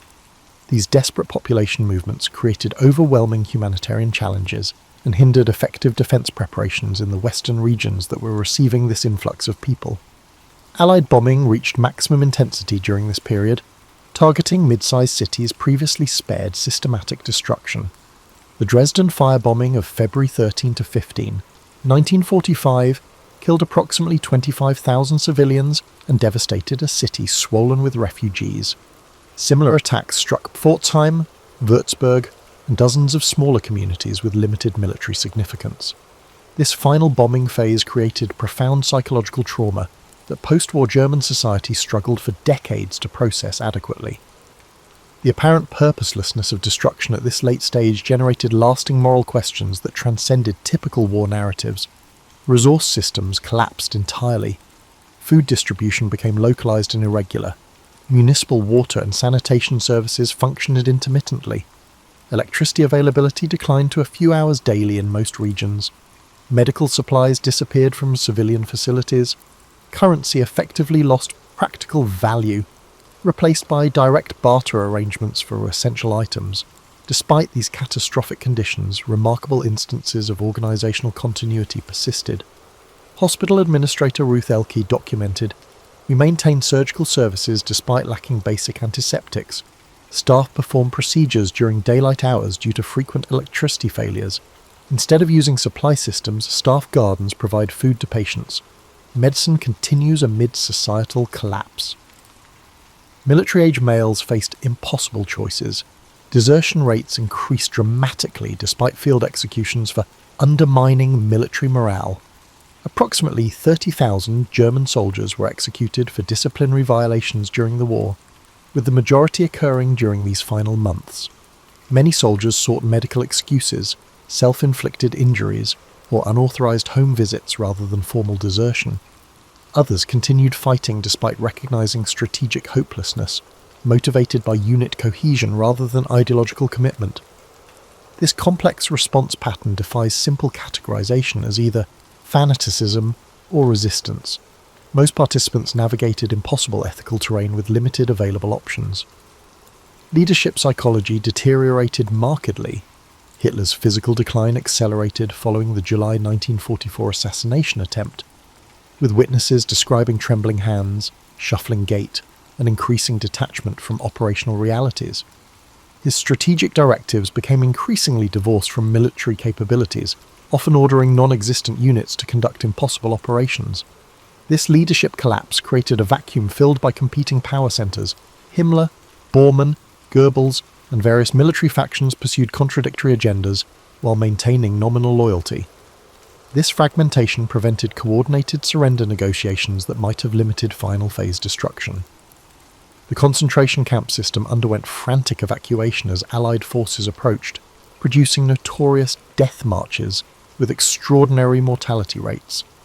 Camp guards forced inmates to walk westward in harsh winter conditions with minimal provisions, executing those unable to maintain pace. Approximately 250,000 prisoners died during these evacuations. German civilians and communities along these routes faced moral decisions about intervention, assistance, or passive observation, choices many would later struggle to explain satisfactorily during post-war accounting. This final phase of systematic atrocity occurred amid broader societal disintegration, creating complex moral entanglements between perpetrators, victims, and bystanders. Children experienced particularly severe psychological trauma during this period. With schools closed indefinitely, normal developmental structures disappeared. Many youths assumed adult responsibilities managing households with absent parents. The Hitler Youth Organization transformed from ideological indoctrination into practical military auxiliary, with teenagers operating anti-aircraft batteries, serving as courier runners, and providing emergency services during bombing raids. This militarization of childhood created lasting psychological effects that psychiatrists would document for decades afterward. Religious resources provided crucial psychological support for many Germans during this terminal phase. Church attendance reached unprecedented levels despite building damage and clergy shortages. Improvised worship services occurred in basements, bunkers, and damaged sanctuaries. Theology emphasized apocalyptic themes while providing frameworks for understanding suffering outside political narratives. Pastor Ernst Neuwirth recorded, "People who never previously showed religious interest now crowd our damaged church. They seek meaning system that transcends immediate catastrophe." This religious revival represented significant movement away from state ideology toward alternative value frameworks. As Allied forces penetrated deeper into Germany, civilian encounters with Western troops often contradicted propaganda expectations. Wehrmacht veteran Heinrich Böll later wrote, "American soldiers distributing chocolate to children did more to demolish Nazi ideology than 12 years of opposition could accomplish. These direct interactions revealed enemy monsters as recognizably human, accelerating psychological separation from regime narratives." Soviet zone experiences often proved dramatically different, with widespread atrocities creating lasting trauma that shaped post-war political alignments. Hitler's suicide on April 30, 1945, followed by Germany's unconditional surrender on May 8th, created the formal endpoint of the Nazi state. However, the psychological process of regime collapse had occurred unevenly across German society over the preceding months, and would continue long afterward. Military historian Joachim Fest noted, Germany experienced not one surrender, but thousands of local capitulations occurring at different moments for different reasons. This fragmented ending created inconsistent experiences that complicated post-war memory formation and accountability processes. The war's conclusion found German society in catastrophic material condition. Approximately 20% of housing stock had been destroyed. Transportation infrastructure had collapsed. Industrial production had ceased almost entirely. Food production had fallen to approximately 35% of pre-war levels. Beyond physical devastation, the psychological condition proved equally damaged. Collective trauma, disrupted identity formations, and moral compromise created lasting effects that would shape German development for generations. The societal challenge transitioned from military conflict to fundamental questions of physical survival, ethical reconstruction, and cultural meaning-making amid unprecedented devastation. The immediate post-surrender period created experiences that defied conventional categories of peace or post-war for most Germans. Daily existence centered on basic survival challenges rather than political reorientation. Caloric intake in the British and American occupation zones averaged approximately 1,200 daily calories through 1945, and 6 above starvation levels, but producing chronic malnutrition and associated health conditions. Housing shortages forced multiple families into damaged dwellings designed for single households. Fuel scarcity made winter heating incomplete, while destroyed infrastructure limited basic sanitation. These material conditions created a persistent emergency mentality that hindered the community's ability to psychologically process recent events. The currency collapse produced economic conditions that normalized irregular transactions. The cigarette emerged as the functional monetary unit, with complex exchange rate systems developing spontaneously. A skilled worker's daily wage might purchase 2 cigarettes, which could be traded for 3 pounds of potatoes or half a pound of butter on grey markets. This economic disruption particularly disadvantaged those lacking access to agricultural connections or valuable trade items, especially the urban elderly and war widows. Social worker Emma Wieskirch noted, "Those who survived bombing and invasion now face starvation amid technical peace. Many question whether survival itself constitutes victory." Denazification procedures created profound ambiguity for individuals navigating occupation systems. The classification categories, major offenders, offenders, lesser offenders, followers, exonerated, required complex documentation, character, witnesses, and narrative explanations of past activities. This process generated what historian Norbert Frey terms exculpatory creativity, retrospective reinterpretation of actions within acceptable frameworks. By 1948, approximately 25% of adult Germans had completed some form of denazification procedure, creating inconsistent accountability that satisfied neither justice requirements nor practical reintegration needs. Family reunification proceeded unevenly, as approximately 11 million military personnel returned from captivity over several years. Soviet prisoners, in particular, extended detention, with the last of them returning only in 1945. These delayed homecomings created complex reintegration challenges, as families had established new functional patterns during men's absence. Psychologist Alexander Mitscherlich documented widespread reintegration syndrome, psychological difficulties as returning men encountered wives and children who had developed independence and decisional autonomy. Children often struggled with fathers they barely remembered or never knew, creating intergenerational communication barriers that persisted for decades. The Stunde Null and 0 hour concept emerged as psychological framework for managing recent past. This metaphor suggested complete historical rupture, dividing experience into separate before and after periods with minimal continuity. While historically inaccurate, this conceptualization provided psychological utility by allowing compartmentalization of uncomfortable memories and moral compromises. Historian Konrad Jarausch identifies the practice as protective periodization, creating mental boundaries that facilitated daily functioning while postponing genuine historical reckoning. This separation particularly manifested in family silence about Nazi-era experiences, creating what psychologists later termed the communicative gap. Many German households established implicit rules against discussing certain topics, particularly personal involvement in Nazi organisations, knowledge of atrocities, or moral compromises made during the regime years. Children born after 1945 often reported growing up with nebulous understanding of their parents' war experiences, receiving fragmentary or sanitised accounts that emphasise suffering rather than agency.